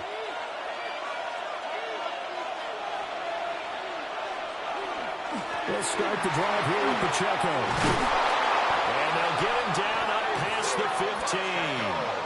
That'll go for a gain of 13, helping big time to get away from that end zone. First down. I guess it's good we can't really read the mind of the defensive coordinator now, huh? Had him pinned back there deep, give up that run. Can't be happy. Yeah, whatever's in his mind right now, we probably couldn't say over the air. On first down, they go back to Pacheco. And he's brought down, getting this one up to about the 35. Gain of 44 yards now on the ground on just 7 carries. The City Chiefs. First down. First and 10 at the 35-yard line. Couple of very nice carries to start this drive out. Yeah, 2 first downs. And how about that second one? What a nice run on that particular play. I'm telling you, they're going to start to think that this game is easy if they continue to rip off yardage like this. Ball caught. It's Rice. And he'll be taken down, but not before he gets into enemy territory. 17 more yards on that one as they keep the drive rolling. Well, it certainly doesn't matter if it's been through the air like on this play or on the ground. I don't know what's going on with this defense. In a sense, they've been AWOL on this drive so far. 3 plays, 3 first downs given up. They've got to find answers, and they've got to find them quick.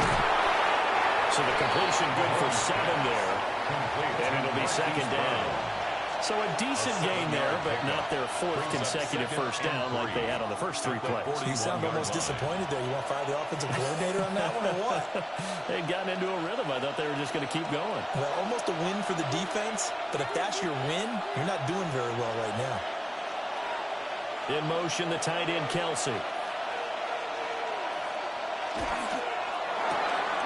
Mahomes going to fire quickly to Worthy. And this winds up a pickup of 2, maybe 2.5 to about the 39.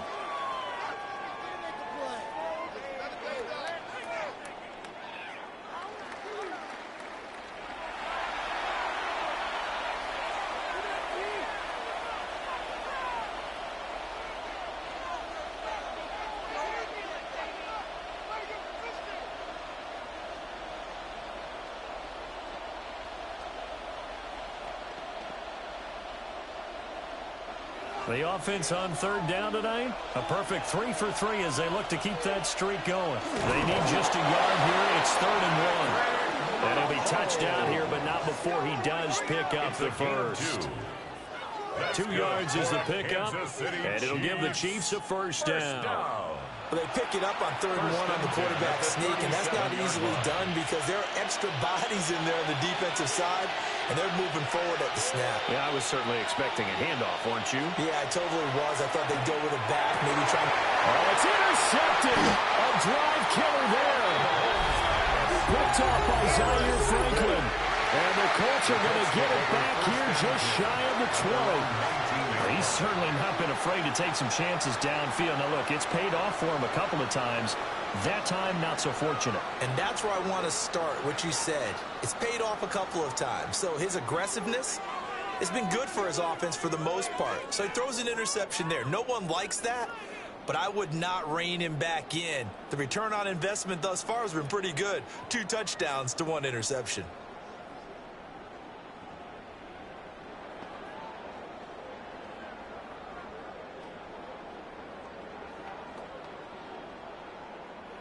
Looking to put a drive together.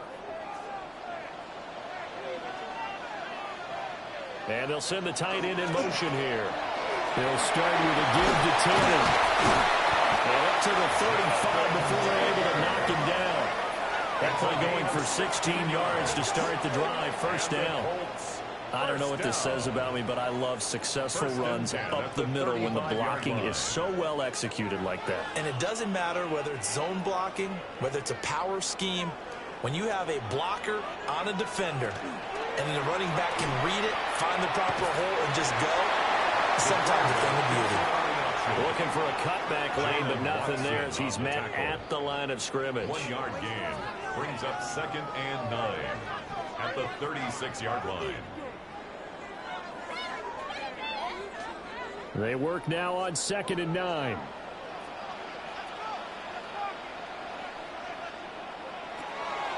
Off the play fake. Jones. He's got the tight end, no alley Cox. And that'll be good for 8 yards to the 45. And coaches always harp on the quarterback reading the defense and getting it to the open man. That's good recognition there. And how about what he did after the catch? Yeah, hit your tight end, let him get some rack. Yeah, when he gets moving, not many guys want to come over and put a hit on him, do they? Jones keeps it himself. And he is going to have the Colts first down, at least at first glance, as they'll spot the football just beyond the marker. They find a way to convert on 3rd and inches. There may have been a little bit of an element of surprise there. 3rd and inches, and they go quarterback sneak. I still feel like this is a play that often is reserved for 4th down. They give to Taylor out of the gun. And he'll take it across the 50 and into Chief territory. Give him 5 on the carry there, and it'll be 2nd down. That's a really nice, tough run inside, and they gained 5 yards on it. And to be frank about it, most offenses don't expect to get 5 yards on a play call like that. So when they do, they go back to their huddle with a little pep in their steps. They're starting to think that they're starting to dominate the line of scrimmage. They'll run the jet sweep here with Pierce. And he's going to be hemmed in and brought down right at the line of scrimmage. They'll say no gain on the play there, and now it'll be 3rd down. Brings up 3rd down. Defensively, they had that one pretty well figured out. Yeah, and one of the things about this play, it can be even more effective when you run a lot of motion, and there's plenty of times you don't hand it off. Now Jones from the gun on 3rd down. And that's going to be incomplete. The coverage too good there. The contact popped the ball free, and it's 4th down. Well, how about the coverage we just saw him break out on 3rd down? Dime defense, blanketed the field with extra defensive backs and speed, unable to find an open hole to complete that pass. Jones throwing on 4th down. Able to find the open man. That's complete. And they'll get him down as he's inside the 40. That's a 4th down pickup of 10 yards, and an opportunity certainly missed on the defensive side. At the 38-yard line. So the 4th down conversion has him inside the 40 now, 1st and 10. Now here's the first carry for Aaron Dillon. And he'll be brought down, losing yardage back at the 40. Credit the stop there to Leo Chanel, getting into the backfield and stopping him in his tracks. Part of the thinking when you bring in extra tight ends, you're hoping that each of your guys gets those one-on-one blocks and creates a crease for your runner. You know what the converse is, though? You've got to win those one-on-one blocks, and when you don't, that's the result you end up with. Down the field, he's got one. And they'll have it in the red zone before he crosses over out of bounds. It's a gain of 22 yards. 22 yards there, a 1st down. First down. How about a nod to the sequence of plays they're putting together here? This has been death by 1,000 paper cuts on this drive. But this is one of their best plays yet, and they're able to move it down into the red zone. Back to throw now on 1st down. Well, that is incomplete. Wow, the coverage a little too good there, and it's 2nd down. That's an excellent play by the defender. He diagnosed that one, closed quickly, and helped force the incompletion. So now 2nd and 10 after the incompletion on 1st down. Operating from the gun, Jones. He'll find a man over the middle. It's Pittman. They'll get only 3 there, so it leaves them with a 3rd and 7 ahead. It's 3rd and 7.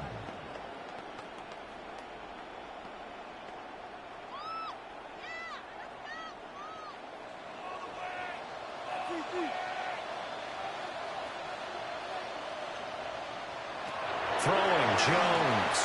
Oh, it's a screen pass. That's complete. Good contain. No gain on the screen, and they'll bring up 4th down. And I know that one didn't work out the way they thought, but I don't think it was a bad time to call this play. You're thinking on 3rd down, you might possibly see some pressure. You might see a blitz. So they tried to set up the screen, but that one was well read, and they stopped them for no gain. Michael Badgley on for the field goal. A 31-yard attempt. Badgley able to punch this one through. And that'll get the lead down to 5. So, Charles, they get to them with their first turnover of the game and then make it hurt a little bit extra with a field goal. And anytime you give the ball up, what's the first thing a coach tells his defense? Don't let them score off of this. You've got to put out the fire. In fact, in 2021, that's what one NFL coach termed his defense. The firemen. Go out there, guys, and don't let them put some points on the board. After the made field goal, Badgley back out there for the kickoff.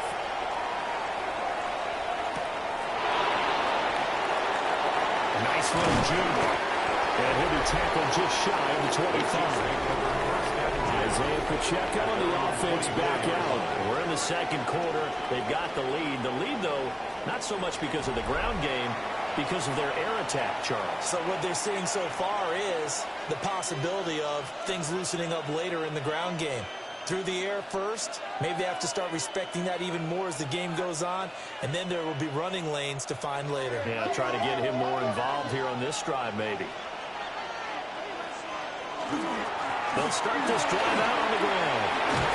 And they're able to get this one across the 35.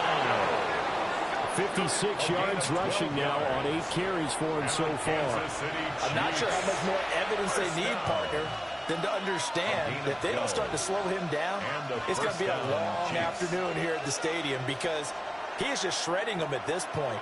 And let's face it, coming into the game, they knew he would be the focal point of their attack. This is going to take an 11-man unit on the defensive side to start making plays. So the completion results there in 9 yards. And it'll bring up a 2nd and short. When you see zone defense and you know you've got a drag route on as your primary call, you've got to be really careful as a passer about how far you let your guy go because he might wander into some tough coverage. Open man right side is Rice. A gain of 5, good enough for the 1st down. A 5-yard gain on the play. That's good for a Kansas City Chiefs 1st down. A 5-yard gain on the play. 1st down, Kansas City. And we've hit the 2-minute mark in this first half of action.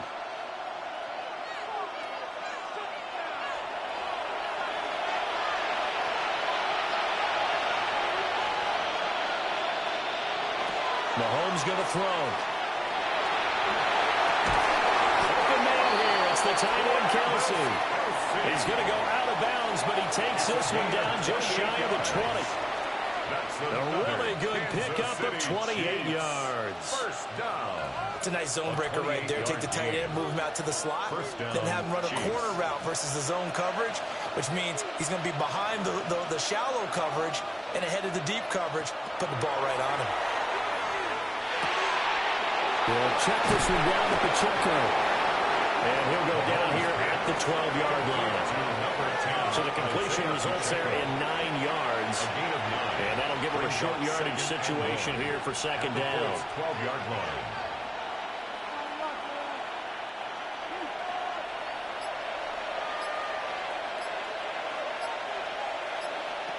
Working from the gun, Mahomes. Will get this complete to Worthy. And inside the 5 here before he's out of bounds right at the 3. It's a gain of 8. It's an 8-yard pickup, and it leads to a 1st and goal. And defensively, they were in zone coverage there. Do you have to be a little careful? You're losing, playing against a good quarterback like he is, to not play too much zone? Yeah, you have to be careful about how much time you're giving up. I think it's a good point you just brought up. So maybe if you still want to play zone, you go to a zone blitz scheme. A 3-yard touchdown pass. And they're able to add on to their advantage. And he just did get those feet in there on the side of the end zone. Well done. Probably the exact size foot necessary, because I think if he had another half size, that catch doesn't count. And he's able to get it in, and it counts for a touchdown. And we remember, of course, all scoring plays need to be verified upstairs. And I think they're going to at least take a look at this. They're taking a peek at whether or not those feet were in bounds, and obviously a big call here in the end zone. And not just the feet. How about the hands? How's the ball possessed while the feet are hopefully getting down in bounds? That's what they're trying to look at to see if it all comes together. After review of the play, the ruling on the field stands. So they called it a touchdown originally, and this will stay a touchdown after the video review, so they had it right. Butker on for the PAT.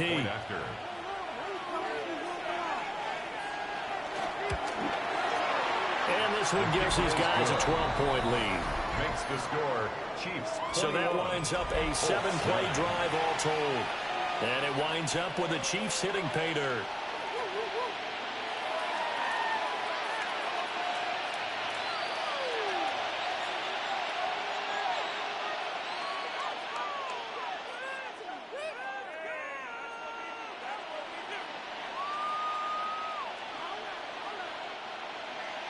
Now after the touchdown, here's Butker on to kick it away.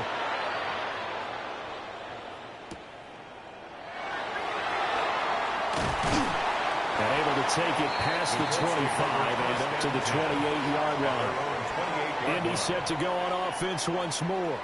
And Charles, we'll see what they can do here. Not a ton of time left, but enough certainly to get points out of this drive. And they need them right now because they're trailing. Yeah, and this is exactly why you practice a 2-minute drill all through camp and at least one practice each week before a game. A minute left, more than enough time to string a few completions together, reach the end zone, and then make that walk back to the locker room just a little more animated. Now Jones. And that one drops down, incomplete. Good coverage there, forced the ball free, and it's second down. Brings up second and I think they'd be well 10. served to take that type of a physical approach against him the rest of the game. He's had his way so far, but on that last one, that worked quite well for the defense. An incomplete pass on first down. That leads to a 2nd and 10. They'll get this out to Taylor. The Colts going to use the first of their timeouts as they get the stoppage with a little over 50 seconds to go in the first half. And we see another pitch and catch there to the running back. This position just continues to evolve. They've become just as critical to the passing attack as a lot of receivers, tight ends, because their ability to make people miss in the open field can really generate big plays for an offense. From the gun on third down, Jones. And this pass broken up. The contact well timed there, and now 4th down. It's now 4th down. That's an excellent job right there on 3rd down. Like any defense, you never want to let them get anything started, and that would have been a 1st down. Instead, you saw the contact on time, no penalty. And before this drive could get wings, it's 4th down. So they're forced to punt on 4th as this one's away. A 40-yard punt, no return. And it's Chiefs football, 1st and 10. The Chiefs offense and Patrick Mahomes headed back onto the field. And he's had things all his way in this first half. The numbers sensational as he'll look to add to them with another drive here.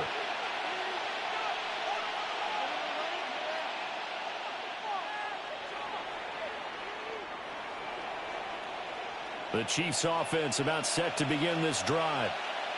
And with a 2-score lead already, they may just look to get this thing to the locker room. That'll be coming twice. The Chiefs now going to use the first of their timeouts as they'll stop it with 40 seconds remaining in this first half. And his play caller does a nice job of giving him an easy throw to start this drive, and he takes advantage of it. The completion sets up a manageable 2nd down.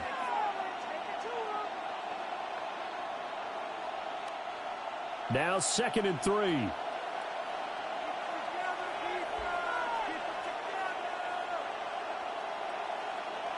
Here's Mahomes to throw. Now they set up the screen. That's complete. And he gets this up across the 35 before he's out of bounds. It'll go as a gain of 10 and a Kansas City first down. And when you have success throwing the football, the old cliche becomes true. The playbook opens up wide, and these screen passes, they become even more difficult to stop. So here's a 1st and 10 at the 38. Now Mahomes finds his man. It's Kelsey on the crossing route here. Now another timeout called for by the offense as they'll stop it with a little over 30 seconds to go in the first half of play. It's 2nd and inches at their 48-yard line.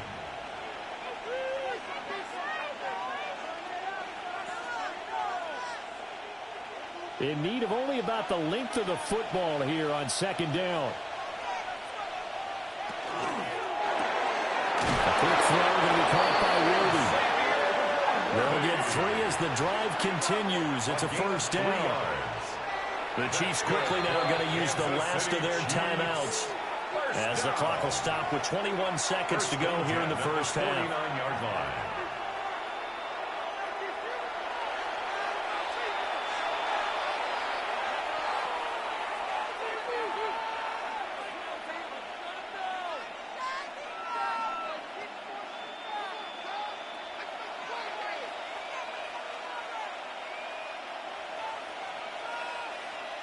Again, they'll throw with Mahomes. Looking right side, and it's intercepted. Picked up by Kenny Moore. And the Colts are going to take over at their own 41. The Colts take over 1st and 10 at their own 41-yard line. Partner, I think this one went awry very simply because he overestimated his arm strength and his ability to fit it anywhere he wants to. A lot of quarterbacks do that and often pay the price. The Indy offense at the line and set to go. And with time quickly fading here in the second quarter, not sure how aggressively, offensively they want to play this. I think we'll find out just how much they trust their guys in this situation if they decide to take a shot. 2nd down and 10. He did an okay job of absorbing the hit, just couldn't secure the football through the catch. And he was right there on the spot and forced the incompletion. That's something defenders work on all the time. If you're there, make the contact, but continue to work your way through the receiver so that you can't possess the football and turn it into a catch. That timeout taken. Perhaps a chance for one more quick play and then another timeout if they hurry. We'll see. That's a staple of this offense. Drag route to the tight end. Yeah, he was unable to use his size to break off much more yardage after the catch, but still an effective gain nonetheless. 3rd and 3.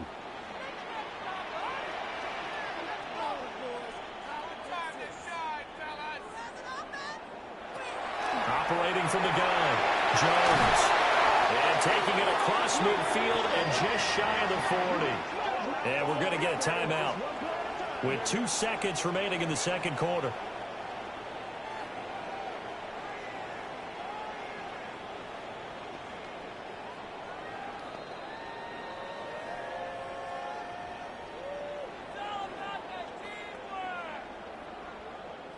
So with 2 ticks left here in the half, on is the field goal unit.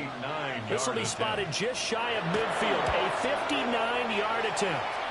Badgley able to knock this one through, and that will do it for this first half. All right, Brandon, thanks much. Welcome in, everyone, to the downtown Orlando studios. Scott Hanson and crew with you for a short and sweet halftime, as this game's had a little bit of everything to it. We'll find out which side can establish some tempo in the third quarter as we're ready to kick off the second half. Back out to our commentary team, Brandon Godden and Charles Davis.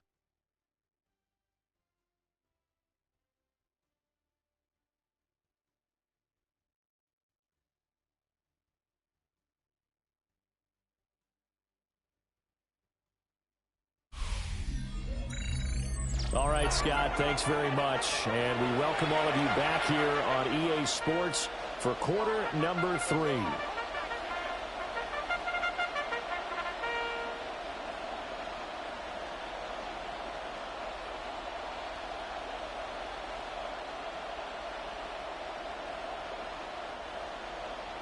Ready for the start of the third quarter. The Chiefs have the lead and set to receive the football. And they'll get him down inside the 30 at the 27. First and 10. The Chiefs ready to go on offense to begin quarter number 3. And, Charles, they've got the lead. I would imagine the overall halftime tone was a positive one, but what do you think the talking points were in the locker room? Well, if there were 3 talking points at the half, partner, all of them were about turnovers because they were pretty loose with the ball. Otherwise, this lead could be even bigger. Now, I don't think that they overly harped on it, but I think they told them, guys, if you want to keep calling those plays that are exciting, you've got to take care of the ball. Otherwise, we may have to dial things back a little bit. And nothing much materializing there in the first down run. He'll get a couple, and that's it. Not a huge carry there on first down, but not all of them will be. But still, all in all, a positive play for the offense. It's all about picking up at least a few to set up what you're going to do here on second down. Ball on the 30 now. Here's second down and 7. From the gun, it's Mahomes. Short throw hauled in by Kelsey. Calling a gain of 3 on the play. And it brings up 3rd and 5 now. They gave up the completion there, but this is what zone defenses count on. Catching the ball and not much run after the catch. 3rd and 5.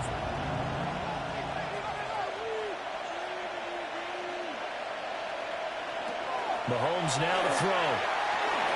And the throw there going to be incomplete. Getting more that time there on the coverage. As a defensive back, you have some weapons at your disposal that we don't often talk about. And you can read the receiver's eyes, you can read his hands, and you know that the arrival of the ball is imminent. And that allows you to make a play on it and oftentimes knock it away. Ariza is on to punt here as he gets this one away. Taking it about the 16. A big hit, 50 yards that time. With a return of 4. And the Colts will go on offense here, 1st and 10. Now we take a glance at the offense as they work their way back out for their first possession of the second half. We have not seen much on offense here from either side these last few drives. We've hit a wall, so to speak.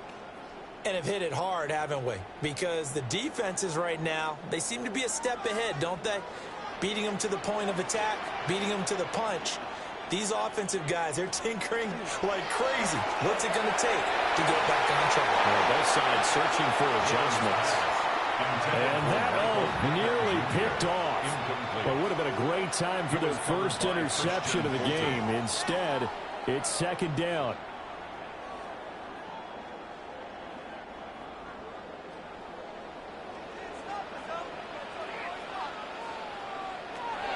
Looking to throw.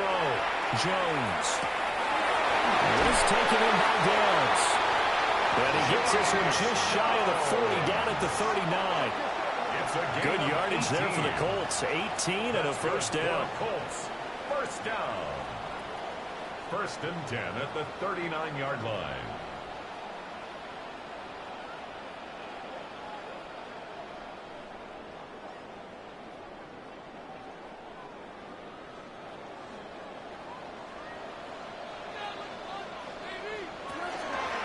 From the gun, it's Taylor. And the second wave of tacklers is going to get him as they stop him behind the line. Big stop from a guy who can bring a big hit. Nick Bolton. The defense was ready for the run-pass option, diagnosed it perfectly. Not only did they stack him up at the point of attack, but he was met by a host of light-colored jerseys. Now on 2nd and 13. Jones. Throw out right, pulled in by Downs. And that'll be good for 8 yards to the 45. I think he just wanted to get the ball to one of his playmakers to see if they can make something happen, but he ends up throwing into a crowded area. And after the catch, he isn't able to do much with it. This offense in desperate need of a conversion as they come up on 3rd down.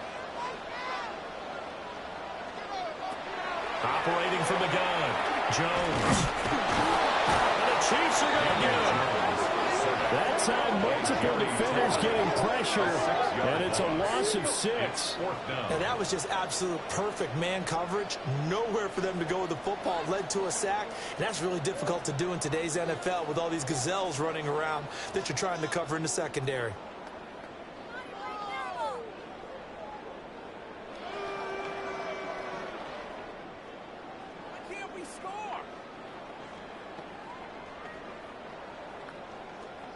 Now here's Rigoberto Sanchez as he's on to punt for Indianapolis.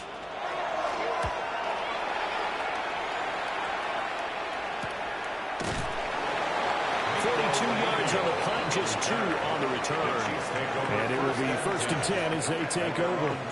And now here comes Kansas City. And our game's hit a little bit of a lull here, a little bit of a snag. Punts on back-to-back drives. And old-school coaches don't necessarily mind that. Didn't turn it over, right? Didn't create a big play for the other team. Right now what you're looking for is, can you gain an advantage in field position? And that's what both teams are seeking right now. Yeah, they'll be seeking to gain that advantage here on this drive. And he is met at the line of scrimmage, and he goes down right there. Credited with a 1-yard gain there to make it 2nd and 9. No doubt about it. A really nice job there by the defense, not allowing him to get to the perimeter. But that means your defense advantage, your outside linebackers, the guys that you pay big money to sack the quarterback, they also have to have interest in the running game as well. And they did a nice job there holding the point of attack and not giving ground. And he's going to get this one across the 30-yard line. 7 catches for him now, and this last one, a 1st down. For a tight end, he's got good straight line speed, and on that route, he's often the guy that gets overlooked. Nice job there finding him in stride for really good yardage.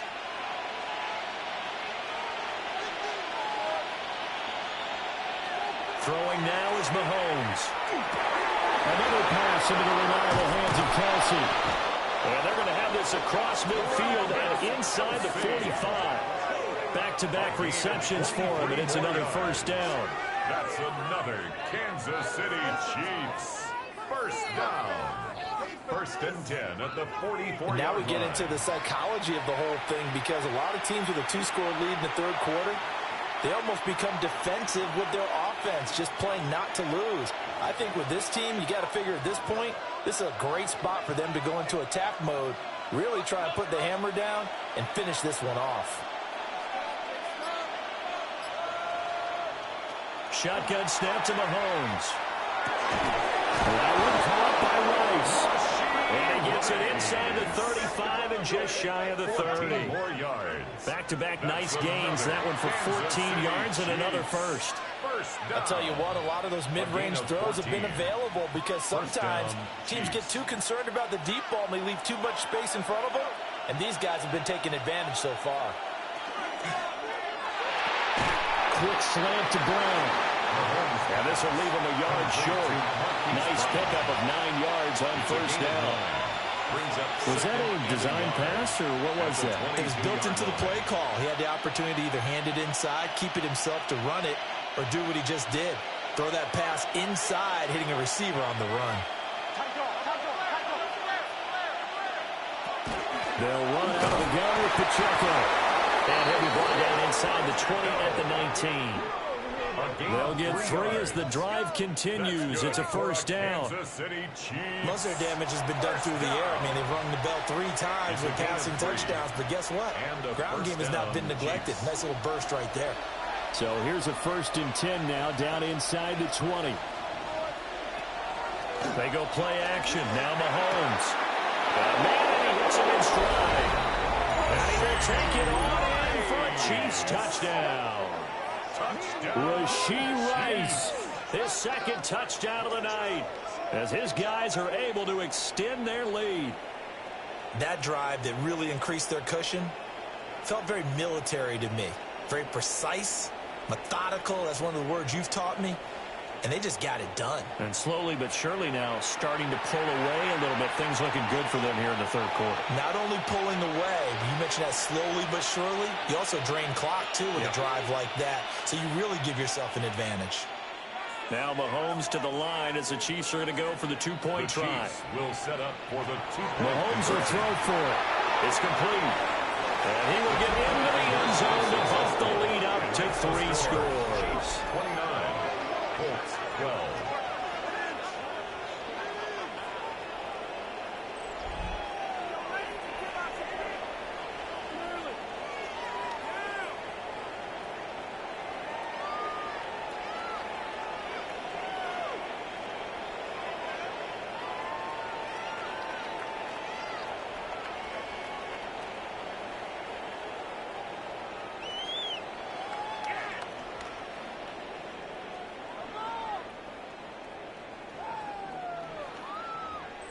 So they go with a pass, and it works there on the two-point try. Charles, just in general, what are your thoughts passing versus running on two-point conversion? Situational? It is situational, and you have to know your team. What is your strength? Because so many people think you have to throw the ball in a two-point conversion, but the stats will tell you that running it is about as proficient. So know your team and go to your strength.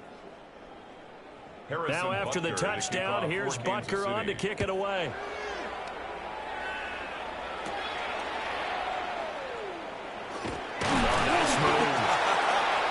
And he's up across the 25 and down at the 28. Now the Colts offense gets ready to head back on the field. I kind of feel like they've reached a do-or-die point in this game, Charles. If they're going to try to pull off an impressive comeback, it has to start right here, right now. Yeah, now they've got a final chance to get out of this situation, but they also understand they've got to move the ball and move it fast. In addition, they need to save as much time so they can get 2 more possessions. Jones now throwing to start the drive. And down he goes, but he takes it up to the 40. Nice way to start the drive, a gain of 12 and a first down. And this is what they're going to need more of. It's the third quarter. You're trailing. You've got to come out with a renewed sense of purpose, and that's a nice way to kick off the drive with good yardage and a first down. Now we give to Taylor. And not a whole lot of room to operate there on the first down run. He gets maybe 3. We know that old expression, it's not my night. It hasn't been his so far. I don't know if the legs are a little bit heavy. Sometimes having to hang out all day and play doesn't exactly play to your advantage, but it's been a tough go for him. And every time he looks up, somebody's there defensively. That was the same case on that play. From the 44, Jones finding room at midfield. And he gets us to the other side of midfield across the 45 before going out.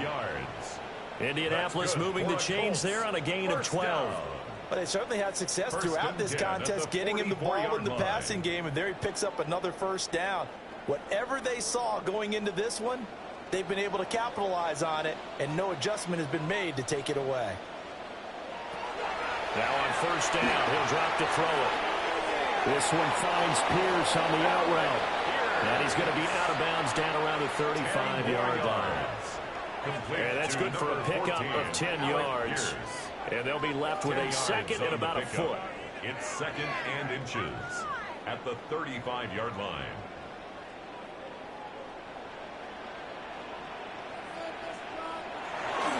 Running left, Taylor. And he is out of bounds inside the 30. 53 yards rushing for him in the ball game now on 14 carries. And Brandon, you know that expression? He just does what he does. It sounds trite, doesn't it? But in this case, it's perfectly apt. This is one of the better runners in the NFL. And all he does is just find avenues, find ways to pick up key first downs and big runs. Over the middle, complete. That's Taylor. And inside the 20 before he's brought down. Another good reception there. The Colts on the march. What a drive this has been, just chewing up the yardage. And here's one of their best plays yet as they finally get down into the red zone and look to finish this off with 6. So from inside the 20, here's 1st and 10 at the 18. Up the middle, O'Doul. This carry with the extra effort is going to get him stopped up just shy of the 10. 5 yards is the tally on first down. That brings up 2nd and 5.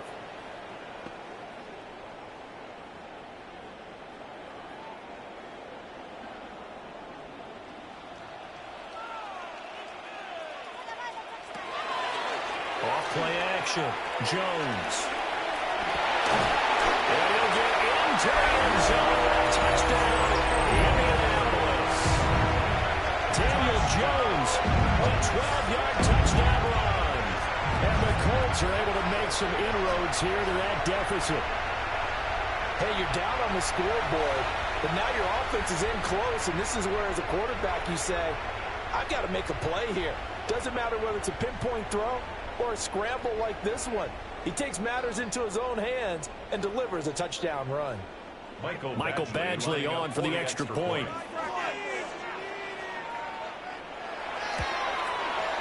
And the lead is trimmed down to 10. So that drive takes him down the field in 8 plays. And it was capped off by a 12-yard touchdown run.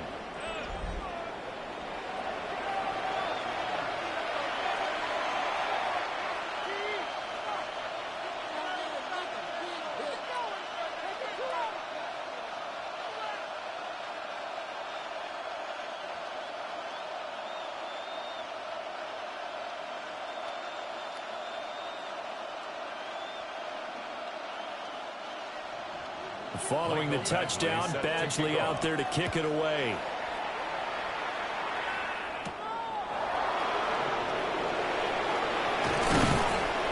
And up to about the 26-yard line, just across the 25. The Chiefs' offense and their quarterback set to take the field once more.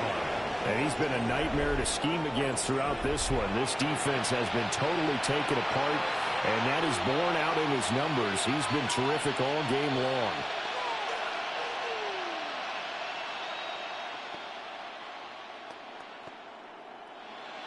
The KC offense out of the huddle, ready for their next drive. This now a 10-point game, so things tightening a little bit after that last score. And he gets this one just shy of the 40. They'll mark him down at the 39. 13 yards. Give him 13 yards on the opening play of the drive and also give him a first down. And what a nice example there of a tight end doing exactly what he needs to do. How about how he worked his way to the outside, made sure he secured the catch, and then anything after that, we count that as a bonus. And indeed, he gets enough for the first down. They run it with Pacheco from the gun. And he takes this up right near the 45-yard line. He'll get a nice chunk there on the first down run, and it's 2nd and 4.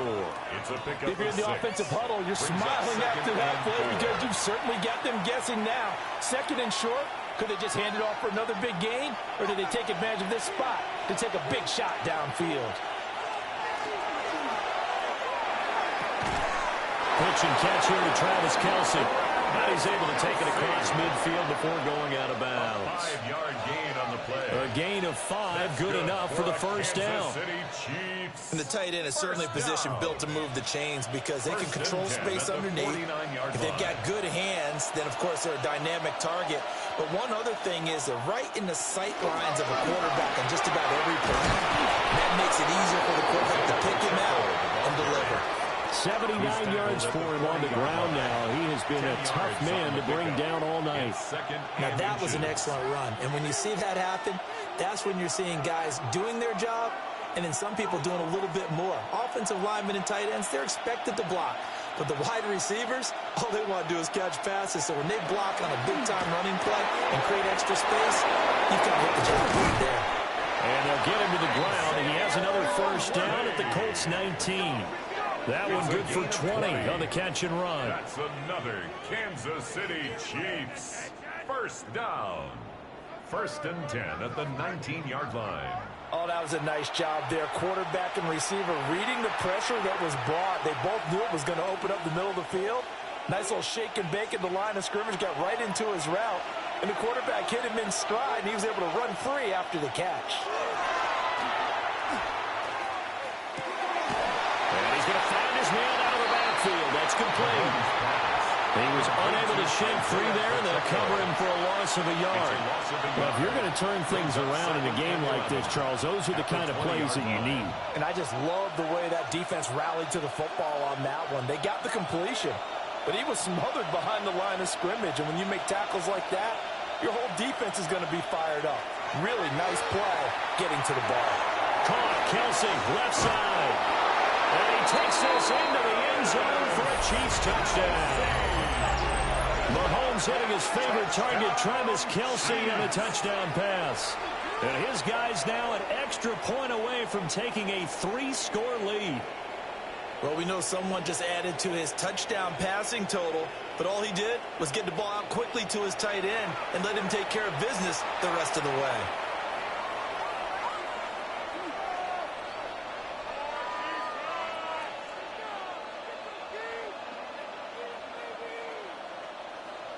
Butker now to add the extra point.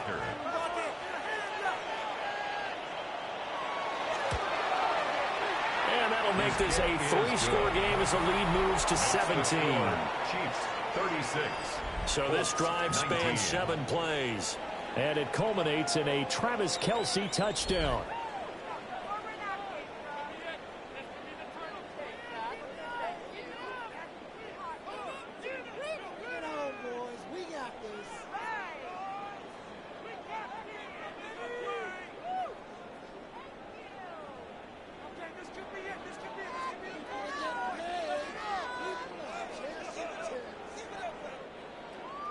Now after the touchdown, here's Butker on to kick it away.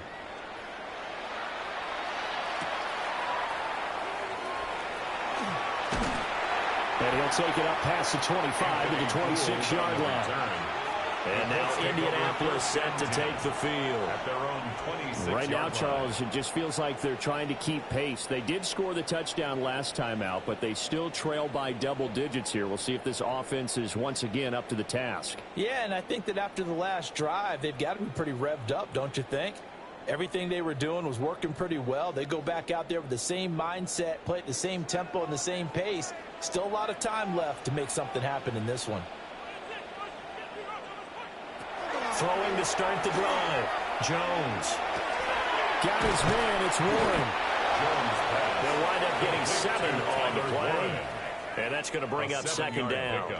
Well, it's time for them to be good teammates right here. And what I mean by that is possess the ball for a little while. Get at least 2 first downs. Give their defense a chance to settle down a little bit after they give up a touchdown. Second down and 3. On the handoff, this is Taylor.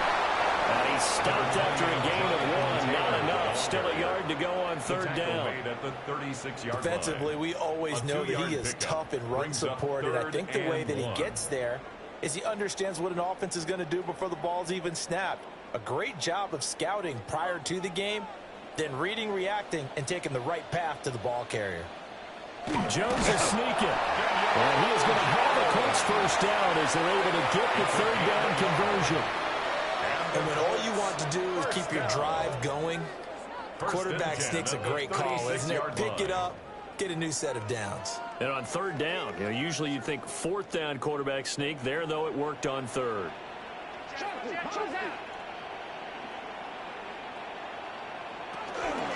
First and 10, Taylor now. And he swallowed up right near the line of scrimmage. He'll lose a yard there, and it's second and 11. But these guys are going to chop into that deficit. They're going to have to do a much better job in the run game. Caught behind the line of scrimmage, no yardage to be found. Looking at a second and 11 now after the loss. Now they'll switch it up here and look to throw. Oh, he had a man running free, but he overshot him, and it's incomplete. Oh, and that's kind of how it's gone for them so far. That was a ball they need to get back in this game. A quick strike, a big play. But he led his guy too far, and it winds up over his head. Try to get one more in here before the quarter breaks. Throwing, Jones. And he's going to lose yardage here. As they will switch ends as time has run out on this third quarter of play. We have played 3 quarters. We'll return with more after this. You're watching the NFL on EA Sports. Back now in Indianapolis. It's the Colts, so they've got the football, but they've got work to do, trailing here as we begin the fourth quarter.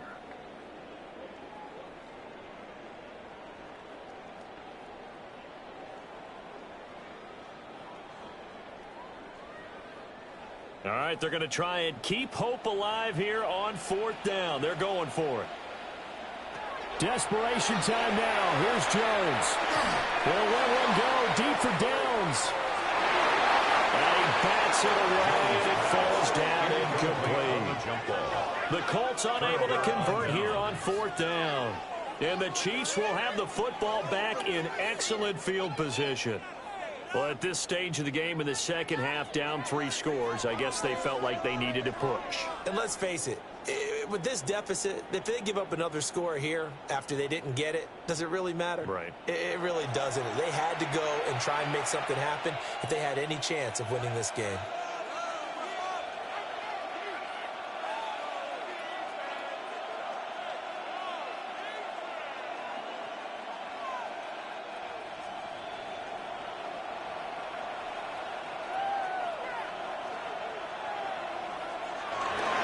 They'll give right side for Pacheco.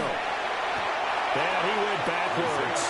He'll be down at the 30. 2 yards the loss, 2nd and 12. When this offense gathers to watch the tape, they're going to like a lot of what they saw. They put up big numbers, but they might fast forward through that last play. Oh, there won't be any fast forwarding, partner. I've sat in those sessions before. You end up spending more time on the bad plays than you do on the good ones. It's just the nature of coaches.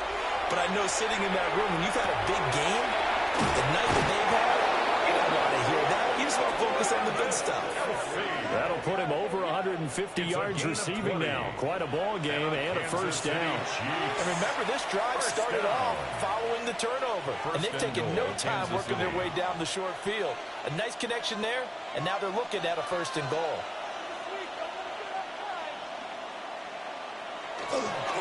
They'll run here with Pacheco. And he takes this into the end zone for a Chiefs touchdown. Isaiah Pacheco, a 9-yard touchdown run. As his guys are able to push that lead out a bit further.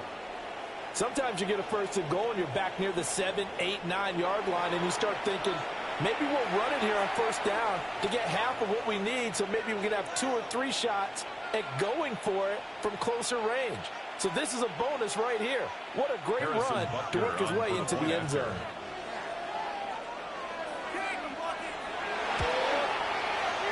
Extra point by Baker is on target. And the lead is now 24. So they only needed 3 plays on that drive. And it was finished off with a 10-yard touchdown scamper.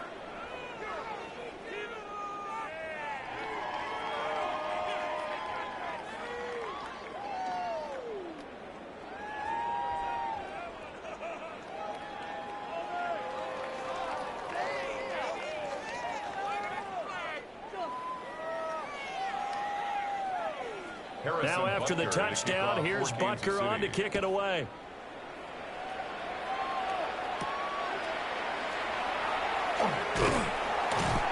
And the tackle going to be made right there at the 25-yard line. And the Colts now, they're ready to get the football back. Well, this game, it has had no shortage of offense. They've been able to put up a decent amount of points on this side, Charles. They just have not been able to keep pace with the other offense they're going against here. Yeah, it's a good way of pointing things out, because now it's not a total loss, because as you said, they've scored some points, so there's some plays they can build on, moments where the game plan actually worked. But overall, though, they were just out-personnel. They were going up against a team that's playing at an elite level. Here's Jones throwing to start the drive. And he's going to be dropped following a pickup of 7 past the 30 to the 32. You got the big lead defensively, willing to give them that underneath stuff, right? And this is why you work on your tackling. Tackle them after the catch, inbounds, keep the clock running. Go ahead and bleed the game out that way. They'll operate from the 32-yard line here, 2nd and 3. Open man to tight end Warren. And he'll be tackled right on the chalk at the 45. 68 yards receiving now for him in the game. And a 1st down on that last catch as well. Well, I can put my defensive cap on right now, and I know they're saying don't give up any big plays now. They've controlled this game throughout, and all they want to do is see it through to the end. I think they let their guard down a little bit with that last completion. Sometimes when you try not to give up bigger plays, you don't react as fast as you should for throws.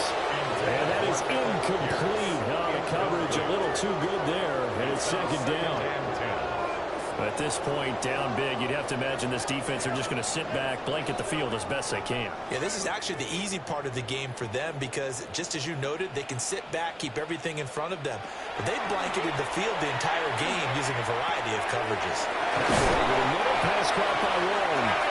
And he'll be brought down with a first down as the tackle's made at the Chiefs' 40. Another good reception there. The Colts on the march. A 3-score game here late. You can probably rule out the comeback, but certainly some kind of a moral victory to be had if they can get a few more points to close things out. And to that end, a nice pass play there to push things downfield. Yeah, and we know in this league, a loss is a loss, and no one wants anything to count as a moral victory or something that feels a little bit cheap. If they trim that lead down to just 2 scores, that's still a benefit to this squad. Offense was moving it a little bit, had them back on their heels, but they earned a brief pause by forcing the incompletion. That gives them a quick chance to regroup and try and mount a stand before they're backed up even further. To throw once more on 2nd and 10. Jones. That'll leave them with a 3rd and 2 coming up. They got 8 yards there. They like going to him in the slot. He catches another one. I think this comes under the heading of, until they stop him, why not go back to it? He has something going really well. Great working relationship with the guy throwing the ball, and they keep making the connection. Win the rep, let's go, right here. Again, he'll drop the throw. Work in the middle of the field, and he's got a man complete. And he'll be brought down with a first down as the tackle's made at the Chiefs' 15-yard line. Another good reception there. The Colts on the march. 1st and 10 at the 15-yard line. Line of scrimmage, the 15. It's 1st and 10. They'll stick with the passing game as he looks to throw. I think this is what this game's become now. Just go deep, see if we can get something to go our way. Yeah, not the most creative or most inventive play call there, but not much has worked for them throughout this game. They're almost at a dial up.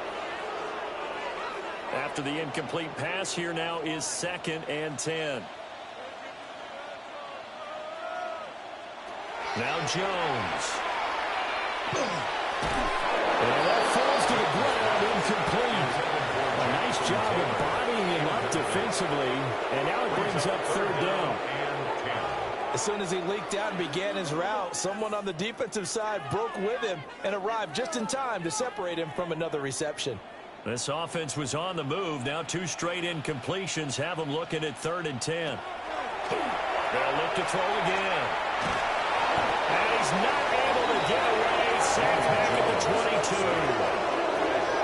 Michael Dana with a big-time sack on 3rd down. It's a loss of 7. Guys with his talent in the pocket aren't supposed to be getting hit like this, and you know an intense conversation with the offensive line is going to occur after this one. Might not be from him, but the offensive line coach will have plenty to say about this game. And they're indeed going to go for it here on 4th down. So trailing here in the last quarter, let's see how this plays out. And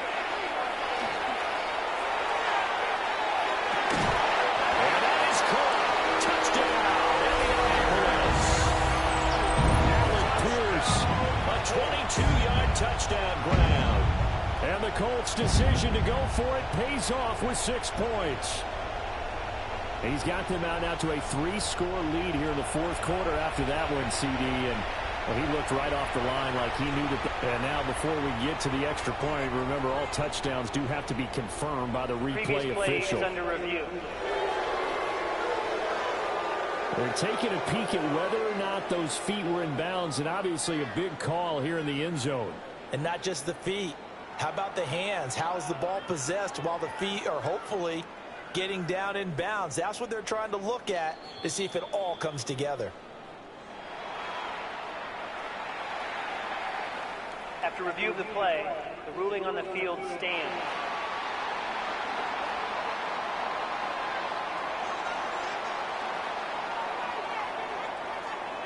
And now the Colts are going to keep the offense on the field as they'll go for 2 here. The Colts will line up for the 2-point conversion. They'll let Taylor try and run. And he's going to get in for the score. And the lead now cut to 14. Colts 27.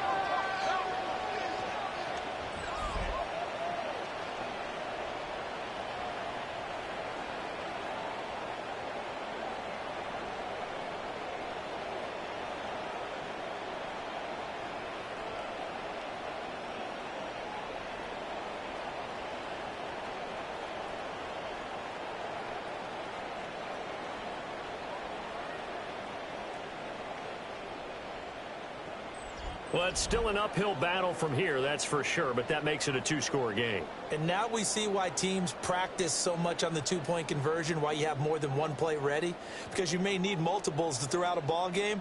There's a great example right there.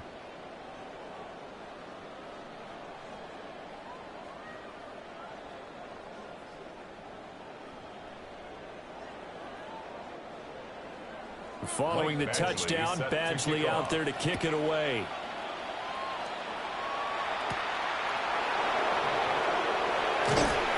And he won't quite make it to the 25. The visitors' offense and their quarterback ready to go once more. And he has been masterful so far in leading this offense. He's kept the mistakes to a minimum. He's been on point with his passes, and he's generally been one step ahead of this defense all game long.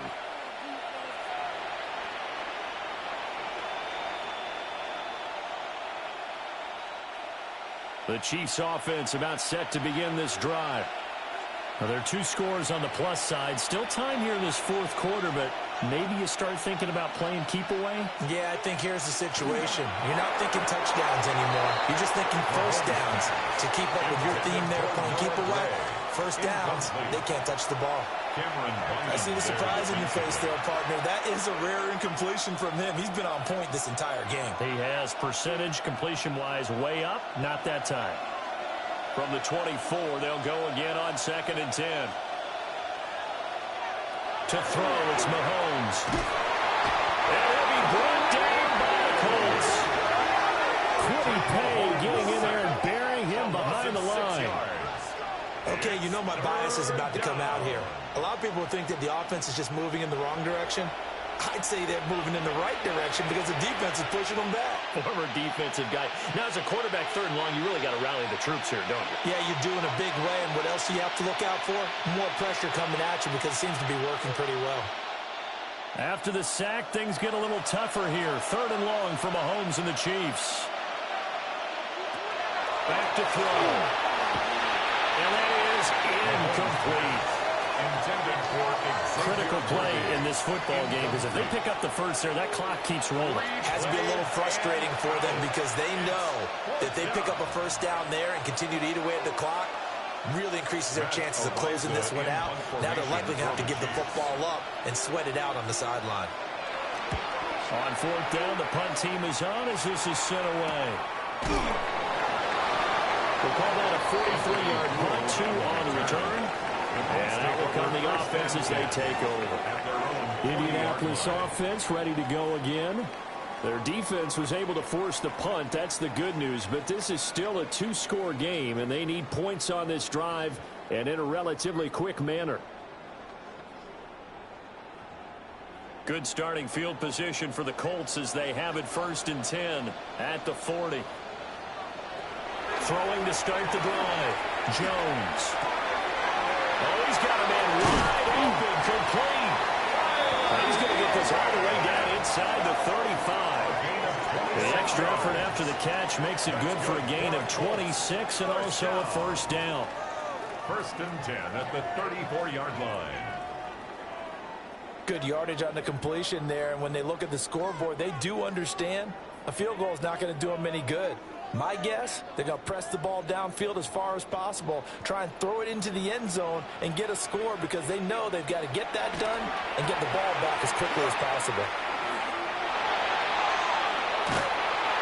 And he's taken down, trying to do a little too much, getting outside of the pocket, and it results in a sack. Chris Jones coming right up the gut, gets in there for a loss of 9. My man, it's been a rough night for that offensive line, and it's only getting rougher. 5 sacks now that they've given up in this contest so far. It feels like the witching hour out here, doesn't it? Okay, stupid question. What's the witching hour? Yeah, the witching hour. That's when everything goes haywire late at night. Pass protection has been a problem all night long as they come up facing second and a bundle. Now complete to Downs. And a gain of 5. And it's going to be third down and a ways to go here. 3rd and 14. Brings up 3rd and 14.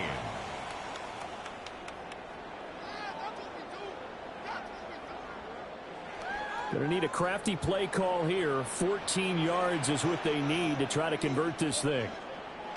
Now on 3rd and long, they'll look to throw. And they'll find the open man. That's complete. And he'll be brought down with a first down as the tackle's made at the Chiefs' 17-yard line.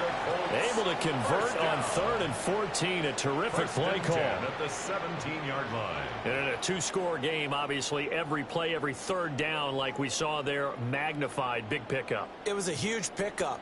What they really want, though, is to not even get to 3rd down. They've got to maximize time and conserve as much as possible.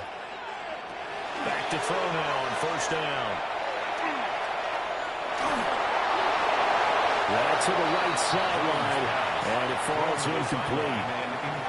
So many times we've seen him trying to escape the pocket and do something with his legs, but in this case, the pressure was too intense, and he made the wise choice to just get rid of the football and make sure no one was going to get it. So after the incompletion on 1st, now 2nd and 10. Back to throw again. This will be swung out wide for Taylor. And he'll be out of bounds, taking it just shy of the 10 at the 11 or the 12. They get 6. That'll leave them with 3rd and 4.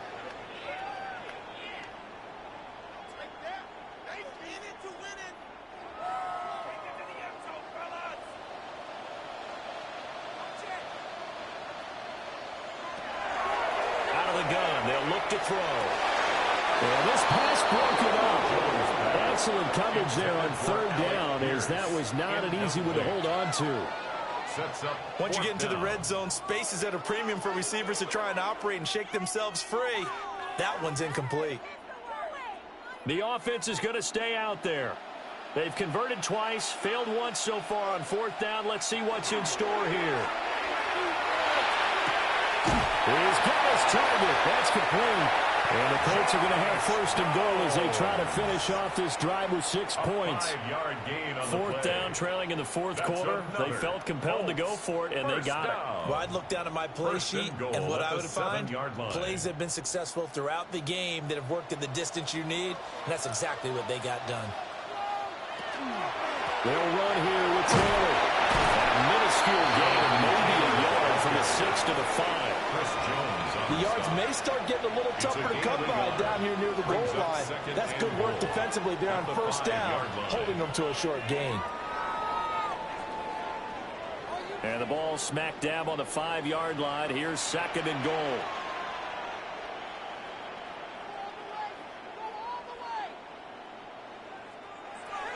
Back to throw. Jones. And they're going to get to him. A sack. Sack back at the 9-yard line. It's a sack for a loss of 4, and that brings up 3rd down and goal. Well, collectively as a defense, Charles, I think if you get 4 sacks a game, you're feeling really good. Now they have 6 as a unit. And that type of a number, it's just staggering because there's so many ways to try and counteract it. But in this case, they've got no answers for this unrelenting pressure coming at their quarterback. A lot of tired bodies on that field, but this is a big play. 3rd and goal. Operating from the gun, Jones. Will try and do this himself. And he takes this one in for a Colts touchdown. Daniel Jones, a 9-yard touchdown run. And the Colts are able to cut into that deficit. So this back now to a 10-point spread, and you have to imagine they'll line up and go for 2. Oh, no question about it. If they can get this to an 8-point game, they can make things awfully interesting here in these last few minutes.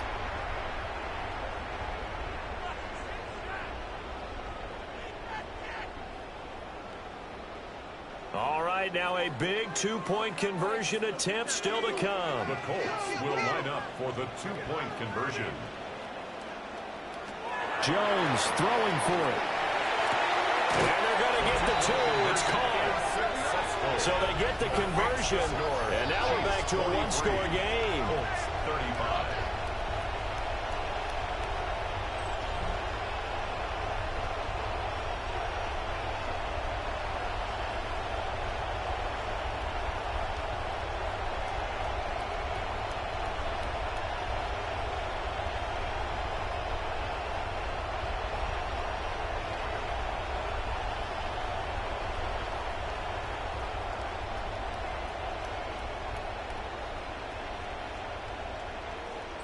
And that almost makes it a brand-new ballgame. Now it's a one-score affair after they get the two. And you have to know they were holding their breath on the two-point play because they had to have it to get it within the range that you just talked about.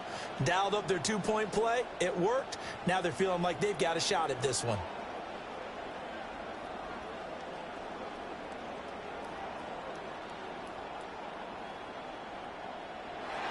Following the touchdown, Badgley out there to kick it away.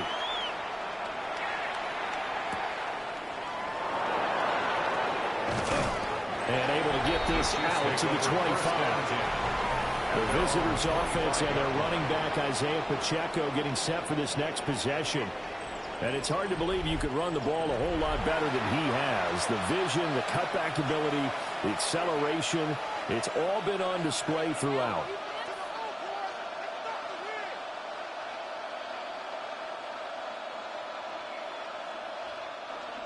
The KC offense out of the huddle, ready for their next drive.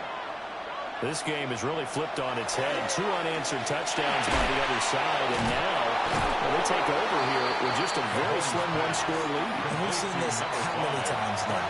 Teams get a big lead, they go into coast mode, and all of a sudden they're scrambling and battling for a win down the stretch. They've got to put something together right here, otherwise they're in danger of doing the old snatching defeat from the jaws of victory.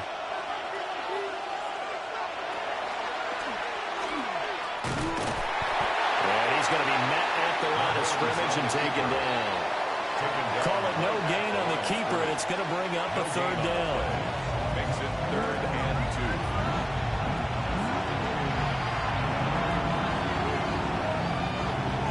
They'll come to the line, needing only 2 yards to gain the first here.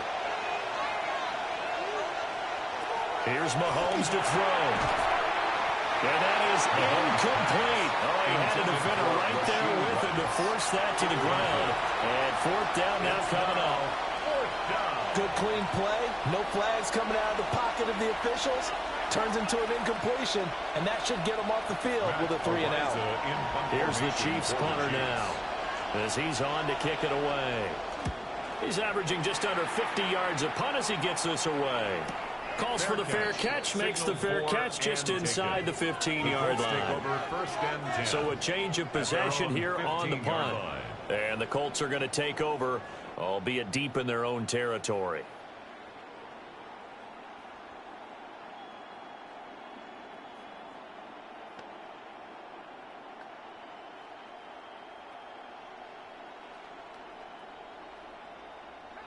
Looking to put a drive together.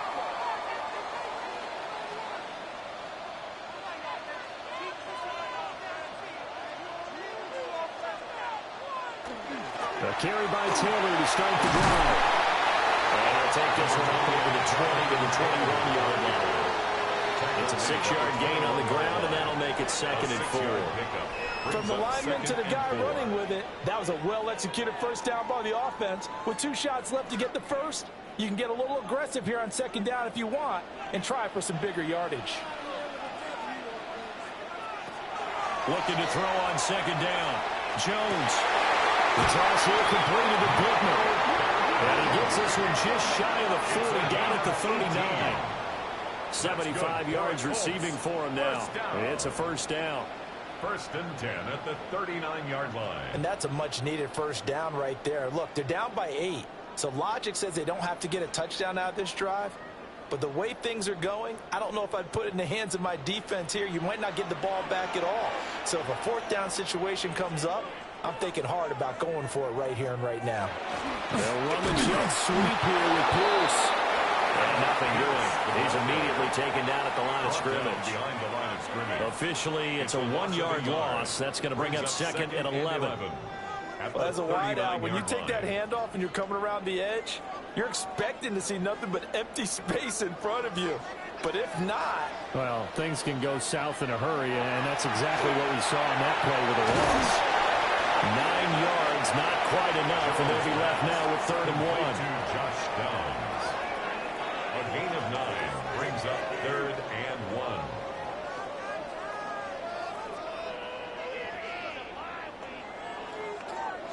So they just need 1 yard here to pick up the first down. On 3rd down, here's Taylor. And he'll be taken down, but he does have first down yardage. And the Colts, first down. 1st and 10 at the 43-yard line. 4th quarter, down to the final 2 minutes, and we've got a 1-score game. So the Colts in possession of the football as we get you reset.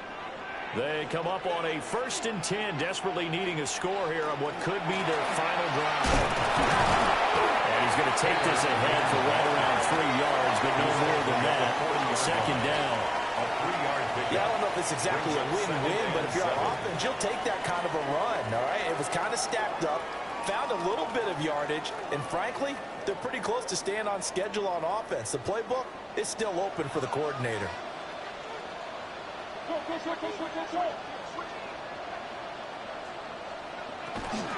go to the ground again with Taylor. And he gets this to the 45. Good for a gain of 5.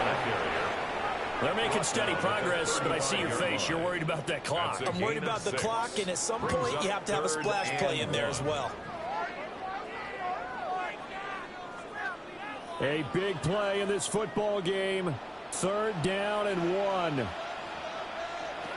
To throw is Jones. He'll try to pick it up himself. And Jones will hit the deck here.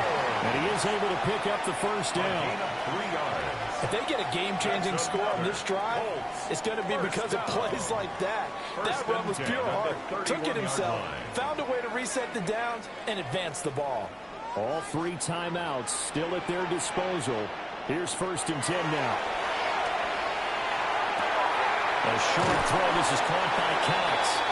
The Colts going to use the first of their timeouts, as it'll come with 36 seconds to go in half number 2. At the Chiefs' 22-yard line.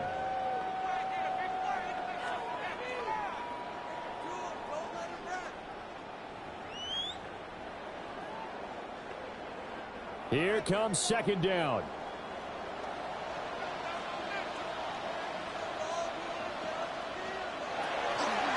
Running straight ahead, Taylor. And he'll be brought down inside the 20 at the 19. They still got 2 timeouts. Got to start using them, don't they? You absolutely have to. You save them for this situation, but you have to use them. 1st and 10 at the 19-yard line. Here's 1st and 10. Jones. And he's going to go down. He's sacked back at the 24. They've got to burn the timeout, and they do, but a costly sack. And now maybe just time for one final play.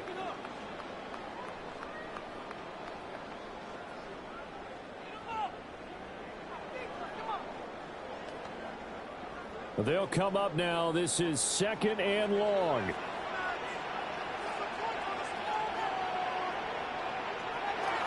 Here's Jones. Got his man complete over the middle. That's Warren. And the clock will now stop as a timeout is called with 5 seconds left. And there wasn't much room for the big tight end to do much after the catch. But at least he was able to pick up a solid gain to help his offense continue to move in the right direction.